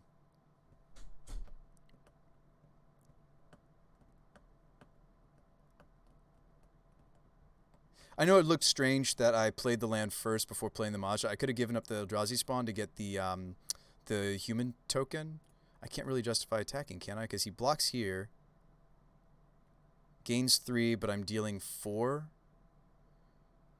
I actually don't think I attack, right? Well, I get the Snapcaster off the table, but is that good enough? So they get to gain 3 here, eat up the spawn. Actually, I don't give them the 3. Yeah, you're right.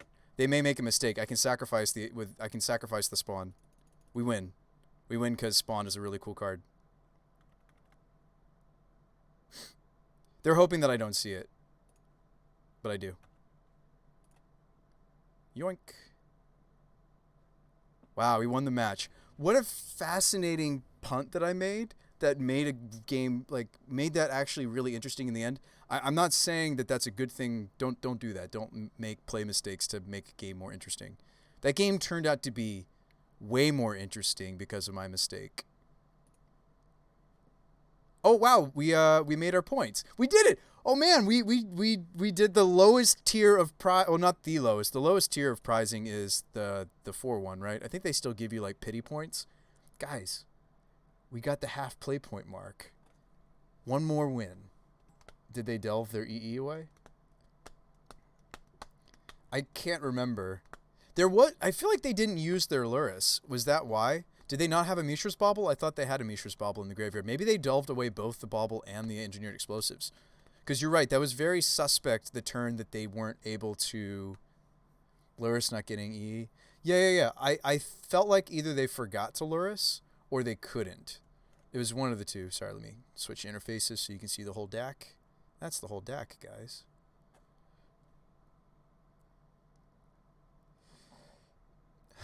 Well, thanks for being here with us, folks. I'd like to get back into... Actually, why don't we try out one of my ideas? So one of the ideas I was having for how we could reintroduce some viewer brewing instead of just working on my own lists, we could go back to doing some of what we did back in the old days, which was working on lists together simultaneously. I'd like to maybe do that again as early as tonight and just roll out some of the ideas I had. One of them being I put lists that are up for the chopping block. So they have to be... It has to be more than... And I know that's fun, and there's some other channels that already do something like where it's like, okay, the stipulation is give me 1 card or 2 cards that really could generate a full archetype.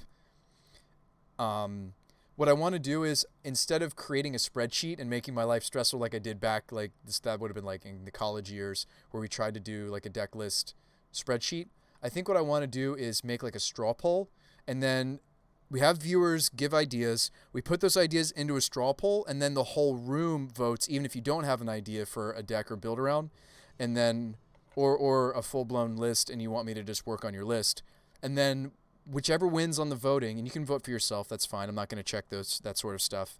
And then whatever wins is what we do for the rest of the night. So like we could have a league of something I've been working on in my own time, and then a session of brewing with somebody's deck, and at least like play it in the tournament practice room or something, or practice room. And then I'm actually going to keep this because Seasoned Pyromancer is a silly card. But it's debatable whether or not I should actually keep this hand. I nominate Nicol Bolas. Yeah, you did do that for a while. I think that would be fun to bring back instead of doing like after shows, or I'm pretty high on Magic right now as far as like what game we should or could stream. That's fine. We got plenty of lands in hand. The Bolts. Nest Invader. Hey, just like we drew it up. Because of Seasoned, I do need to get a red source. It is going to be painful. Quite painful. But not so painful that we can't recover. I don't have any white cards in my hand. I think I'm supposed to get the Stomping Ground. Stomping Ground would already give me the... That's not true. If I go Foundry here... no, either way, I'm going to take tons of shock damage, aren't I? Because this and... Yeah, wow. Stomping Ground gets us closest to not taking a ton. Like, if I want to go straight for Evolution for Winota, instead of playing Pyromancer, which I think is wrong. I think we should build up to this, but yeah, maybe I should have evolved this and just start going. Depends on what they do. Wow, actually, I'm kind of tempted to... Maybe they do nothing. They tap out. We could Magus of the Moon them here. I'm kind of tempted to go for Winota instead of Pyromancer, like Winota get 1 trigger. I think that's what I'm doing, folks. Winota 1 trigger? Why nota? Also, I mean, they could have some permission. This breeding pool is suspect that they might be a legitimate, like, Tarmogoyf style of Sprite Dragon. Let's get the basic. For sure. Let's do our thing. Let's do our thing. Let's go get the things. Go do our thing. I could have just gotten Blood Moon there, actually. Maybe that's just better than trying to dig for it. Ooh, or we just get the things. So, Maja might be tempting here. I don't have a land drop, though, so if they just bolt this, I'm a sad, sad boy. I might actually just go Pyromancer and ditch these lands. I don't have a way, though, to cast the Pyromancer that's in my hand. Maja's tempting, though. I'd get in for a damage here. Would make the Winota a little bit more resilient to things like Flame Slash. I'm going to go for PZ. Especially since I can't cast the PZ. Well, I mean, I could if I don't ditch these lands, but I think this is a tough decision, folks. I think I want the token. I think I want the token because I don't think we're losing the Winota, but maybe that's ambitious.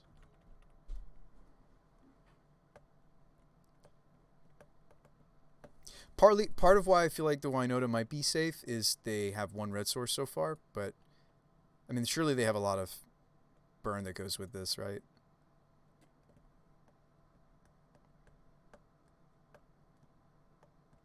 Been forever since I checked. I don't know, Raze. Oh, I forgot to switch us back to the... Sorry, guys. There we go. My bad. So this is... We're 2-2. Fighting. We're fighting for the coveted 3-2 with our brew. That's all I ask from some of my tier 10 nonsense. Do you like how the number keeps getting higher? I think earlier tonight I said tier 7. Now I'm saying my tier 9. Ooh, what is this? Archmage's Charm? Has to be. So I don't want to cast the Historian. I'm sad that we just naturally drew it. Let's try to go to combat. I might get to stick it afterwards. This has to be Archmage's Charm, right? Oh, wow, they got nothing. This may be a mistake because they could grow the Sprite Dragon big enough to block and kill Winota. I also can't cast the Blade Historian in my hand. Unless I take Magus of the Moon, which I'm tempted to, especially because of... Well, no, I still can't cast Blade Historian because Forest. Knight is the... Yeah, if I just take Magus, they actually just maybe lose. Unless they probably have a Bolt. But then they have to decide between Winota and Magus. I'm going to take Magus. Sometimes when you draw the Blade Historian because of the Singleton Forest, you can't cast it. And they scoop. Sweet. Magus cuts them off of a lot of... Yeah, I guess what they had was a blue spell, maybe. But I find that surprising. I feel like they would have stolen... okay, so they do look like they're permissive. We know that there's Archmage's Charms over there. They're going to be low to the ground. So we maybe want Timely. Settle. Champion, what are we doing? Burrington? What are we doing here, folks? Scoos? What's the plan? This stuff? I don't think they're a Cryptic deck, though.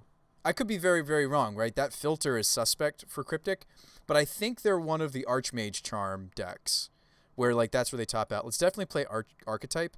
I might even still want Herons. Let's maybe cut the Thopter, because they're on the play.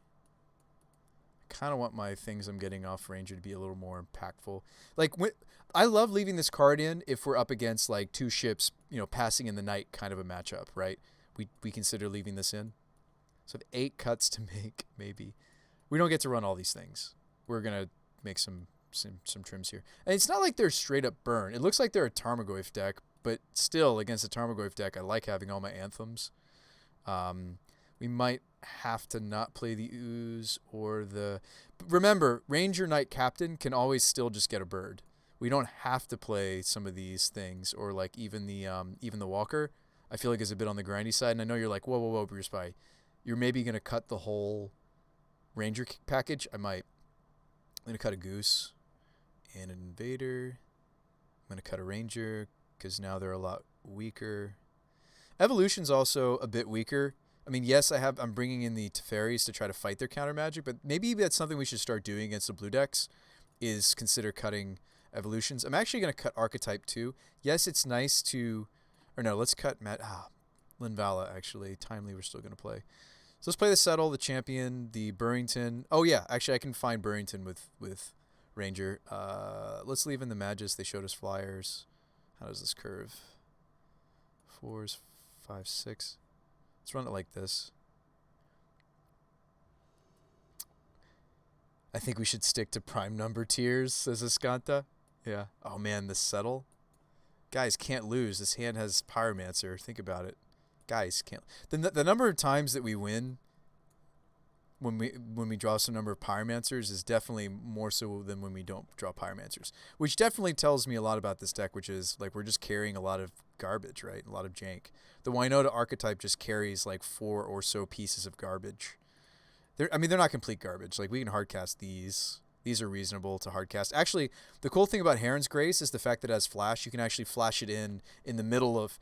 You can flash in Heron's Grace after you've already got a bunch of humans from the Winota triggers. This card's really been growing on me. I thought it was like the worst Anthem in the deck, but then I started realizing the cards that have the highest attack power in our deck are the humans. So like you turn Winota into a 5/5 indestructible lifelink potentially, or maybe not indestructible, but certainly at least a 4/4 lifelink, right? Then this is a 4-power lifelink. This is a 3-power lifelink. This is a 2-power, 3-power double striking lifelink. Like it actually is pretty significant. I've been pleasantly surprised. Should stop going for the basic forest, right? Because look at this. I have white, white, red, red, and yet I'm getting a forest. What am I doing? And then birds dies. What am I doing, chat? What am I doing?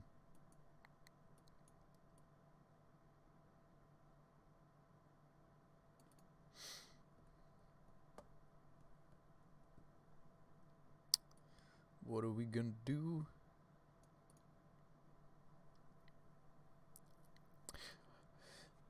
Did I tell you how it's nice, guys, to be back to doing a little bit of streaming? Thanks for tuning in. Hope you're doing well. One of these can get our basic planes. I think Mesa might go and get us a Triome. If we get a red-white if we get the red-white Triome, this hand is much more like feasible. Bolt my bird. Tarmogoyf. Bolt my bird. No mana basically for whatever I play next, but I don't has it. I don't has it, chat. Actually, the force is already out, so we could play Windswept. Chat, I don't has it. I don't. I didn't. Now they have their 3-mana counterspell ready to go. Don't really want to play the Pyro into it. Right? I think we have time. Sort of. Like, if I'm not spending my turn pyromancing, it's awkward to, like, cycle a canopy this early, but I really don't want... Like, I wouldn't mind getting Historian counter, but we did grab the basic force for the bird. I brought both in. Don't really feel like shocking to get Pyromancer out. Like, I could see us playing Mesa and getting another Triome. Just have, like, really nice mana. I kind of want this to be the plains, though. I'm just going to play the canopy. It's really, really strange to consider setting myself back a land, but I'm looking for a different play. We know we already have our other land drops. We also get to learn a little bit more about their list, so this should be Archmage's Charm. I mean, I think it's just a rug Archmages. We'll see Goyfs, we'll see Sprites. The green splash is also for some sideboard. So we should see a Tarmogoyf here. Tarmogoyf, hold open, a counterspell perhaps. Do I want to cycle this anymore? I feel like I'd still rather play a different something into the counterspell they have here. Oof, I drew the second Historian. Well, third Pyromancer, kind of need to start going for it. So this means no basic planes off that fetch. That's okay. But I mean, they're going to be more like tempo, so this is probably getting countered. Stomping Ground because we got the Raugrin, although I have another green source here. Oops, red please. Pyro number 1, remanded. Possibly Codals? Yeah, I think they're, well, no Codals. These aren't Snowlands. It's just rug tempo. It's sprites and goifs and snapcasters. I think it was pretty safe to assume that from game 1. What I really want to learn this game, because we're losing this one, it's okay, we'll get them next game. We're most likely losing this one. What I want to discover, and it's like against these decks, like these bolt lists, like, is it tempting to slim on birds? A little bit. Bastion would let me play the Historian into this counterspell, actually. I do that. This is one of the lands that actually lets us do this still. It's awesome. That was a really... I'm happy to see that land. I'd rather see Cavern of Souls, though, than the Wooded. If I'm going to draw a land, I want to draw Cavern, then I'll take Wooded. They're just going to let this resolve because they have Snap Bolt. Kill my Historian. I mean, when these aren't being pulled out of the deck by Winota, they're very unassuming, right? Some of them are quite weak. Like this one, I mean, at least Winota has 4 toughness to her. Neither of these do. I wish that Maja said all creatures. It's silly that it says other. It is silly that it's other. I'm at 7 now. Oh boy, wow, I drew that too.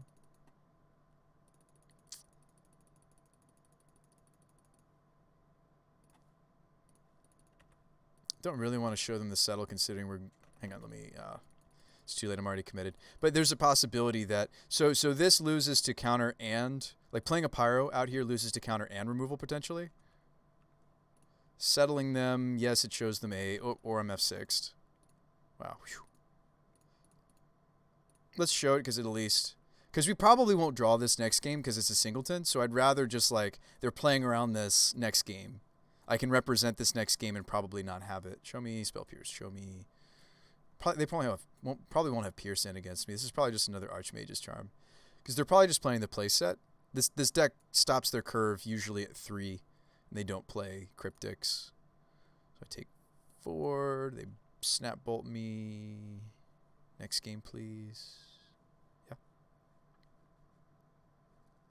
Oh, no, you're fine, Escanta. Yeah.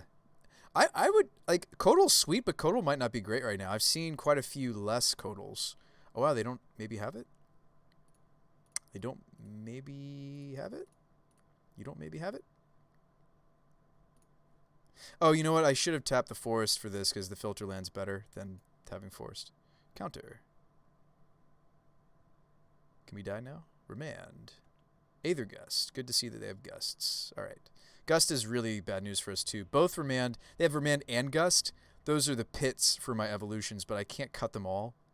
It's just unfortunate to see that they have those. I might need Meddling Mage and try to name one or the other. They'll have more Remands than they have Aether Gusts. And let's come out of the gates a little faster this time. So let's put the Goose back in. I know they might have a burn spell for it, but let's put the Goose back in. Let's cut Archetype. Let's just push through. Not everything they have flies. Let's cut the... well, if I'm cutting Archetype, I have to consider cutting Magus of the Moat. It's maybe not for this matchup. It's good against like Eldrazi-tron. I actually think that was a mistake to leave it in.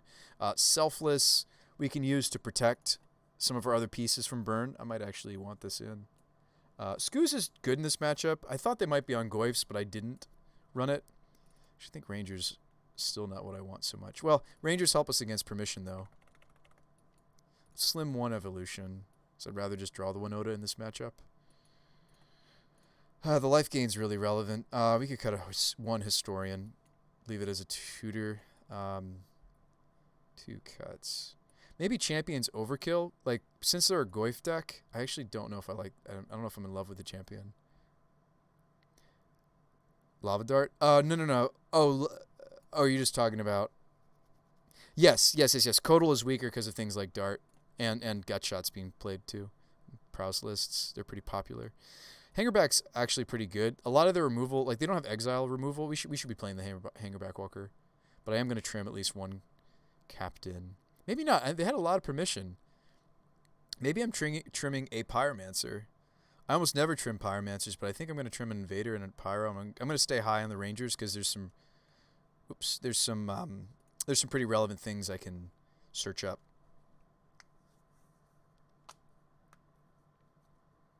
Glyph Weaver's good too because there could be Angers in their sideboard.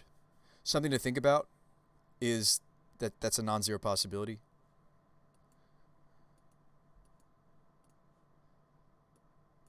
Bomat's interesting to think about. Nah, I mean they got Goyfs. I'd rather go to the skies, go wide. Skyke, this is a great draw. This looks like a great hand potentially. A little awkward. Well, we don't really want to be casting Evo until we can set it up. I might just go get our Tri-land here. I think that's more important than... I know my hand has a Magus of the Moon. I get it. There are other ways we can set that up. Because, I mean, okay, if I get Forest... If I go Forest, Sacred Foundry... Oh, they have Aether Vials. Oh, fascinating. Huh. They're trying to kind of remake the... I think I should get the colors. I mean, let's look. I feel like I should get the Triome that complements the Foundry, which would be Ketria. It's fun to think about the basics. We'll draw into them, hopefully. I think I'd rather do that than Shock. And like, Magus isn't great when there's an Aether Vial, so... Yeah, these grow the Sprite Dragon, don't they? These are kind of neat. I like Aether Vial. There used to be a rug-colored control deck that used Aether Vial for snaps and also Eternal Witness. I don't think they'll be on Witness. Maybe they are playing Witness. It looks like they might be trying to relive the dream. There used to be an archetype that was rug control, and you used Aether Vial and Eternal Witness. The idea was to try to get back anything. So they're going to let me resolve my Eldritch Evolution if I want to. But do I want to?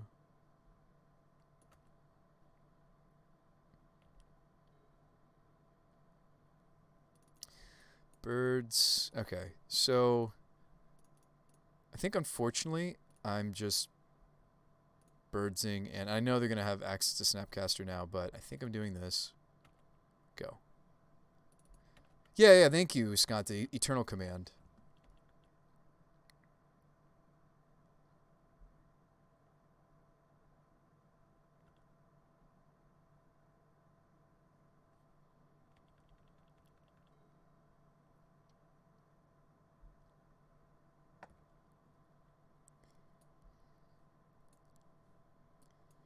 Serum Visions. I mean, I kind of hope that they like just fully commit to this Sprite Dragon, and then we get to slam Winota.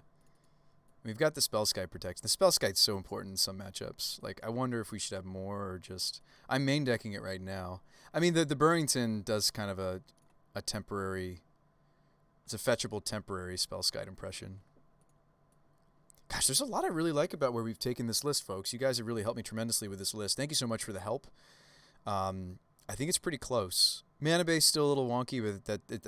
I think 4-color decks are always going to have some wonk, especially if I'm not playing. I mean, even with our fixing that's in the form of the birds, like one of the issues with Winota is, so normally in these decks, if they go after things like birds and even Noble Hierarch, like there's diminishing returns. Not so in a Winota deck, right? These are precious. These aren't just like an extra land. They're more than that to us, or a block, right? They like our cards unlock this weird extra mode, right? I think they have Tarmogoyf on this Aether Vial. That's my call. That's my guess. I'm hoping to draw land because I could, like, it'd be really sad to just lose this Spellskite to Tarmogoyf block. How many types do they have in the yard? Sorcery land. Okay, actually, we're maybe fine. I don't think there's something worth evolving into other than... Oh, sweet. Forest. Yes. Oh, yes. Oh, yeah. Hopefully it's not something that blocks and kill birds. It could just be another... No, if it was a Sprite Dragon, they would have wanted to put it in. They would have wanted to get all the extra stuff. Triggers... Please. Remember, we took a quick game 1 because they scooped to Moon really quickly. Ooh, Historian. I think we do take the first Historian. I've got a 0-power double striking Spellskite, which is irrelevant. All right, that's okay. Same with the bird. They could still eat my bird if they have... Well, we assume it's Tarmogoyf. Yes. Okay, we get Tender, right? Isn't this a matchup where I get Tender, right? Hang on, we've got plenty of time on the clock. We're 5 seconds ahead of the opponent. So hold on. Walker, Tender.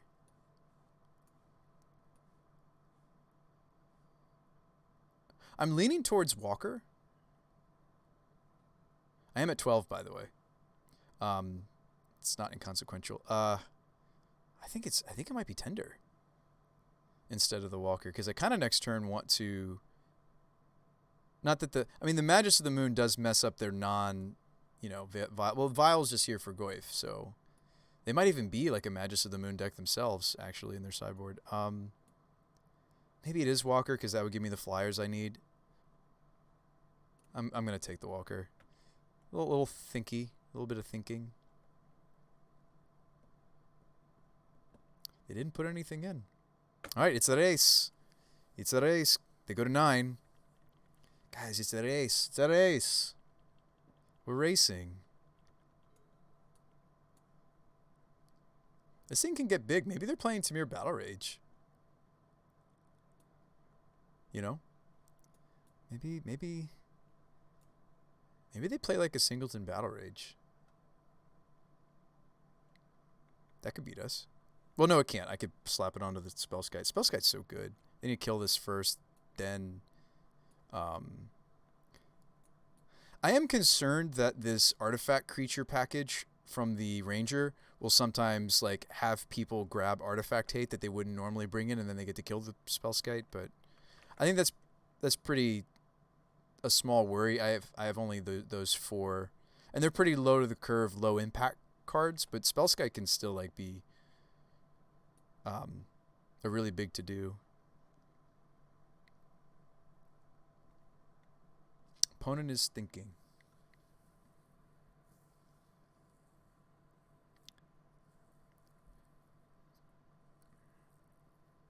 They could Archmage's Charm my Birds of Paradise.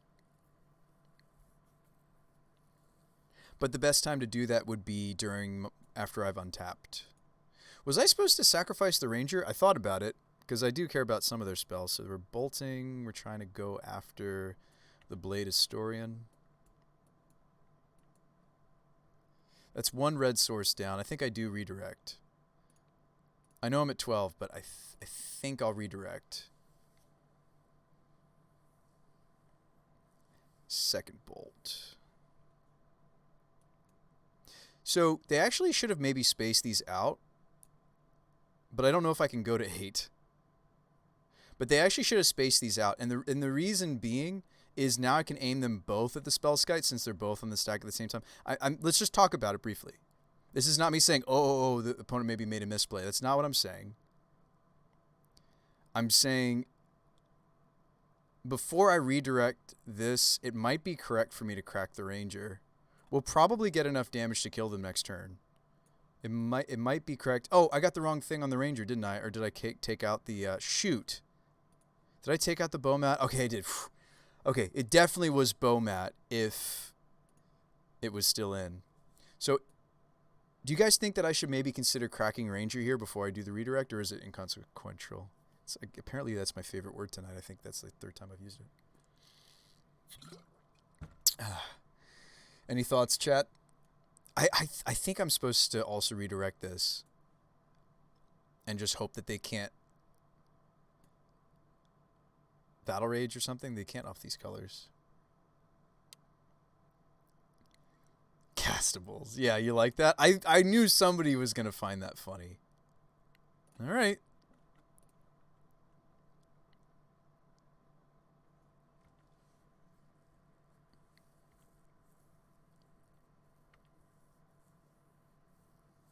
Like, that may be exactly what they wanted me to do, chat. Like, I'm a little concerned that I might whiff or that they might... Oh, wow, they're blocking? That's a great sign. Oh, wow. Wow, wow, wow, wow, wow, wow, wow, wow, cow, wow, cow. Hold the phone. What can I Eldritch into that changes the math here? I can evolve the bird into a 3-drop. Is there a 3-drop that does anything? Not really. Oh, there's Glyph Weaver. They wouldn't see that coming. That's random, but perfect maybe. Glyph Weaver. I could Meddling Mage. and try to name the perfect card. I don't think I brought it in. No, I did. Didn't I? Oh, I could mask the Aether Vial and then they show me what it is that they're getting. No. I want the trigger. I don't want to sacrifice something. Like, it might actually be play Hangerback Walker for 1 and go get a 2-drop. But what 2-drop would I even get? I don't think Champion's in right now. Oh, Medley Mage is in, isn't it? I'm pretty sure Medley Mage is in. Let's see. View sideboard. Medley Mage is in right now. I could name the card that beats us. And it's Snapcaster Block, right? Mutagenic Growth, Snapcaster Block. No one expects the Glyph Weather. No, seriously, I you might be sitting there joking. I'd not like to go to 7, but I think... Well, okay, you know what it is? I think I know what their card is. It's Aether Gust. That's what beats us. I can't think of anything else that just straight up beats us, right? So we need to play Walker. What's neat about this is I am going to get the Flying Trigger. This card's really good for our deck. They might just Aether Gust the Evolution, but if they Aether Gust the Evolution, they're not Aether Gusting the Winota. I think we figured it out. So they can still Gust if I play Magus. Okay. I mean, I guess I could crack... Well, if I crack Ranger, they definitely blink Winota. I don't want that. I want them to be like, wait, what's he tutoring for? Should I counter this? You just got to play it confident, guys. Oops, let's filter correctly. All right, Evolution, the Hangerback Walker. Get a Flying Blocker. Very relevant. Very relevant. They may Gust this, but I feel like they need to Gust the Winota. They force. Ooh. Oh, man, if their last card is Gust, we just lost. Maybe I don't swing with the bird. Oh, no, I still have this as a blocker. I think we just go for it. No holds bar. Smash. We got 1 trigger. Is it a bingo? It's a whiff. They do happen, right? Let's think about it. We've taken out how many Humies? Right? This reinforcements could have been the... Oh, game is ended. Wow. Not that we should do that to people, because that's just rude. They did not know that I whiffed. They assumed that we were... I mean, unless the math was just in our favor. We got that 3-2! We got that 3-2 with our tier 17 deck. We did it! Maybe this is tier like 96 because nobody knows it exists. That's not true. There's some people playing this deck, right? It's a modern deck! Yes! Yes! Barkeem. Barkeem, yes. Sorry, I raised my voice. And I'm sure that hurt somebody's ears somewhere. Sorry. It is a modern deck because of the 3-2, right? Is that how you tell it's a modern deck if it can 3-2, right? Oh, man. Let's open our chesty. Victory chest. We saw some really cool decks tonight, though. Let's not forget that round 1 was the coolest deck of the night, easily. We played against somebody doing the Narset combo. So sweet. We opened something really good last time I opened a chesty. Good things? Tropical. Too bad this isn't paper. Aether Code Miner. Oh. It keeps coming back. It's the miner that keeps coming back. Oh, only 5 play points. I'll take a tropical. It's kind of a meme from Hoogland stream, actually. Every Modern League, he 3-2s. Yeah. Let's see. Oh, maybe that's my meme, too. No, we 4-1 sometimes. I don't want that to be a thing. I like the 4-1s, too. Let's see. Like the 5-0's the best, but E-Price. Tropical Island? Question mark? Probably like nothing, right? Oh. 12 tickets. Sweet. So we just like got double leagues. You know, we were just having a discussion with Arthur. Who was it? Brandon? We were having a discussion with Brandon in chat earlier about, he was like, Bruce Spy, I'm concerned about you burning tickets. Oh, this is actually here on the curve. This is really something. The Ranger gave our deck a really important angle against the control-y decks that we played against. I'm not saying that I think we got the numbers right. I actually think that we're dealing enough damage that we maybe don't need Archetype of Imagination. Archetype of Imagination was something I was trying out and was a concession to the fact that we...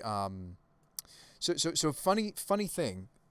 The Magus of the Moat, I might even still keep in the sideboard for matchups like Eldrazi and such, or even Titan, because although they can still get us with Valakut, but we we might not need that card because I think that we're getting games just on the backs of Blades and Majas and Herons. And this package of human finishers was a lot bigger, right? And we've really slimmed it down to no, just double strike, make everybody bigger, gain some life, and make just the humans bigger. But the humans are the ones that really deal the punch. This is... I mean, I might be speaking too soon and being results-oriented, which I'm guilty of, just like anyone else. The fact that this build, this really, quite frankly, janky build, I might just want to main deck the Teferi. That's what I was considering doing. That gives us another sideboard slot. We lost to Heliod. We could play the really specific card for that matchup. We could play a Revoker. Revoker would have helped us against Aethervile, although we did end up winning that match. Revoker would have helped me against... wouldn't have helped me in the... Well, we did beat the Narset deck. What did we lose to? Titan. We lost to Titan, and we lost to Heliod. Is there a card out there that could help us with one or both of those matchups? Let's go to brew mode. So, if you guys have decks that you want to put into the straw poll, real quick though, we're shifting gears. I'm gonna give my last thoughts on this list, and then we're gonna maybe do the idea I had, which was a straw poll. So the straw poll is gonna be, which deck should we build? I'll just say brew.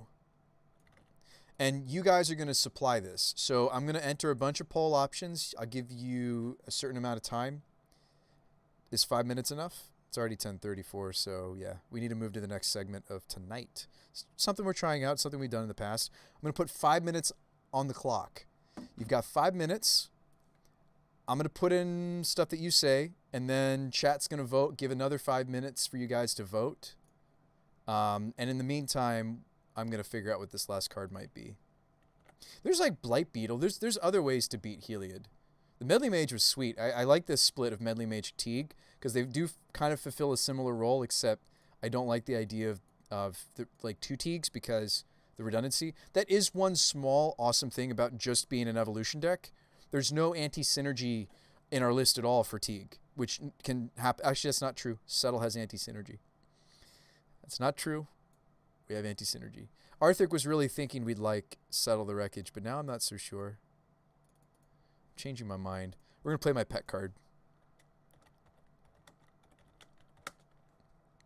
Nicol Bolas. Some sort of Nicol Bolas deck. Some sort of Bolas deck. Isn't there a way to make infinite Bolases with, like, Jace? I remember reading... We talked about or reading something. I remember reading something or talking about something... There is a way to like combo Jace with Bolas. I would do that, Jade. That sounds like up my alley. Make infinite planeswalkers or progressively infinite planes. I think it keeps going, doesn't it? Don't you just make infinite planeswalkers or something? Bolas who copies abilities, Jace who copies himself. Yeah.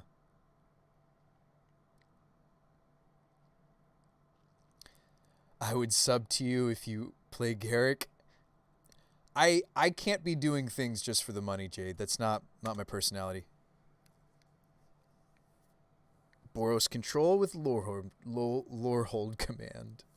All right, so hang on. Oh, these are legitimate. I'm sorry. You guys are actually answering my question from earlier. All right, Raise. And I'm going to put the names on them just because it's kind of fun. Unless you don't want me to. Do you guys not want me to put names on stuff?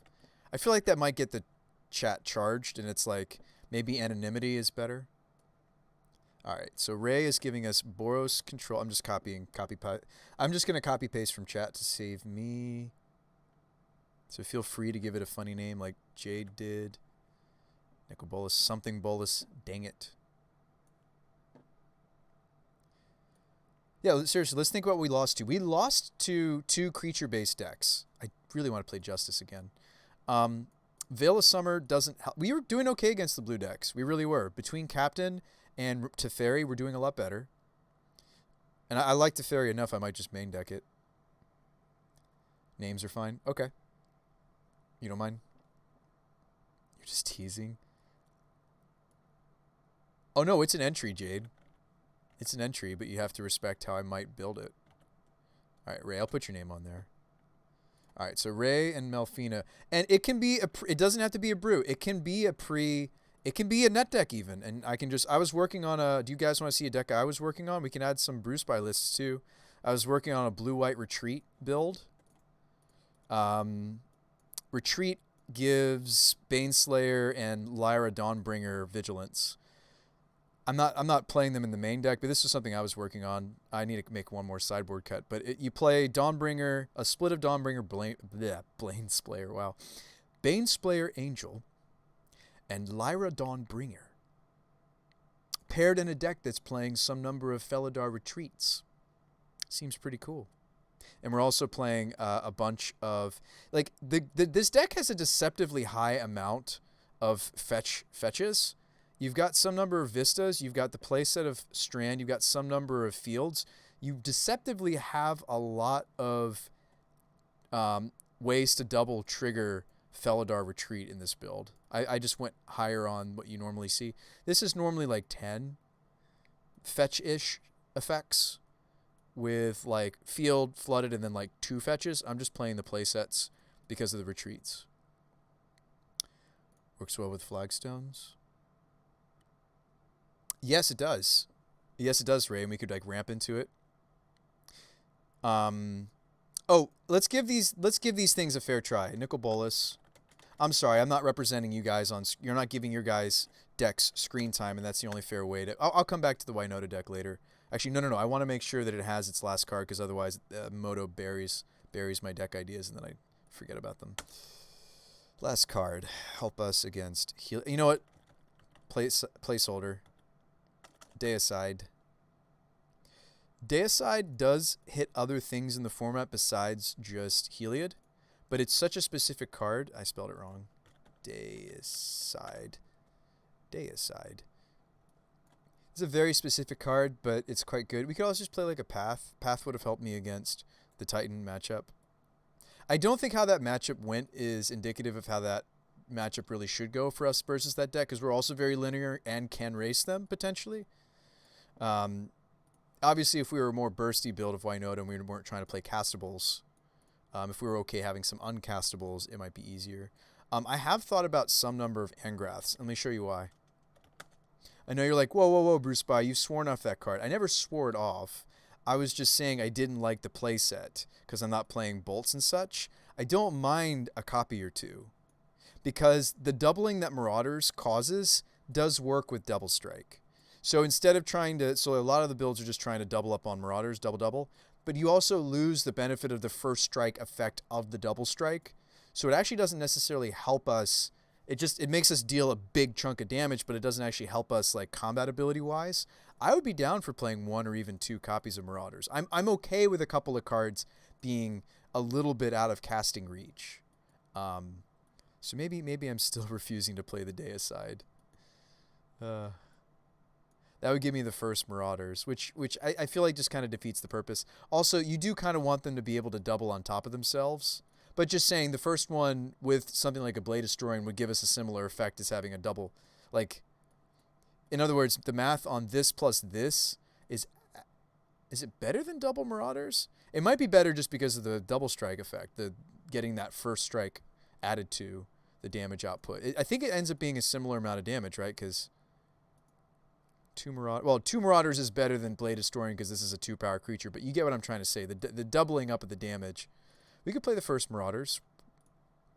I just didn't want to have a lot of them because I feel like you really have to commit to them and the bolts and everything, and I feel like the bolts are kind of at ends with this archetype because we really need a high density of threats. I might also bring back the Fiend Hunter.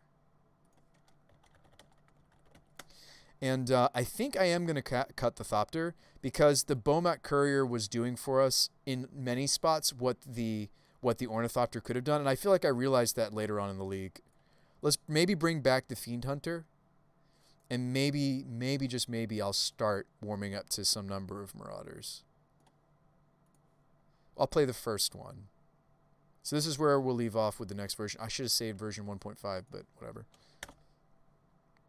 Now, this build is going to play the Magus of the Moon a lot more weakly. Actually, you know what? I refuse. I feel like I still want the synergy. What was the name of that card? It's like creatures you control, flying. You know what? I'm still gonna run it. I still can't get behind just a Singleton and Graths. Like, I feel like you want them to be able to double up on one another. So I am changing my mind again. I'm allowed to do that, right? Let's continue to play the archetype. Let's give it a little bit more time. All right, so did you guys like the retreat control or no? The sack part turns into a draw 3. That's pretty good. What other things are we going to enter into this poll, folks? What else is going into this? They all sound interesting. I don't want to play any more Winota tonight, I think. I mean, maybe I should put it on the list. I fear that if I put it on the list, because that's my stream title, you guys will just vote for that, and we just end up playing this again. I like this deck. I like bringing back the Fiend Hunter. I think it'll... and this might actually want to be the other human. Maybe not. There's the 2/2. They're templated differently, so Fiend Hunter you can use in like Flicker style decks, but we're not doing that right now. Like our flickering is sorcery speed. It's the Teferi. So we could play the other human, the 2/2. But I don't know. We kind of need to be able to block in the early stages of the game, and then we turn the corner once we Winota. Like that's kind of the weird thing about this deck is it's like defensive, fixing, making tokens, and then it's like bam, now we're attacking. So it is an interesting deck because we're not always the aggressor. We're trying to assemble a combo. Then we're the aggressor. Barkeem wants to put something in there. I missed it. Looking through your unfinished Moto decks. I'll put a placeholder for you, Barkeem. You've got... did the timer go off? I'm going to give you a little more time, Barkeem. I didn't hear my timer go off. Huh. I'm going to give you 3 more minutes, Barkeem. I'll put a placeholder for you. And then, just to make it fair, I'm only going to put 1 Brew Spy deck in here. I have several ideas. I'd actually rather do the... I'd rather do... What? I had a Jund deck I was working on. You guys remember the Gitrog Frog? Anyone? Bueller? I was thinking either Abzan or Jund. I think it actually might be a happier Abzan deck because you could... oh, maybe not. Never mind, I changed my mind. Yeah, never mind. I think it should be... I think it needs to be Jund. G. Grixis, here we go.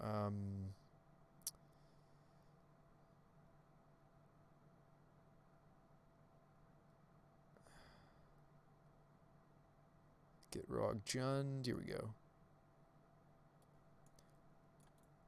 You guys may recognize this archetype. It's something I've worked on before. So it's an infinite Seismic Assault. And I know you're like, wait. You can't be infinite with this card. Sort of. As long as we have enough lands left in their deck, less than or equal to their life total, it is. So you use Dakmor Salvage plus Gitrog plus Seismic. That's the combo. We need to get the Dakmor into the graveyard, although you don't have to because Gitrog will put it into the graveyard for you. So we just need to have... And I know you're like, but Brew Spy, it's modern. There's no way. Hold on. I'm playing a pretty, other than the Gitrogs, pretty streamlined Jund. And the seasons like discard the Croxas, the Life and Loam. I'm actually playing something like Wall because I'm trying to draw to a combo instead of necessarily a Goyf in this slot. They could be like a Singleton Goyf. I'm not opposed to it because we do have a lot of different types, you know, enchantment and such. So we're trying to assemble this Wombo, right? But I'm going to play 3 Assaults, 2 monsters, mostly because the command can get the monster back. So you actually, you'll probably Pyromance or Valakut Awakening away the pieces till you're ready to assemble it. So I'm actually going to put this as my deck. Gitrog, Jund. And it looks kind of competitive, doesn't it? Because like we're playing like almost real Jund in the early stages of the game, right? Other than like this weird random Wall and Loam, right? I trimmed 1 Wrenn and 6 to play the first Loam, if you're wondering. But like, so this is a pretty stockish kind of Jund feel, right? Not running any creature lands, but that's okay. Some Jund lists don't run the creature lands anymore. Also, I feel like in this build, I don't really want to be doing that. So a bunch of the draw lands. You playing Peatland too. All right, that's time. Barking, what do you got for me? What do you got for us? I'd just play Skyclave. It's the most powerful Heliod answer. Just play more Skyclaves. Yeah, we could just play more Skyclaves. You're talking about in the Winota shell? Well, I want to leave this one up because I don't want to lose it if we are going to play this one. But I'll cover it just to give the other decks a free chance. Actually, I'll uncover my search. So we can search for... I want to give the other decks a chance to be featured. So I feel like if you guys don't see what's going on with the other concepts, they don't get as many votes. So maybe I'll do that. So Loreholt.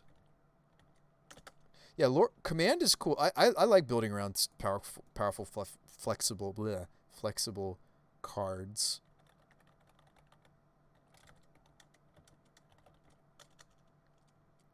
Are you going to be playing that Oath as well? Not Oath, Saga? Do you play the Saga also with Lorehold Command? Raise? Well, we'll brew it together. Oh, this is a pretty full art variant. It's pretty.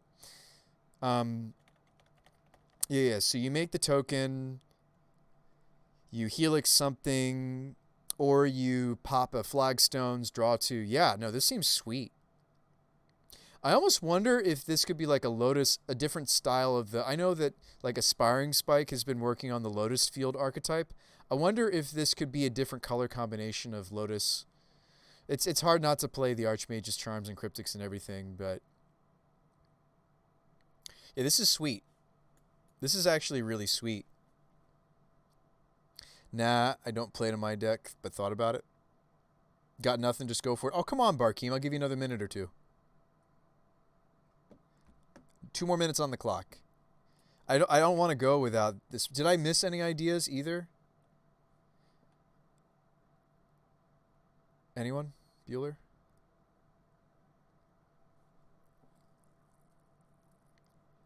I don't feel like I missed anybody. Barkeem, giving you some time. I know I just put you in the hot seat in the chat, but relax. It's okay if you don't find something. It's really okay. You said you had a bunch of different ideas in the cooker. You got to have something. So Loreholt or Nicol Bolas.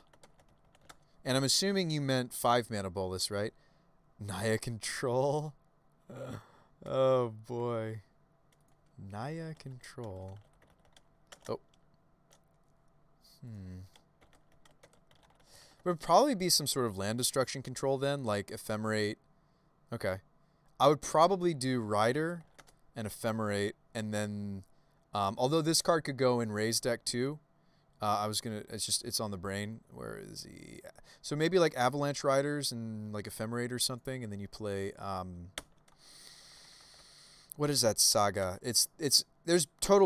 Actually I saw another streamer, I think it was Aspiring Spike. He was playing, it was Aspiring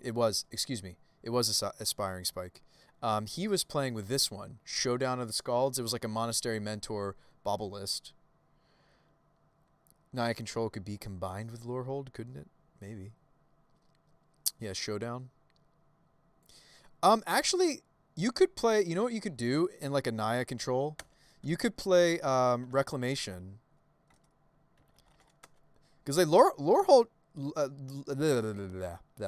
command is strong enough that like I feel like it could start to create some sort of like weird... I don't know, tokens... Did I spell this wrong? Wilderness Reclamation? Here it is. Some sort of Wilderness Reclamation Naya might be interesting. But anyway. Certainly different. Alright, so that's the time up. I'm going to make it. Which deck should we brew tonight? And I'm not promising a league or anything, but I am promising at least some practice games of some form. Not multiple. I don't care about the... whatever. Create. Alright. Hopefully you guys are good with going to straw poll. Add command poll. Okay, now you have 5 minutes to vote. And as you're voting, I'll try to convince you for each of the decks. And I'll try to pitch them each fairly. I feel like I've already done a good job pitching my deck. We've talked about Barkeem's. I might try to do some sort of a weird Bizarro World. I don't know. The first thing that comes to mind is like a Wilderness Reclamation to get like extra turns. Because you're not going to be getting extra draws, but at least we could... Well, we'd find a way to give you draws. Maybe that's also an Ephemerate deck, right? Raise, build, I almost would want to splash another color, maybe. Oh, no, no, no. We're Boros for reasons. Boros because of maybe Blood Moon. Maybe we're Boros because of the Flagstones build. Maybe we're Boros because we want to play Field of Ruin. We'll find reasons why we're Boros, Rays. And then I already showed you guys the Get Rug. I'm not going to vote for myself. That's not what I meant to. Results. It's fun to see the results come in. 50-50 tie so far. Did it count my vote, actually? Can I go back? No, it didn't. Okay, I didn't, because I didn't click vote. Good. All right. So we have a vote for Gitrog Jund and Raise Boros Control. But real quick, Jade needs a chance here. So Nicol Bolas. And what was the name of the Jade? It makes infinite boluses. Like, that's the one that, like, I really deep down kind of want to play. So you play Nicol Bolas Dragon God. Says it has all loyalty abilities of other planeswalkers.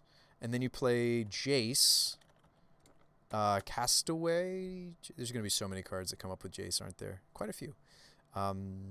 Mirror Mage? Mirror Mage. No. This one. Hang on, let me just find the one that has the real art. This one. No, it's If Jace Was Kicked. That's the wrong one. This one. No, this one. No. Yes. Yeah, create 2 copies that are copies of Jace, except that they're not legendary. So because it's the except they're not legendary, you play Jace. Would it be like a Cosmina deck too? Would you... Wait a minute. Does Cosmina give you more ways to go off with the -5? I feel like it does. Because it also does something similar to Bolas in a weird backwards way, doesn't it? Or no? No, it doesn't. No. No, Cosmina doesn't work here, does it?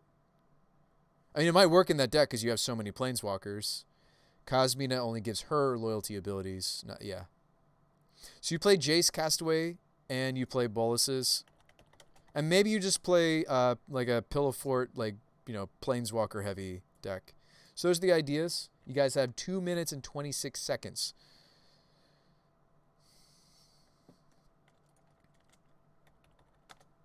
Oh, come on, vote. It's fun. Oh, no. Whoops. Wrong command. I'll link it again. Come on, it's fun to vote, folks. It's fun to vote. I'll link it again. Why not vote, guys? Why not? Why nota vota? Maybe people are like, but Bruce, I want to see you play the Winota deck more. I know. We'll do it again sometime. I know. Sell me on something more. Oh, you haven't voted yet? Okay. Barkeem's Naya Control. I mean, what are other instant spells in that color combination? Ooh, we could play like Restoration Angels and such.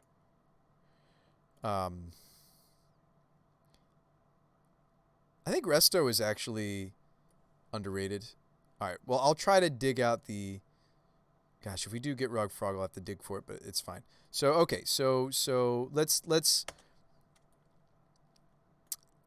just open a new deck, and I'll start showing you all the different things. You guys already have had a visual for the Get Rug Frog. You know, Life in the Loam, but you don't need Life in the Loam. You use Dakmor Salvage, and you keep dredging it as you use... I didn't explain my combo, did I? So Get Rug Frog draws cards when lands go to the graveyard. Seismic Assault says, put the card into the graveyard to deal 2 damage. You put the Dakmor Salvage into the graveyard. Dakmor Salvage is in the graveyard. Get Rug Frog triggers to draw a card. Instead of drawing a card, you dredge. Get the Dakmor Salvage back to your hand. Shock them again. And it repeats. Rinse and repeat. And you do that as long as you don't deck yourself, right? You have to be careful not to fully deck yourself. So you do have to maybe deal a little bit of damage with bolts and Kolaghan's Command and creatures. But all right, anyway. So our build around cards were Nicol Bolas. Here, I'm gonna add a little bit of time to the clock because I should have been doing this from the start. 3 more minutes for voting. Bolas, and I'm already... Oh. I'm in the wrong place. Oops, modern. Not bad. It somehow took me to Trade Binders. I don't remember clicking on that. That's awkward. Add a deck. Let's just make a new deck. Concepts. Whatever. So... Now, Jade didn't say that Nicol Bolas Dragon God was necessarily the build around. We could play other Bolases. We don't have to make him necessarily the build around. I kind of want to make that the build around. Jace Castaway. Lorehold's such a fun card to play with, though. It is. And, like, it might end up in both your deck and the other deck is the problem, right? All right, Jaces, and you make infinite boluses, right? God Pharaohs, I mean. This is part of Jade's, excuse me, not Jace, Jade.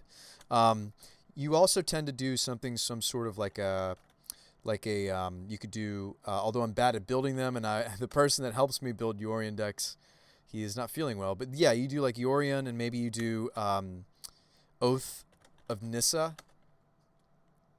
What's up, Evan? Bolus Ravager. Yeah, play Ravager. All right, that's Jade's concept, initial concept that I have. Lorehold Command Control is going to be some sort of like a Flagstone build. This is clearly going to be like a Flagstones. How have you been, Evan? I haven't heard from you in a bit. I know I've been in a little hiatus, right? Let's see. Wildfire Cleansing. Yeah, Flagstones, Wildfires. You play Command. Do we also play like Moon Effects? Do we play... I know that stops our ramping, but like we can just turn off our opponent's deck. Like if we're only 2-color, don't we want to be... Like, don't we want to have reasons for why we're only 2-color? We could also be playing like Field of Ruin. We could do some cool stuff with our mana base. I've seen some white-red control. You get to run like Scavenging Grounds and such. Maybe we would do that. And then at last, I want to put some cards into... I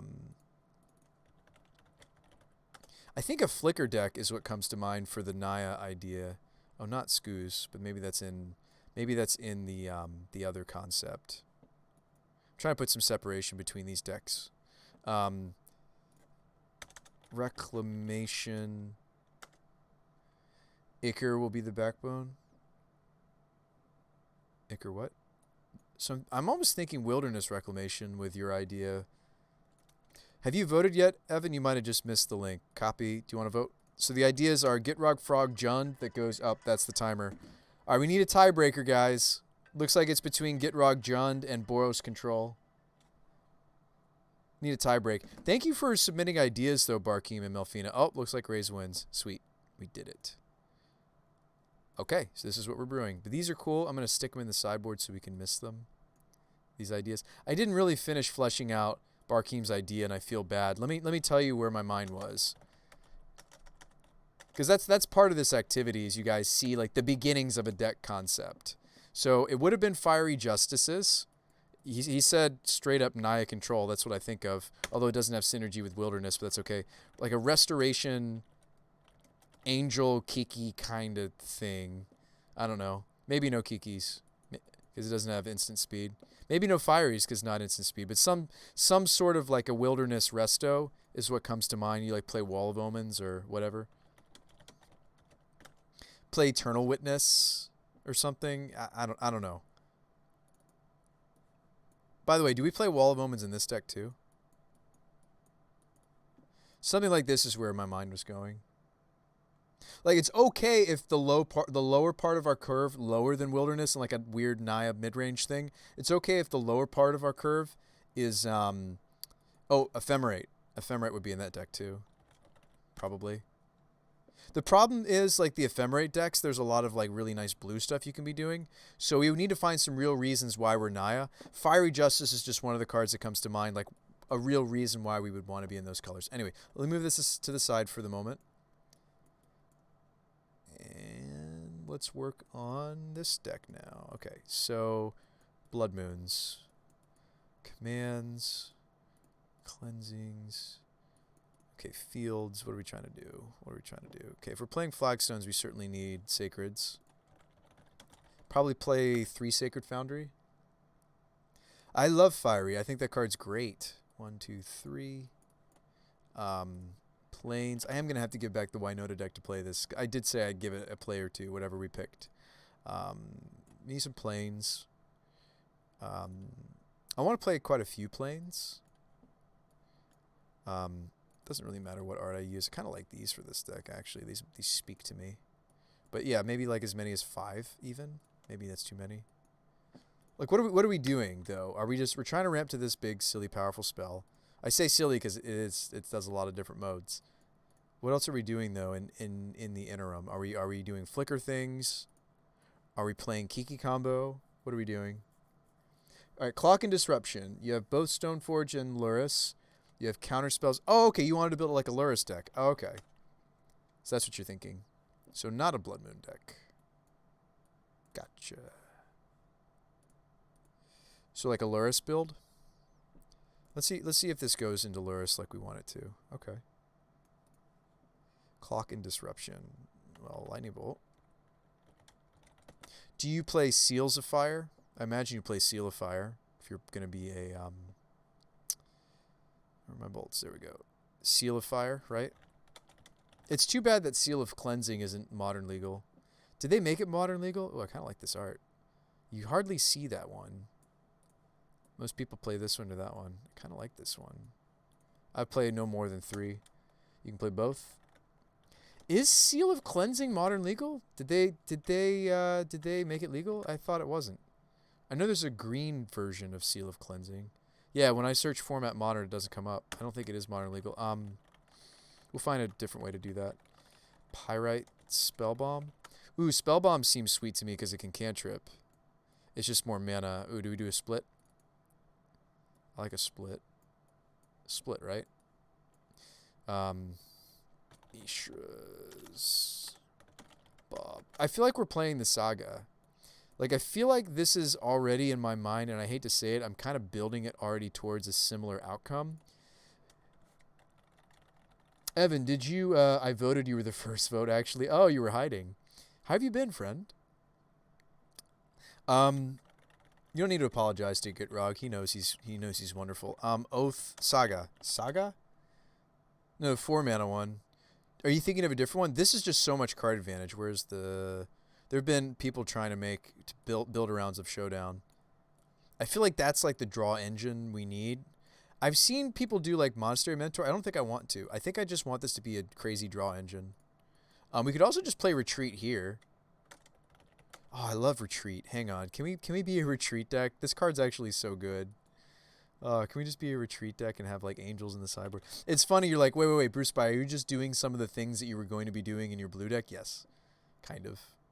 We also get to play the 3-mana board sweep in this color combination. Baneslayer. Like, I'm down for doing a lot of the just powerful. Oh, we can't play Baneslayer. No, we can't play Retreat if we're gonna play Luris. No, all the cool things I wanted to do. Hang on, let's. Retreat's fun, but is it better than Gideon though? Well, if we play Gideon, oh, is it better than Gideon's? In some ways it is. There's Dreadbore in the format. There's less enchantment removal. Well, that's not true. People play Deicide now. Maybe I'm wrong about that. Maybe the Felidar Retreat isn't good anymore, because people are playing Deicides. By the way, we get to play Deicide here. Some number. 2. Probably going to end up being 1, but at least 1 or 2. Retreat's actually okay. I've played with it a bit. But Evan, it gives our Baneslayer vigilance until end of turn. Play with it a bit. It's meh. Oh, okay. Alright, well, let's try to do the Luris thing. I mean, I feel like I'm just jacking some of the things I saw from that other streamer, because like there's this white spell that returns 2 permanents. What does it do? What is it called?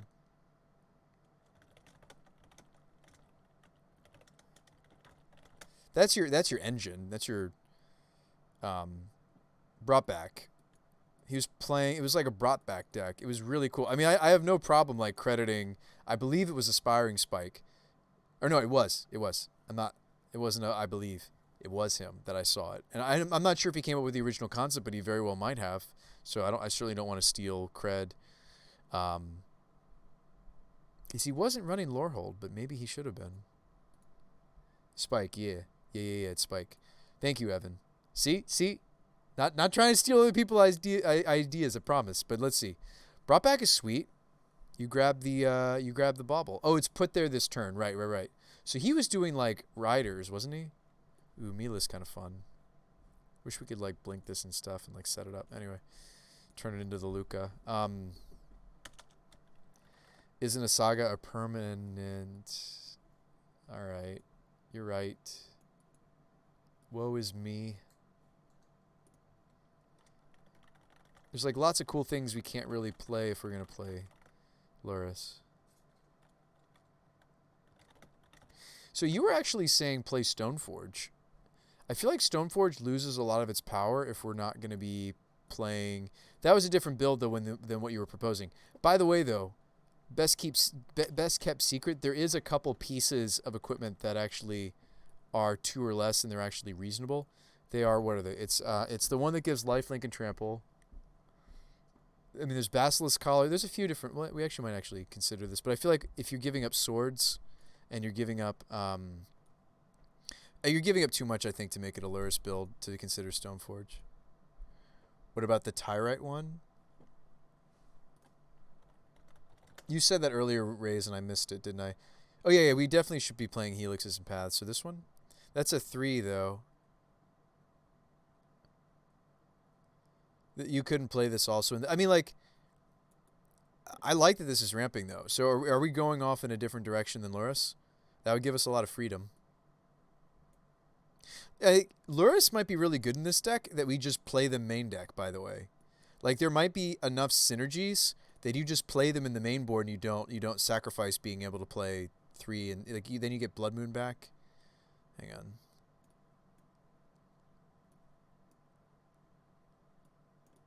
We get the Stoneforge plan back, and then you can return Stoneforge with Lurrus. These are all cards now I'm thinking about. Originally, I meant Lurrus main board. Oh, wow. Okay, so I was messing that whole time up, huh? That whole time I was messing it up. I mean, do we have any synergy for all the artifacts we're doing? It's hard to do. Like, a lot of the best artifact synergy stuff is generally speaking in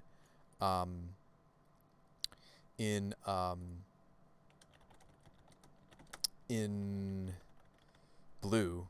But you could start to play, like, you could play the first Darksteel just to make the Cleansing Wildfire more consistent. If we're going to be doing some artifact synergies, right? So far, Pirate Spellbomb baubles, you could go up on Pirate Spellbomb. And then the Tyrite swords make treasure tokens. And then you would have to consider, would you actually play the first Halvar? No, I feel like you just would play equipment, right? Red has Metalcraft, Burn Spell. Yeah, you get to play Galvanic Blast. We're already starting to maybe have enough that we could run Gal Blasts. Now we almost look like that Pauper, and it's one of the dominant decks. We almost look like that Pauper, what is it? I would play 2 Seal of Fire if we're going to play Lurrus. And then how many Lurrus do you play? It's legendary, so maybe 3. Singleton, a 3-mana artifact, lets you play lands from the graveyard with a Stoneforge package. Go up on Ghost Quarters, go like quasi Death and Taxes style.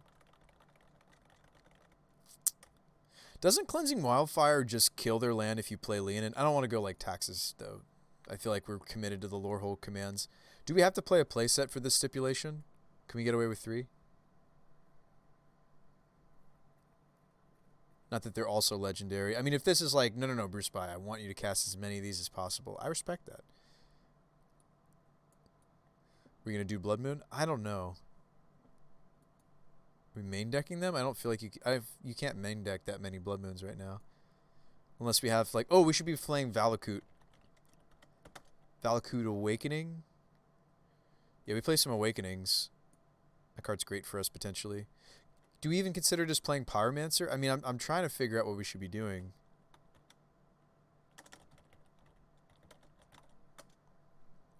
Still vote against Blood Moon? It's a terrible card all the time because it's terrible for our opponents. Do we just play good cards like Pyromancer, maybe?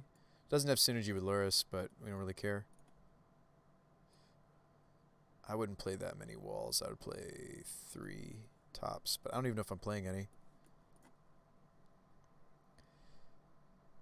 There's so many 3 to 4 color decks, though, in the meta. I think the first moon or even second moon is good. I just, if I'm going to play moons, I want a way to maybe discard them. Both something like a Valakut Awakening or even some number of Pyromancers would let us bin them. Spyro gives tokens for the command.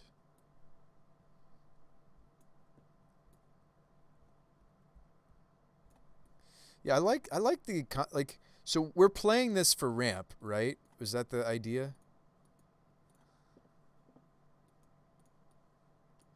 Haven't found any artifact synergy yet. Let's put that in the sideboard. That's just so much burn. Are we just trying to like go up again? Like we're not going to run this many burn spells. Let's favor Gal Blast over Bolt if we get enough artifact count. I don't think we have it yet. I don't think we're there yet, so let's actually favor Bolt over Gal Blast. But we could play some number of Gal Blasts and actually like it. We should play some number of... I feel like Path is against what we're trying to do. If I'm playing Cleansings and... like, I feel like I want like Oust or Condemn. I feel like I don't want... I don't think I want... although there's some little anti-synergy there because it's like, well, Bruce Spire, aren't you trying to deal damage? It's like, okay, am I trying to do land disruption-ish things? Or am I trying to... Yeah, I don't know. I feel like there's anti-synergy between not necessarily Wildfire, but certainly Blood Moon. On Thin Ice? Ooh, good suggestion. I didn't even think about it. I wonder if we have any other snow synergy. Probably not. So Ices and play snow basics. Yeah.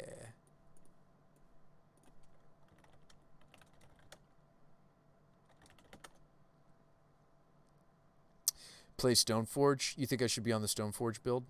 Oh, these are pretty. Guys, but we could have full art snow covereds.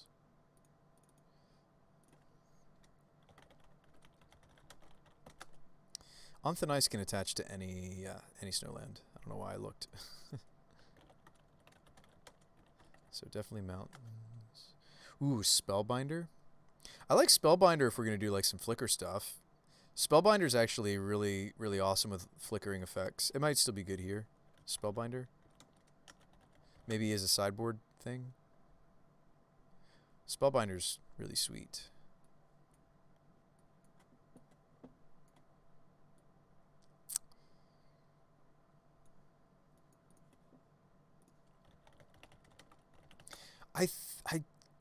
I mean, I get why you wanted me to be on this because we're trying to. These are pretty, but let's just go with the OG.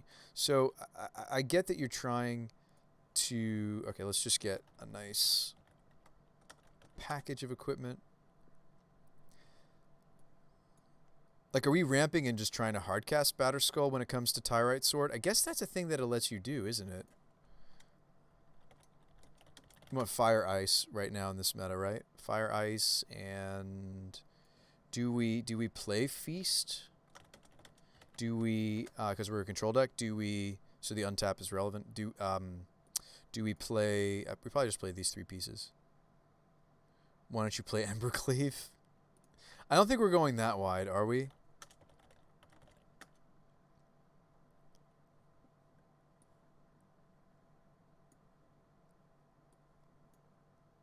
If we had stuff that, I mean, besides Seasoned, I don't feel like we're going wide enough for me to like this.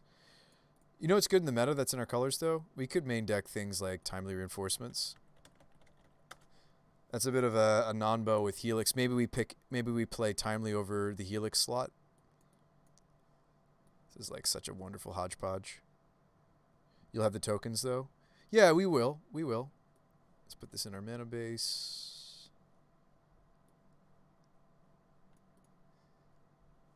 The old 72 card deck, right?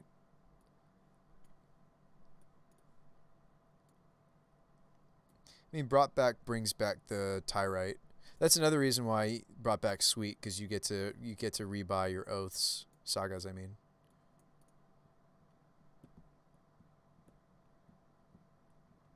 it is looking out of place. Yeah, as we move into this weird artifact deck. Ooh, equipment.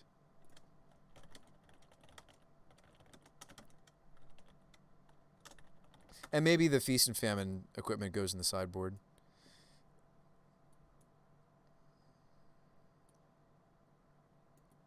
Good old Godo, right? That's not what I'm looking for. These are probably something I do want. All right, let's cut this other stuff just because it's kind of detracting from my brain. Probably not playing wall, and no, probably not.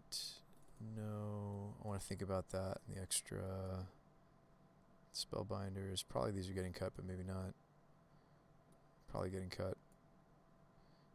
Probably getting cut. All right, so I'm looking for this creature if I can find it.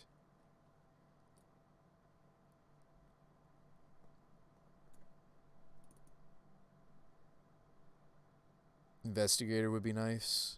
Gives you a metalcraft body. Well, are we trying to do? Is that what I'm trying to do? Am I trying to up my? Are you saying because of the Galblast we're maybe thinking of? Was I looking for Fervent Champion? I don't think so. I was looking for the 3-drop that has some utility. So it 3-bit inspectors? I was I was looking for I don't know if I love this either. No, I was looking for that core. It's like a core draw card. I think it's a draw. This one. I was thinking of Akiri. Whenever we attack with one or more equipped creatures, we draw cards. I'm actually more interested into the you may unattach, gain an indestructible. I mean, there's some cool stuff with this card. Might be a fun of. There is I don't know. This might be a fun of. But maybe it's just too niche.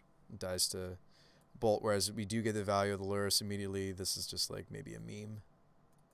Probably a meme.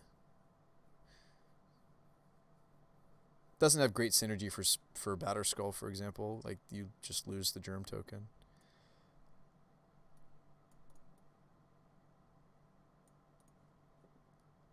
So it looks like what you're hoping we try to pull off is just the. I mean, I feel like we should just focus on trying to pull off Embercleave. So it seems like to me we're ramping with these two pieces. We're going wide. We've got powerful things like Lurrus and Stoneforge going on. I don't know if I want the inspectors now.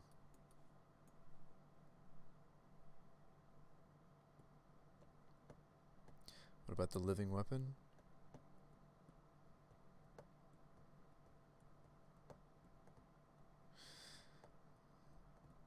You're mostly high up on the sack mode of this.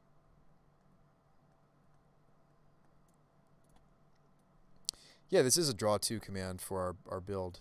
I could like sacrifice the Saga once it's on its last tick, once it goes and searches for... Do we play the first Halvar, by the way? Is there a situation where I'd rather have Halvar than an equipment? Probably not, right? We probably don't want to play the Halvar. Right? We do? That's something that this can find.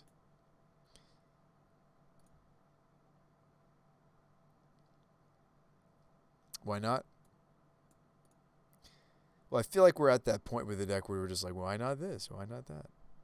All right, I like the first Galblast.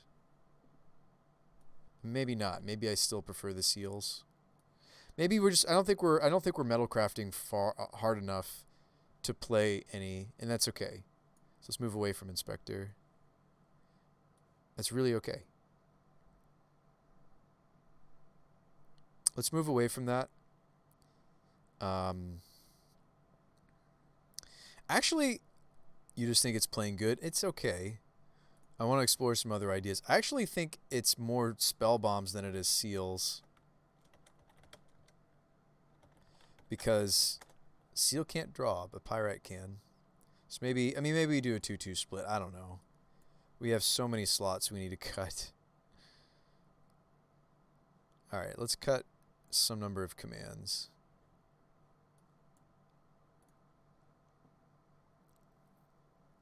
Yeah, I'm wondering if Lurrus just isn't doing the things, you know? I feel like we're moving more and more away from the card. As this deck goes on. I feel like what's featured here is the equipment.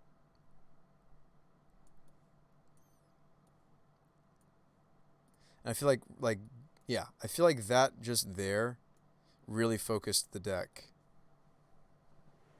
I mean, I'm concerned that we don't like maybe I've just gone down a really important engine though. If we drop Lurrus, we'll drop Bauble. But Thraben had synergy for the Lurrus. I feel like I'd almost what do I want to be doing here? Also, I almost prefer Magus of the Moon here because at least they can attack and wear equipment. I'm surprised nobody's said that yet. Or like a split of the two. You need more equipment? I have 5. Oh, 3. 4. So we have 5 things that forging can get, and I have 4 things that stone forging can get. I don't think that's too few equipment. Do you? I'd even love to find more synergy for the equipment, if possible. I don't know if there is any that I can think of that's modern legal. I'm not going to say the word playable because I feel like we're long beyond that with this wonderful jank. So yeah, maybe it's like a split of Maguses and Moons. Like, I feel like the most powerful thing we're doing is ramping and mooning them and playing Lorehold commands. Try the 2-drop white equipment. It's a bear at worst. 2-drop white equipment. Which one are you talking about? The it makes a soldier. Is that what you're talking about? Sword. The one that like attaches to itself. Not Valkyrie's sword. Although this is interesting. If we draw it lake, that's so much mana to make it. Like if I put this in with Stoneforge, it's still 7 mana to make the token. Which one are you talking about? Short sword? Yeah, it's a white. It is a white equipment. Also, do we start running like weird swords, like the one that blows up an artifact? I wonder if we start running weird ones. All right. I don't want to hijack. I was building an equipment deck that sounded cool. It used Ranger, Fervent Champ, and Sunforger. I feel like we're trying to go big though. Oh, Sunforger. Oh, whoa. Were you using Sunforger to cast Lorehold commands? Why do we not think about this, chat? Guys. Oh, mana 4 or less. No. Oh. This is still in the think tank. I forgot about that. That's one of my favorite equipments of all time. Fervent Champion gives you the free equips, though. It's like from M20. Well, there are other ways to get... Like, you could just play, like, Pure Steel. If you're looking to get free equips... Granted, we've moved away from Pure Steel working anymore, because I'm not running nearly enough equipment. But, like, that's a way to get free equips. Fervent Champ. No, it's not a hijack. We do need to think tank here, and like maybe fervent. How do you spell fervent? You're not hijacking per se. This is a group effort, right? I still think the Halvar is weird, but maybe not. You tutor form with Ranger. Ranger's actually quite good. I found that out through playing it earlier. Champion. Fervent Champion.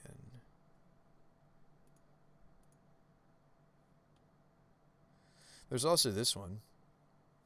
That's fun. Fervent Champion.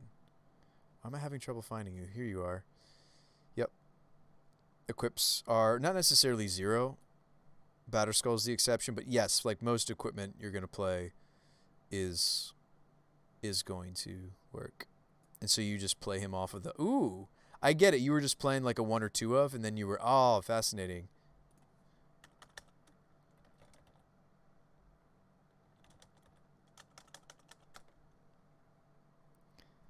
If you go Ranger, you had to cut the Spyros. Not necessarily.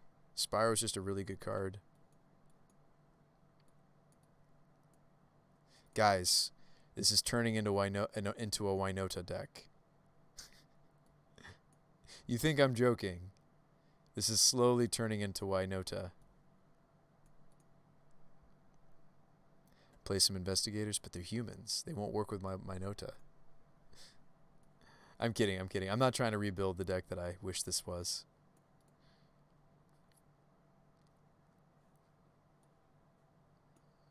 So how many champions do you play? Is it just a fun of?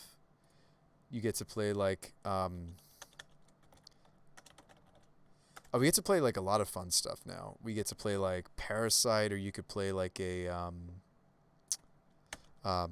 Bowmat. You could play a... Probably want to play the more impactful ones though, right? Like Walking Ballista. You could play a play Grim Lava Man. Okay. Givers. Yeah, you get to play a Lava Mance. We got some old school art in here somewhere right now. Not anymore. It's fine. Don't want him to be the odd man out. Yeah, Giver. You get to play also Burrington Forge Tender.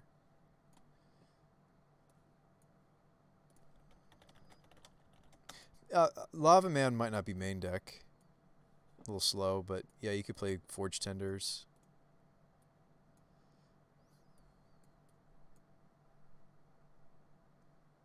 Like now I kind of like the, although we still don't have a flicker, but I like the Spellbinder a lot better now that we're an equipment build.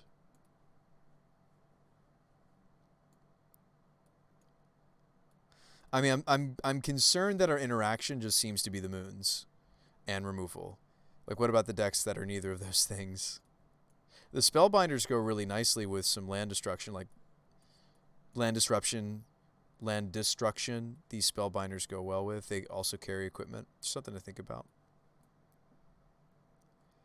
So we're going to play a Lava Man. We're going to play a Parasite, a Ballista. Well, maybe not the Parasite, but I like Ballista. We could even play... like our go-wide strategy in the main deck actually prefers Hangerback Walker, right? Because we want to go kind of wide. Maybe we don't play Courier. But Hangerback Walker makes sense with Rangers. Yeah, the old white Blood Moon deck, right? We could play Settles out of our sideboard.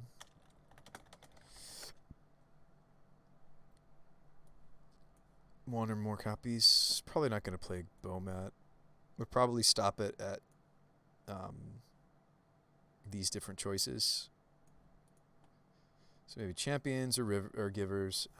Walker could be the 3 main deck choices. But Sunforger finds interaction. Yeah, I mean, like I like Sunforger a lot. Oh, wait, whoa.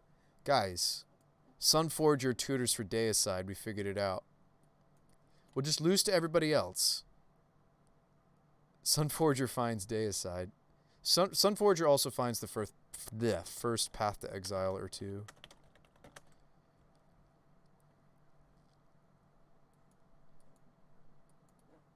Actually, I know fights like the Cleansing and the Moon effects, but I feel like we would need to have at least some number of those to tutor for. Double white will be easy. We're going to play fetch. Oh, we are definitely going to play some fetches. Don't you worry. We should already be on a playset of Arid Mesa. And then I actually, in a list like this, since I have so many basics, I actually want Prismatic Vista, perhaps. Since we're moving away from the red mana requirements, except for, I guess, this random Ember Cleave. Just give me Vistas. Like 3 Vista, maybe? I feel like the deck has a split personality. You're talking about the Flagstones, Cleansing, trying to ramp to get to the Lorehold. So I will say, I feel like once we started going into Stoneforge... Hang on, check this out. You ready? We can save this. Let's... Alright. So we do have a few... Jade's not wrong. And I've thought this for a while, but I wanted to like let us kind of, you know, brew out some ideas. We're missing some really powerful engines potential. There is like a Metalcraft deck perhaps in these colors, even though Metalcraft is usually better in like blue splashes. There's not this guy, but there is like a Metalcraft kind of ish build. There's some sort of a brought back build, right? There's some sort of a Pyromancer thing we could be doing. There's a lot of different things, right? I will say the fact that Sunforger gets Settle the Wreckage makes me so happy. Hold on. I kind of really want to see this version through, though, Jade. It's like a Stoneflage deck smashed into... Yeah. Hang on, I think I'm changing my mind. I'm allowed to do that, folks. All right.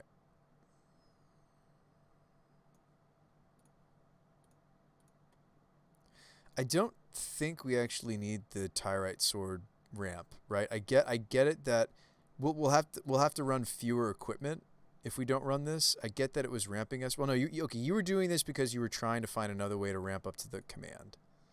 But the problem is the command wants to be in like a Gideon Planeswalker style. Like I'll show you another build in my opinion. Could be totally wrong. I think there's like some sort of a just like straight up, like almost like, okay, when you first said you wanted to build around this card, my mind immediately went to the classic Sun and Moon decks, by the way.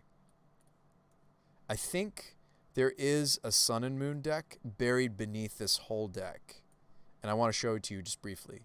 I'm not cutting any, I'm not deleting cards anything permanently like that. Let me show you something potentially.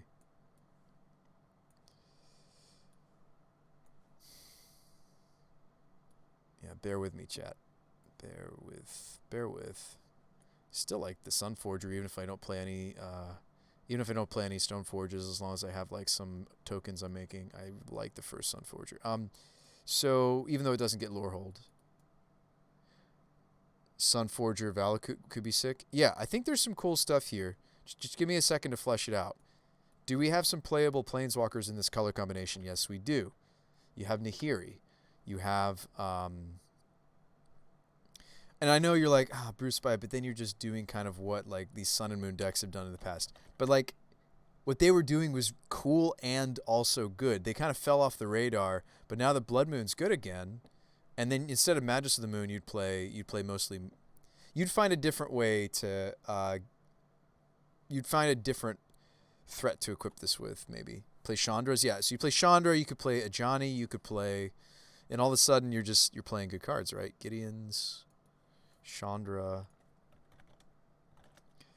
So we could do like a more traditional, by the way, I actually kind of like Heart of Fire. I think she's really underrated, but yeah, I mean the Chandra with 4 modes is just so bonkers. It's also an uncounterable Chandra we could be playing on the board. Torch of Defiance is just really bonkers.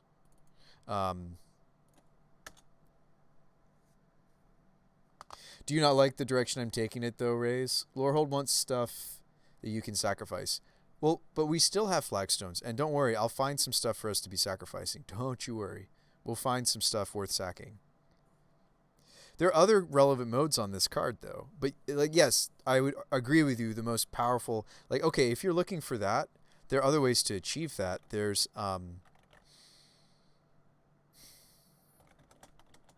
in these colors, there is also... So, like, leading up to this, we were sacrificing tokens and such. I feel like, though, we're limiting ourselves. There's... Well, there is Avalanche Riders, because before you pay the Echo cost, you Lorehold, but...